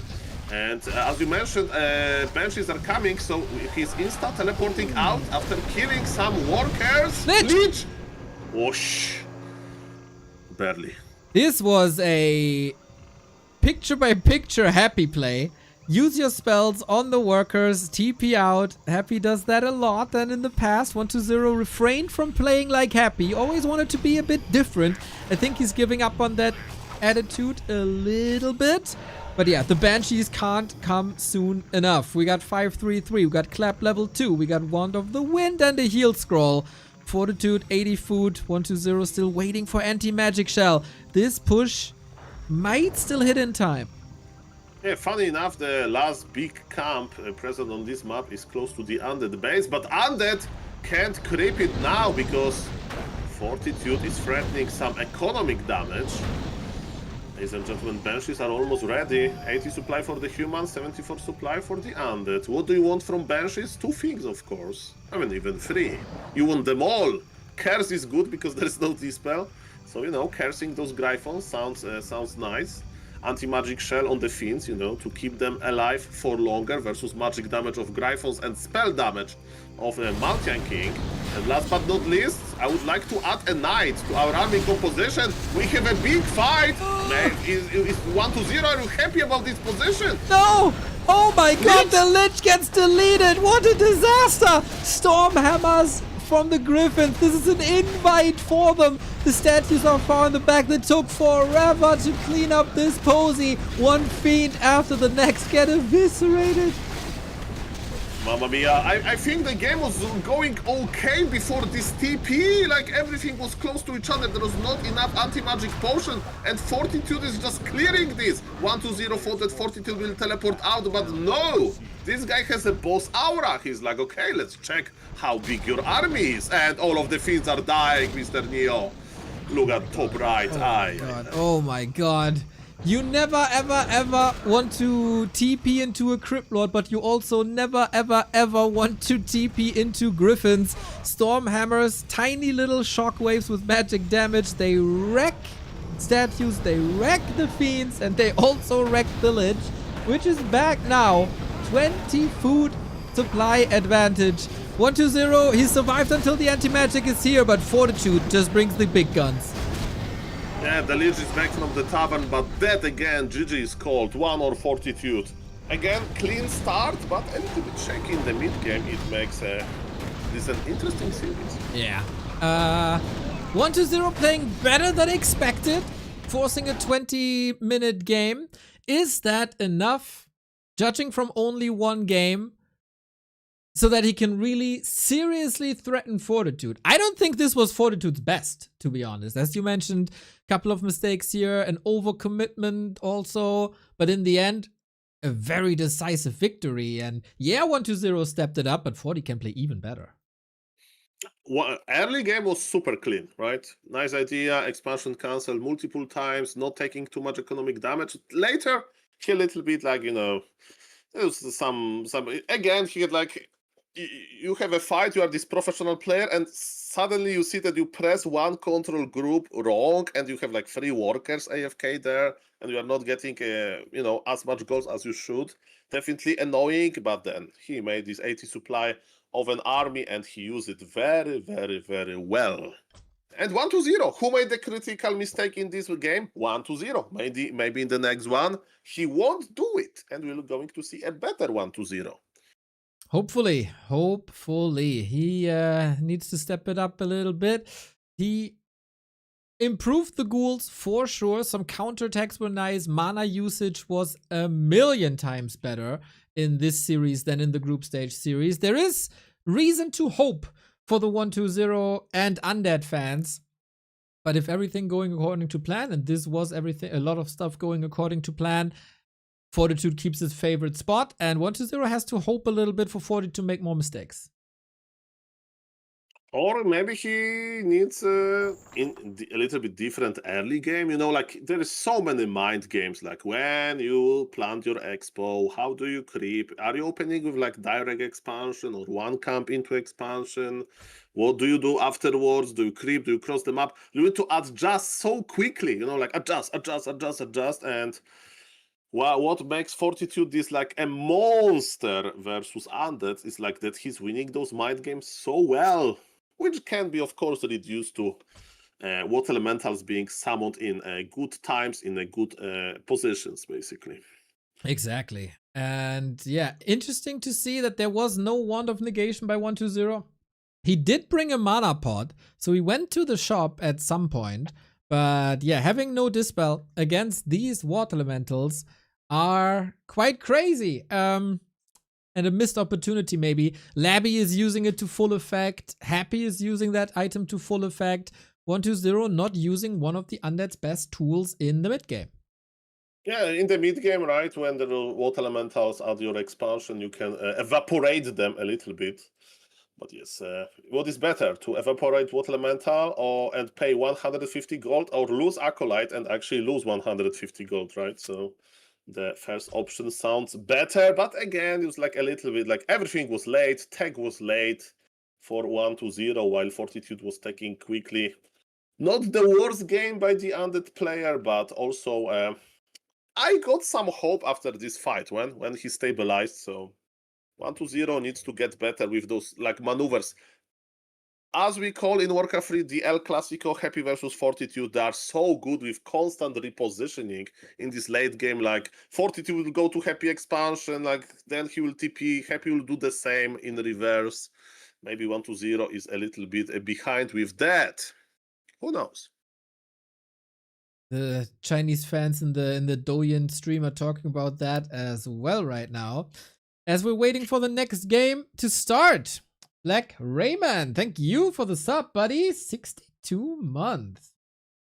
What do you think? When Dub C3 2026 a WCG tournament with 16 top players you have interested? Yes, of course, I'd be very interested in that, Mr. Rayman. It's a very good idea. You should pitch it to the WCG committee.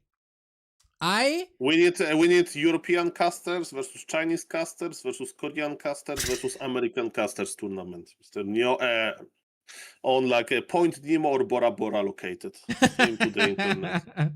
Yeah, That's I what would we probably cast it then and let you. No, the proper Happy will cast. Oh yeah. With Fortitude. Yep, that's It's reverse, you know. We Okay. play, they cast. okay. Oh boy, I don't want to lose any hero when a Night Elf is casting.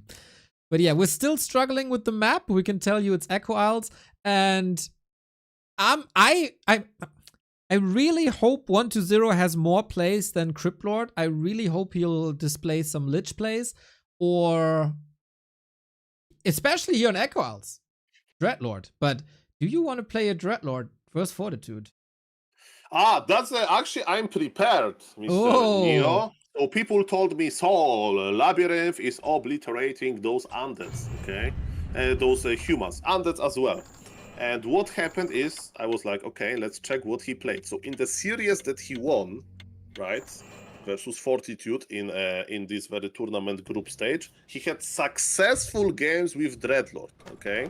But later there was WSB, there was some show matches, and let me tell you, Fortitude had found a good counter versus Dreadlord. So I think that my advice would be to maybe chill a little bit on the Dreadlord, because what Fortitude does, this one base play with Alchemist second, man, he can out-heal Carrion Swarm and he will squeeze you very hard. So that is like, okay, maybe a reason to not play Dreadlord, but on the other hand, Echo Isles is a very Dreadlord-friendly map. And 1-0 was never a stranger of a Dreadlord, even on Autumn Leaves. But yeah, Fortitude plays a nasty rifle push against it and rips your head off. Is 1-0 still comfortable? Does he find new angles? Is it just gonna be the Crypt Lord again? Many questions that we'll answer right here. It is a Lich! And that could be a bit of a curveball. We haven't seen much Lich, but it looked really good. Of course, no summons.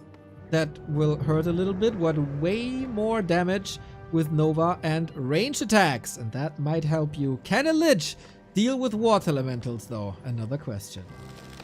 And the Lich can change the late game, because you don't want to play Mass Gryphons usually versus level 5 Lich because of how Nova scales. There is no damage cap on the Nova, right? So if all of those air units are close together, Lich is a killer.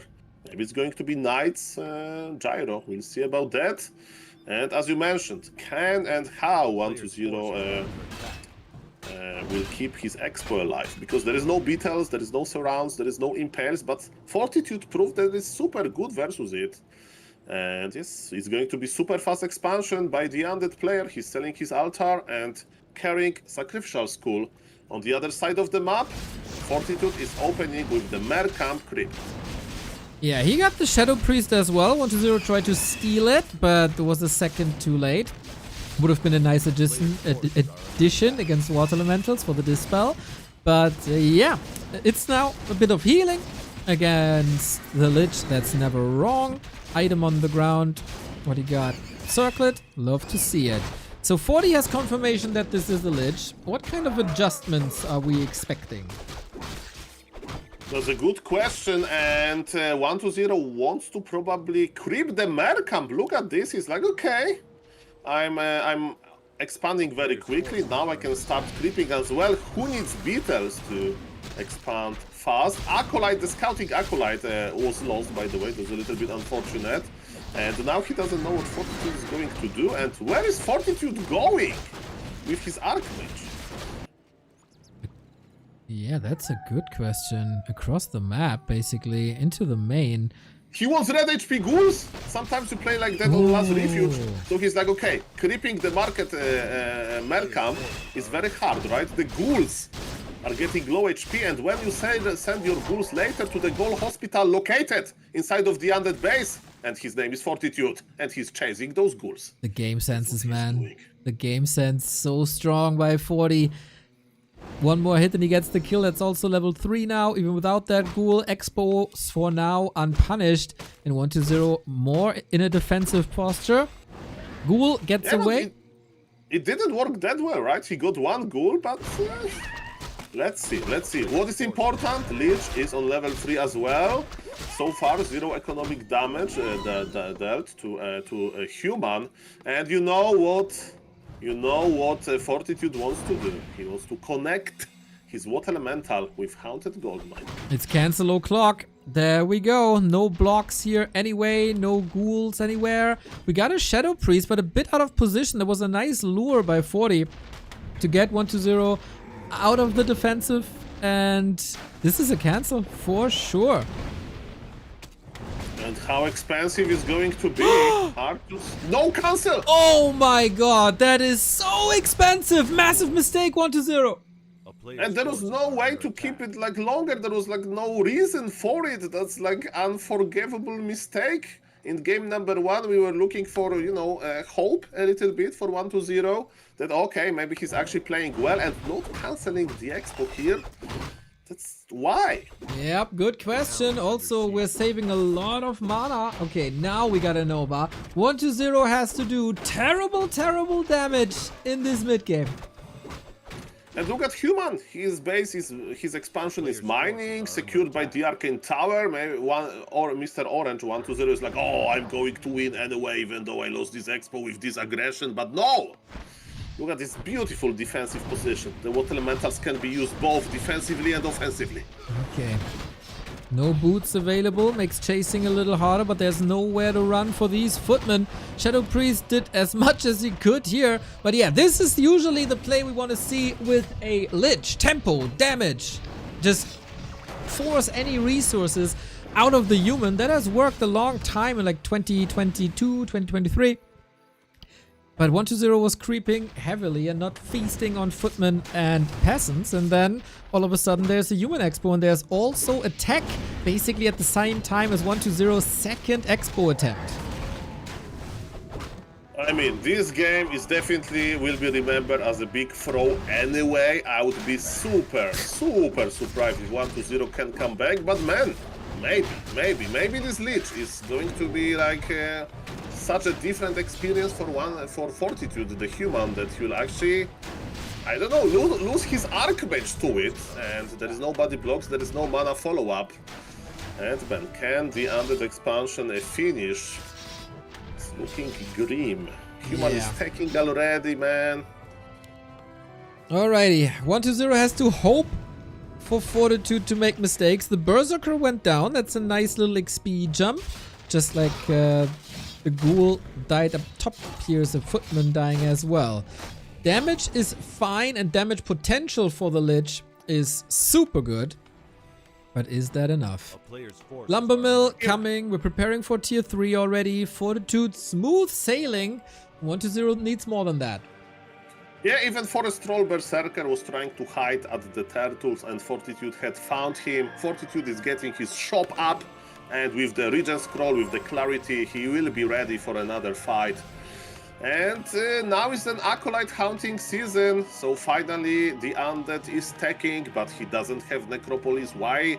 I mean the second Necropolis, because he was broke. He didn't cancel his expo. He had to accumulate a lot of gold, it was late, and what Fortitude will probably do, he will try to kill some Acolytes, I presume. It's nothing to stop him. Lich has boost of speed, but man, he's half HP as well. And yes, the big, it's not a game-ending push probably, but yes, he wants to go to the Undead Expo and target some Acolytes. Dvidvatse, thank you for the 5 gifted subs. Much love. Fueling the energy here. With a 1-0 needs energy. Can somebody gift 1-0 a working expansion? Because he has a problem with it. That's true. Tech is alright. Now next obstacle, of course, don't forget about that altar. Pressure on an Archmage was nice. But it's, I mean, he keeps him away from the second base. That's about it. We only have 6 ghouls in the mix here. He's not spending his resources much. And I don't see an altar yet. I'm getting slightly worried. He forgot it again. I mean, he's making it now, so it's not the end of the world. But yes, the question is how he can trade in the middle. Okay, that was nice. He got the last hit here, but look at Fortitude. He's like, I have a heal scroll. I'm going in. Okay, okay, and why not? Why not? Maybe the altar is lining up still if you go for some fiends, if you go for one of negation and mana pods, which you usually shouldn't need when you have a lich on level 4, but you only got level 4 now. There is so little to work with for 1-0. Player's forces are under attack. And he needs to work hard. Okay, the Nova on double Forest Troll Priest was nice. Fortitude is denying, but they are dead regardless. And yes, Acolyte hunting season. Look at footies at the expo. They can split their aggression between Acolytes, and 1-0 can't get reach. His business plan didn't work. Not yet, that's for sure. Footman plowing forward. What's left in the tank? Mountain King is coming. We still have that heal scroll. 40 can just commit to this expo, kill it and win. And there is Mountain King. It means that Lich needs to like stay extremely cautious. Bolt can finish the game. There is Invul on the Lich. Can you use it? Okay. The Forest Troll Priest went down. I mean, the Priest guy, and Expansion's under big trouble. MK is trying to force the Invul. Lich can't help his expansion, even though there are 2 towers. Forcing a TP would be nice, but Archmage is cool as cucumber with the kill scroll, and the plan for Fortitude is as following. Kill the Expo and teleport out. What about the Lich? Lich has the Invul. Bolt, dodge with the Invul. It was mandatory, and actually, expansion will survive, but for what cost, Neo? Everything. For the human with 2,000 gold in the bank. Everything it cost him, everything! Barely any ghouls left, all the mercs gone, lots of acolytes killed. Lich survives, that was nice. 1-0 does probably as good as you can. But now he has to invest everything into tech, production, acolytes. No money for a wand of negation. Not even for a mana potion. Good saves by 1-0. But again, the question, is it enough? Especially when 40 is on tier 3, we got the workshops and tanks are coming. If I would be a Warcraft 3 psychologist, I would say 1-0, you are doing amazing. Maybe you are a dead man walking in this game, not because you are an undead, but there's always game 3, there's always game 4, and after game 4 you need to win game 5. So I like that he's doing those moves. I like that he's microing. But yes, it's tough. It is double the surround. No, Death Knight sacrificed himself to keep the Lich alive, and he had some mana, by the way.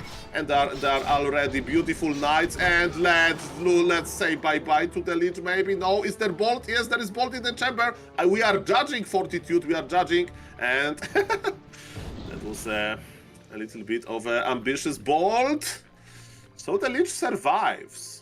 Okay, nice escape. The DK died for our sins. He will get the Fiend with a big deny.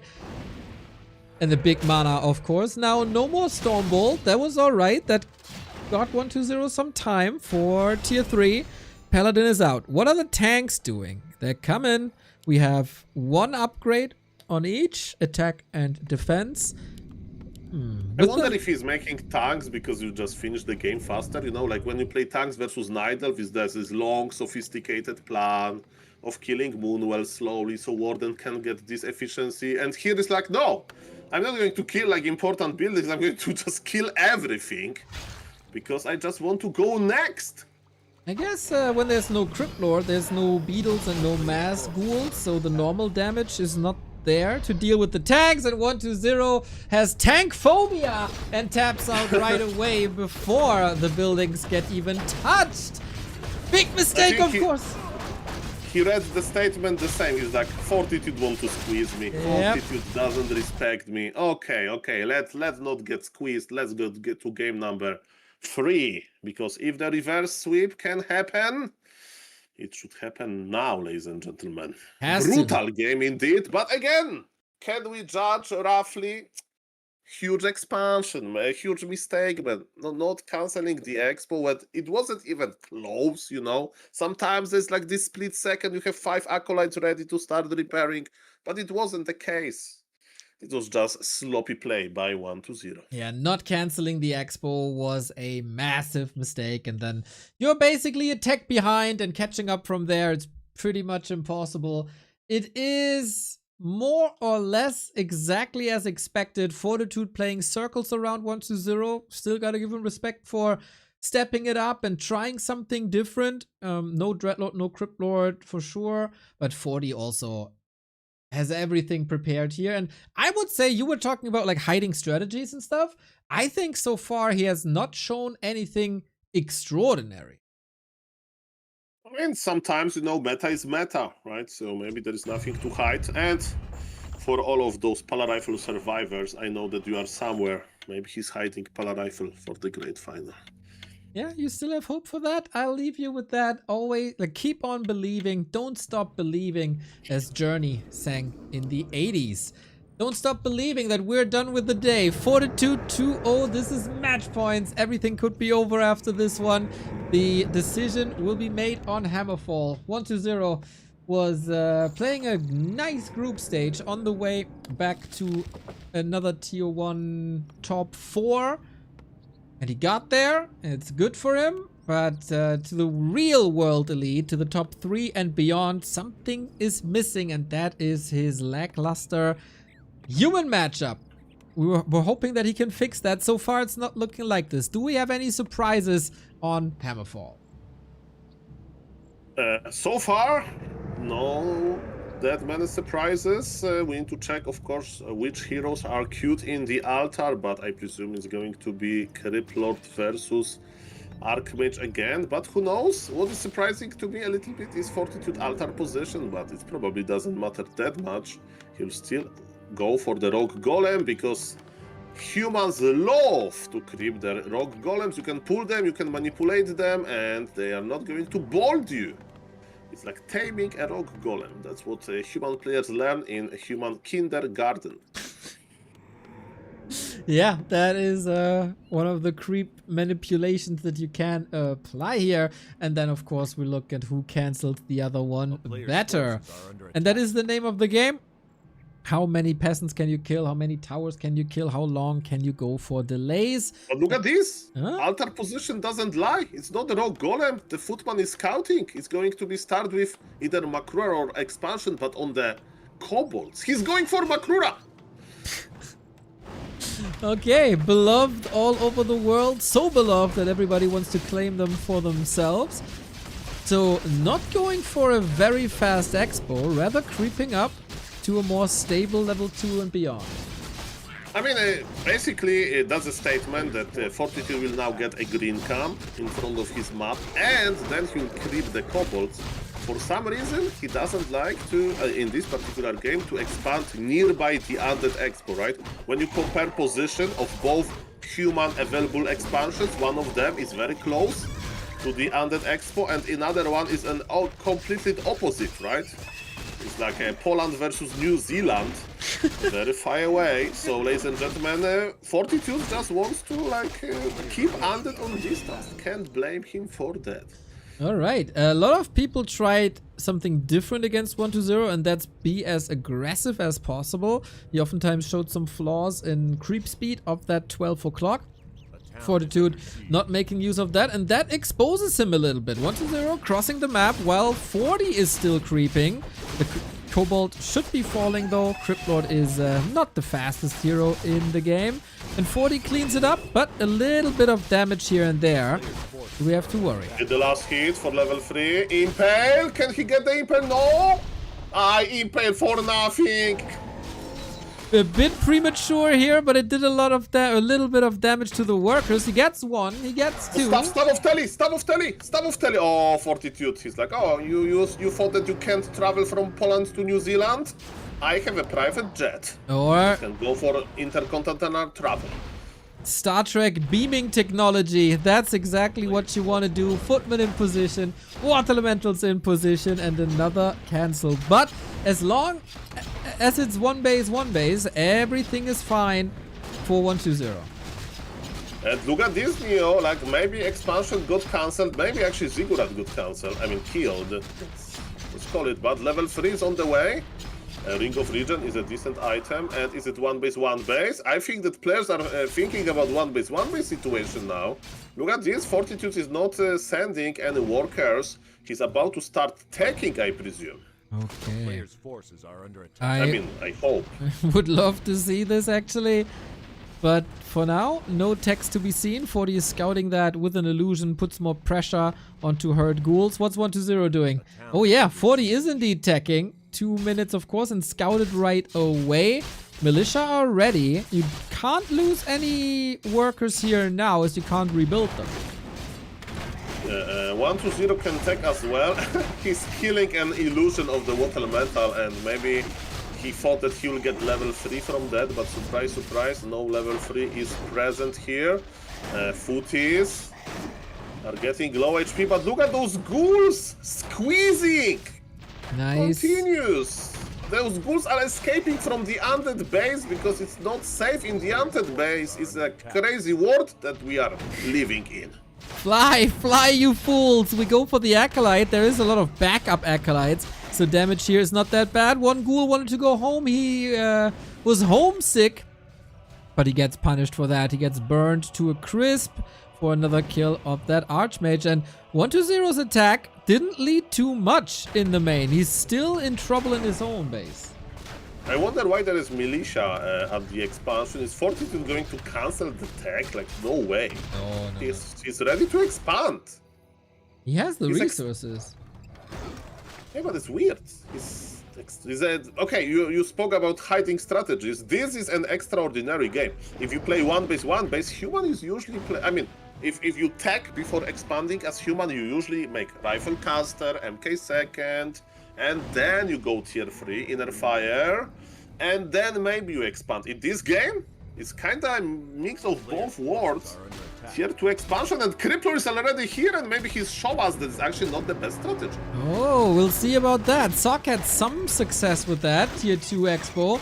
Definitely cheeky. Will this be successful though? Repair is in time. How much longer till the tower's up? 30 seconds. This will drain a lot of resources on 120's on Fortitude's side. Has to cancel one of the towers. Impale did some damage. There will be corpses and then more beetles. Oh yes, more beetles. That would be like 10 seconds on the Arcane Tower. Oh, this is very important. Can we kill the Arcane Tower? 5 more seconds. Shadow for Blizzard for this timer thing. And the Arcane Tower is dead. But at the other side of the map, of course, there is no expansion as well because of this nice water elemental that already expired. Doesn't matter. And you know what?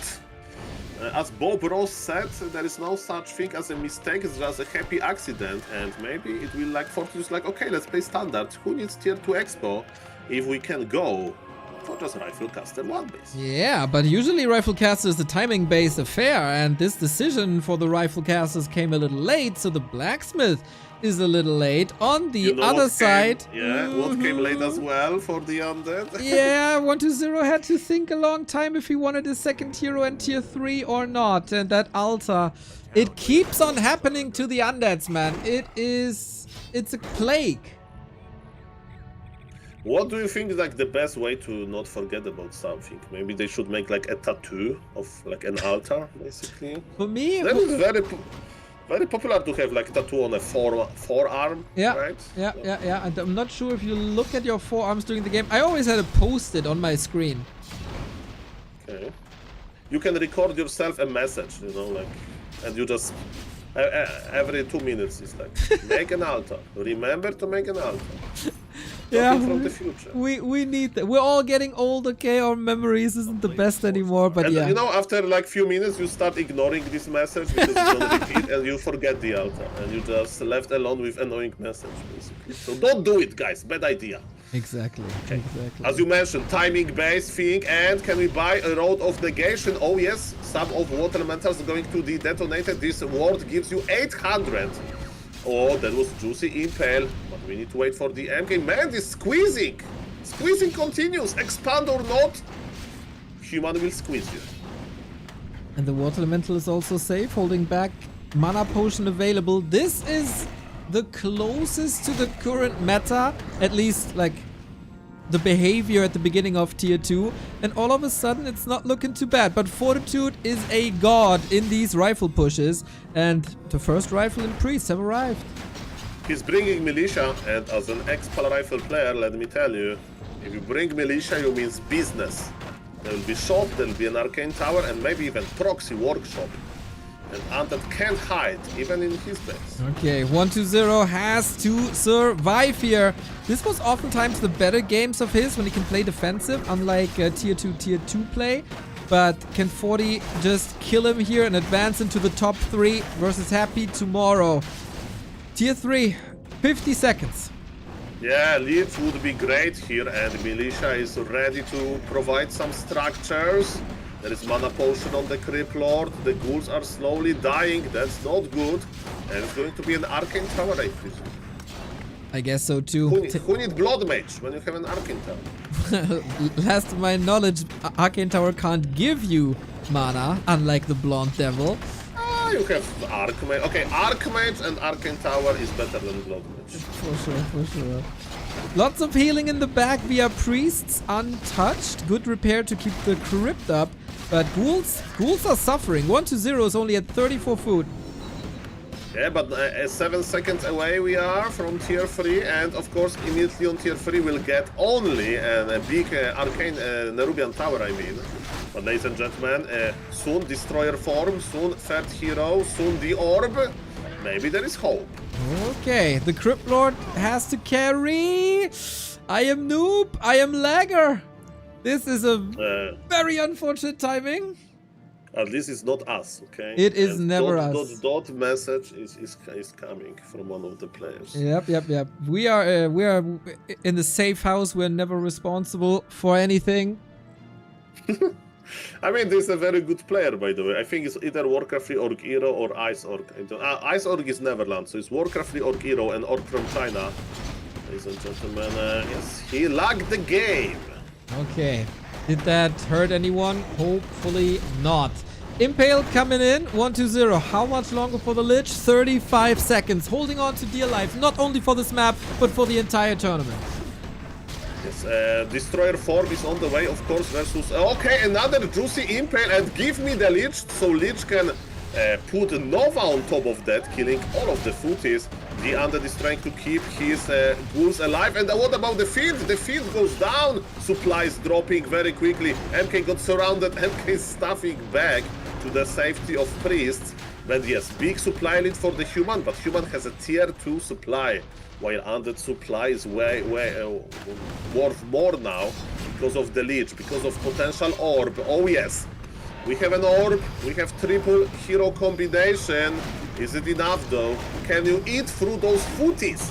Love the shop for Fortitude. That's what he got ahead. This is a surreal situation. Okay, Destroyer. Shop. There's Destroyer. That's the moment, Neo. Okay. Can we survive this? Going for the priest. 40 has a shop. 120 does not. No more Wand of Negation. No more Mana Potions. Usually you hang on to that shop. Try everything. He's putting pressure on the Archmage. Has a potion Nice himself. Nuke. Coil Nova. Oh! Healing potion used in the perfect time, and it was costly for the Undead. And Undead is losing his Death Knight. It's expensive. It gives levels to the opponent. Crypt Lord, if he gets surrounded, it means trouble. Breathe in, breathe out. Okay. Fortitude on tactical 51 supply. Exactly. Twitch chat, what do you think about that? Do you like it, Twitch chat? Can't move forward. The Arcane Tower is burning all the mana. Lich has a Nova in a bit. The statues are doing whatever they can. But of course, 120 in shambles here. If the crypt falls, no more fiends. He's not rebuilding that DK yet. 120. Build your DK. This is more important than a fiend for sure. Destroyer is providing some value. Fortitude is still on 51 supply. Another, okay, oh, Destroyer morph and die at the same time, and it's not like cancelling a tower, you don't get your resources back. This Destroyer morphing and dying at the same time may be the nail to the Undead coffin. So far, ladies and gentlemen, Fortitude is proving that he's not scared of Undead. Yeah, and the win streak will continue most likely. Now the DK is back. Ay. Crypt Lord will be wiped off the map in a bit. The Mountain King is lining it up, and I think the only thing that 120 can line up is the GG in the chat and a tap out. A top 4 finish is the limit at the moment in these tier 1 competitions, sometimes top 3. But he was probably not ready here today. Okay, Death Knight is back. Look how deep Undead is squeezed. That's the most extreme squeezing that I have seen. But ladies and gentlemen, sometimes if you squeeze too much, mistakes can happen. Wait a moment, this is an Undead base we are talking about. There was a lot of brave people that wanted to enter Undead base, but not that many of them was able to come back. Level 2 on the Death Knight and run to your towers, Mr. Fortitude. How do you like this squeezing in the Undead base? Yeah, It's like adding salt instead of sugar to tea or something. We want taste. to close this out now, and the best thing to do and to have is mortar teams. 120 survives to see another day. The shop is back up. The statues are working. He shows a lot of fighting spirit here. And maybe with levels comes success. Yeah, and it will take some time to get those morts. The problem is there is so many rifles, so destroyers are not that useful, but versus rifles you can have a nicely done impale. Arcane Tower is providing a lot of value, of course, with all of those connections. 3 destroyers, okay. Ladies and gentlemen, look at the supply. The supply gap is not that big. There's no paladin to kill those rifles. Believe it or not, it's not a pala rifle game. One of the Arcane Towers went down. MK is surviving just fine, but is Undead going to kite back? We'll see about that. There's actually a gyrocopter, but gyrocopters with the heavy armor, they can die quite quickly. 8 supply ahead. Human is, and remember, it's still tier 2 supply versus tier 3 supply. We have an orb. Orb works like a few supply points, that's for sure. Okay, we also get a wagon to put some pressure onto the range. Nuke on the Mountain King, not enough. The next coil needs to be defensively. Needs the mana. Crypt Lord passed the potion, brother. But statues seem to be enough unless there's a Stormbolt coming in soon. Fortitude feels like he's not losing anything. Yeah, there's the efficiency of Rifle Caster, but let me tell you, with Obsidian Statues, you have efficiency as well. Fortitude is patient. He's looking for this good bolt. And you can't coil 2 targets at the same point, and you need to use Mana Potion first as well. The amount of gyrocopters is growing, and there is no Crypt to go for web. There is no fiends to begin with. Crypt Lord survives for now, but look at this, the squeezing continues. Yeah, this screams for abominations. Next we get Disease Cloud, the wagon. Relatively careless, unfortunately, by 120, donating that away. And the workshop is still up. Flak cannons coming. Destroyers aren't an option anymore. Wagon didn't work. The slaughterhouse is occupied with Disease Cloud for a bit. Yeah, he cancelled that actually.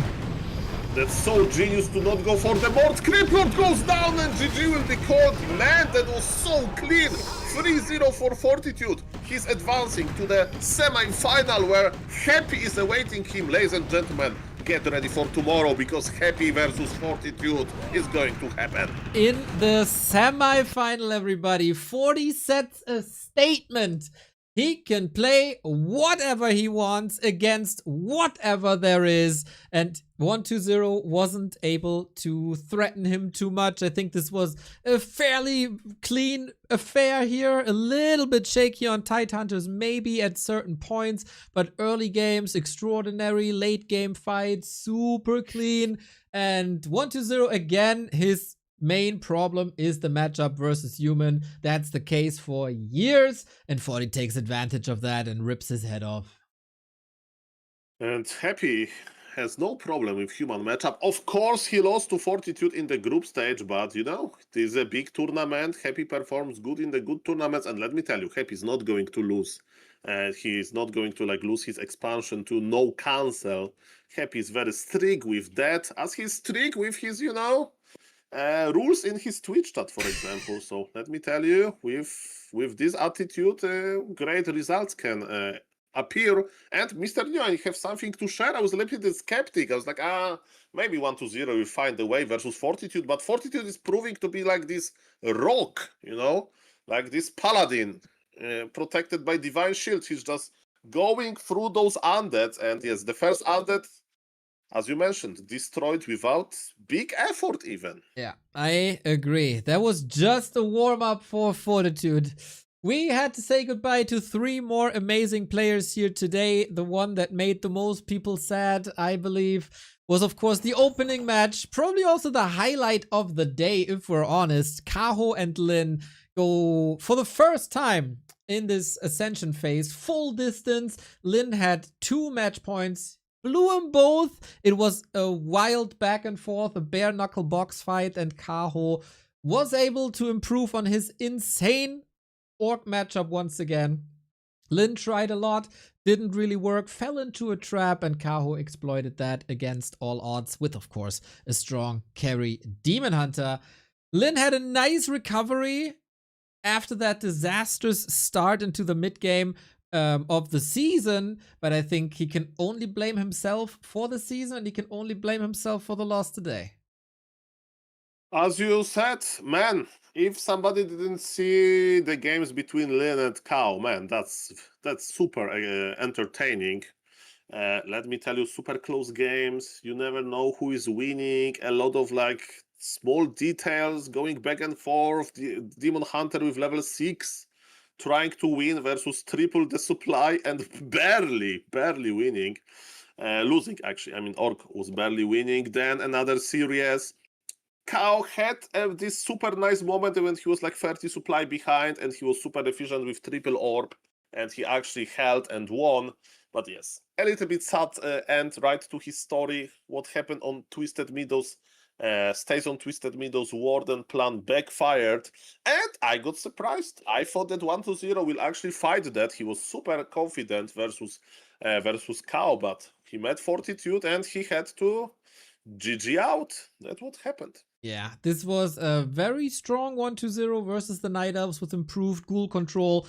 Made us hope, okay, if he can't get that ghoul control into the matchup versus human, maybe there's something possible. But yeah, it's the same result for 1-0 versus Kaho as it was in the group stage. And also a very clear affair by Fortitude versus 1-0, as also it was in the group stage. In only a week and a little bit more than a week, these flaws couldn't be ironed out. But this was 4 days of Super League Ascension, and now we have 1 day left. Happy versus Fortitude is not our grand final because the dominator of the league with 13 wins in a row is Labyrinth. He's waiting to be the first tier 1 champion after Happy and 40 reigned over the scene, and Happy and 40 will then determine who that opponent is.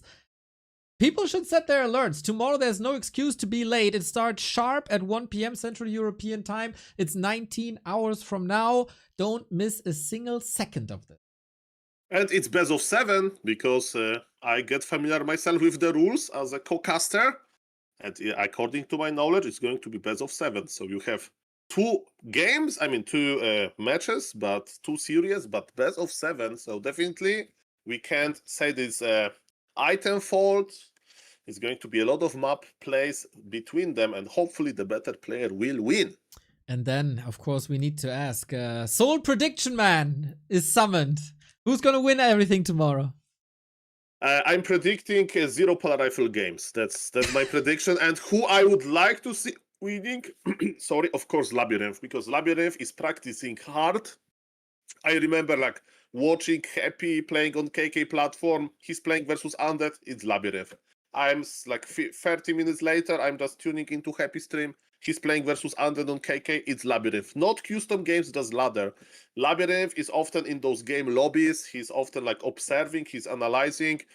I'm not saying that he's doing as much as Medusa, but maybe he's actually spending his time a little bit smarter because he's watching, playing, and also doing a lot of analysis. It strikes me like a guy like that. He has the passion for Warcraft 3, and he's doing very, very well in this tournament. So go, Labyrinth, go. We'll see if he has the same stage fright as a Kaho had, as a Sock had when they had deep tournament runs and had a chance for a title. That's another obstacle on top of the tier 1 beasts that are Happy and Fortitude. But yeah, there's 1 day left, and then we have more than 200 series done, and we'll crown a Summer World Champion and hand out $7,500 for the winner of this. So far, the results here almost as expected, but tomorrow anything can happen, and we're of course hoping for a new tier 1 champion. If you guys like what this man right next to me has provided us with, and there's excellent commentary and excellent insights, you should absolutely follow him. Soul8Man here on Twitch and also on YouTube. Great channel, great streams, great YouTube videos, great YouTube shorts. He calls them TikToks, but in reality it's YouTube shorts. He's on both, I guess. Mr. 8Man, couldn't have done this without you, and your presence always makes my day better. Thank you very much, Neo. Shout out to entire Warcraft scene. As I say it often, guys, there is so many cool games around the world, but for some reason I enjoy Warcraft 3, and there is so many like-minded people that enjoy this aspect of having heroes, items, and there is also complexity. You know, I'm casting Warcraft 3 every day, and you know, there is so many different ideas, approaches, strategies. Players are not ready for this. They are still getting surprised. Warcraft 3 is alive and well. Thank you for that. Thank you for watching. Thank you for this opportunity, Mr. Neo. Thank you for this opportunity, Mr. Remo Demo as well. And I wish you guys, community and the casters and the players, amazing final tomorrow. Thank you. Thank you, Soul. I have a couple of things to say here. If you want to go already, that's totally fine. We have a survey up for this tournament. If you want to make Super League even better, then you can tell us how. We got 147 answers right now. I want the 150. I want to outperform the Chinese community who got the same survey. Come on, guys, get your answers in. It only takes a couple of minutes, and then the possible next situation, next league will be even better. Hi Toon is watching. Hi Toon is listening, and I will condense this all into a little feedback for the boss. Then shout out to Rogue. They are sponsoring us, and a 25% coupon is ready for you. Coupon code is B2W. Grab that discount. Rogue provides you with a nice alternative to the regular energy drinks in form of tubs. And you put that in your water, and then it A, tastes amazing, and B, keeps you through the day, brings you all the electrolytes you need for the summer, and chills you down in the evening hours with 3 different formulas and many different flavors. To try all these flavors, a trial package is available for you. Plus, of course, the discount. There's a little bit of a Labor Day sale going on. So grab all these deals, put a deal onto your deal, and get Rogue at home. And there is a grassroots Warcraft tournament called Fountain of Mana League. The lineup, the sign up can be found at !Formel. I like that abbreviation. We got 84 signups, including me. So will you participate in Fountain of Mana League? Neo, I'm putting every time of my free time into casting, so maybe I have a problem. I played in this league many times. It's an amazing league. This is like basically a GNL format, so without the teams, you know. You don't really want to, you know, talk with other people. You just want to have this motivation to play a best of 3 series once per week. Is a perfect thing for you. It's open for every MMR. There are very friendly admins there. Just show on time and play your Warcraft 3 games, and you have 1 week to prepare. You can do it by asking other players and so on, watching some streams. Yes, amazing addition to Gym Newbie League is Fountain of Mana League, of course. Shout out to the organizers. Exactly. And there's another grassroots initiative that's coming to you in 2 weeks. That is Saturday, the 13th. It's the Renaissance Cup. Similar vein, there's an MMR cap of 1800, so for good players but not the top players. Super fun tournaments every time. I'm gonna sign up for that as well. That is September 13, and a little bit of money on the line. I will be casting with Grinchy. And now I'm sending you over to Sparta because he's celebrating his streamer partner anniversary, and I'm gonna go into a little bit of a gauntlet, a quiz show, so to speak, against Fishy. I heard there's some mini games involved as well. I'm not entirely sure what I'm up to there, but one thing is for certain: I'm gonna smash this Fishy nerd What does he know about Warcraft? His channel is only called W3 History. What can possibly go wrong? But yeah, that's all the call to arms I have.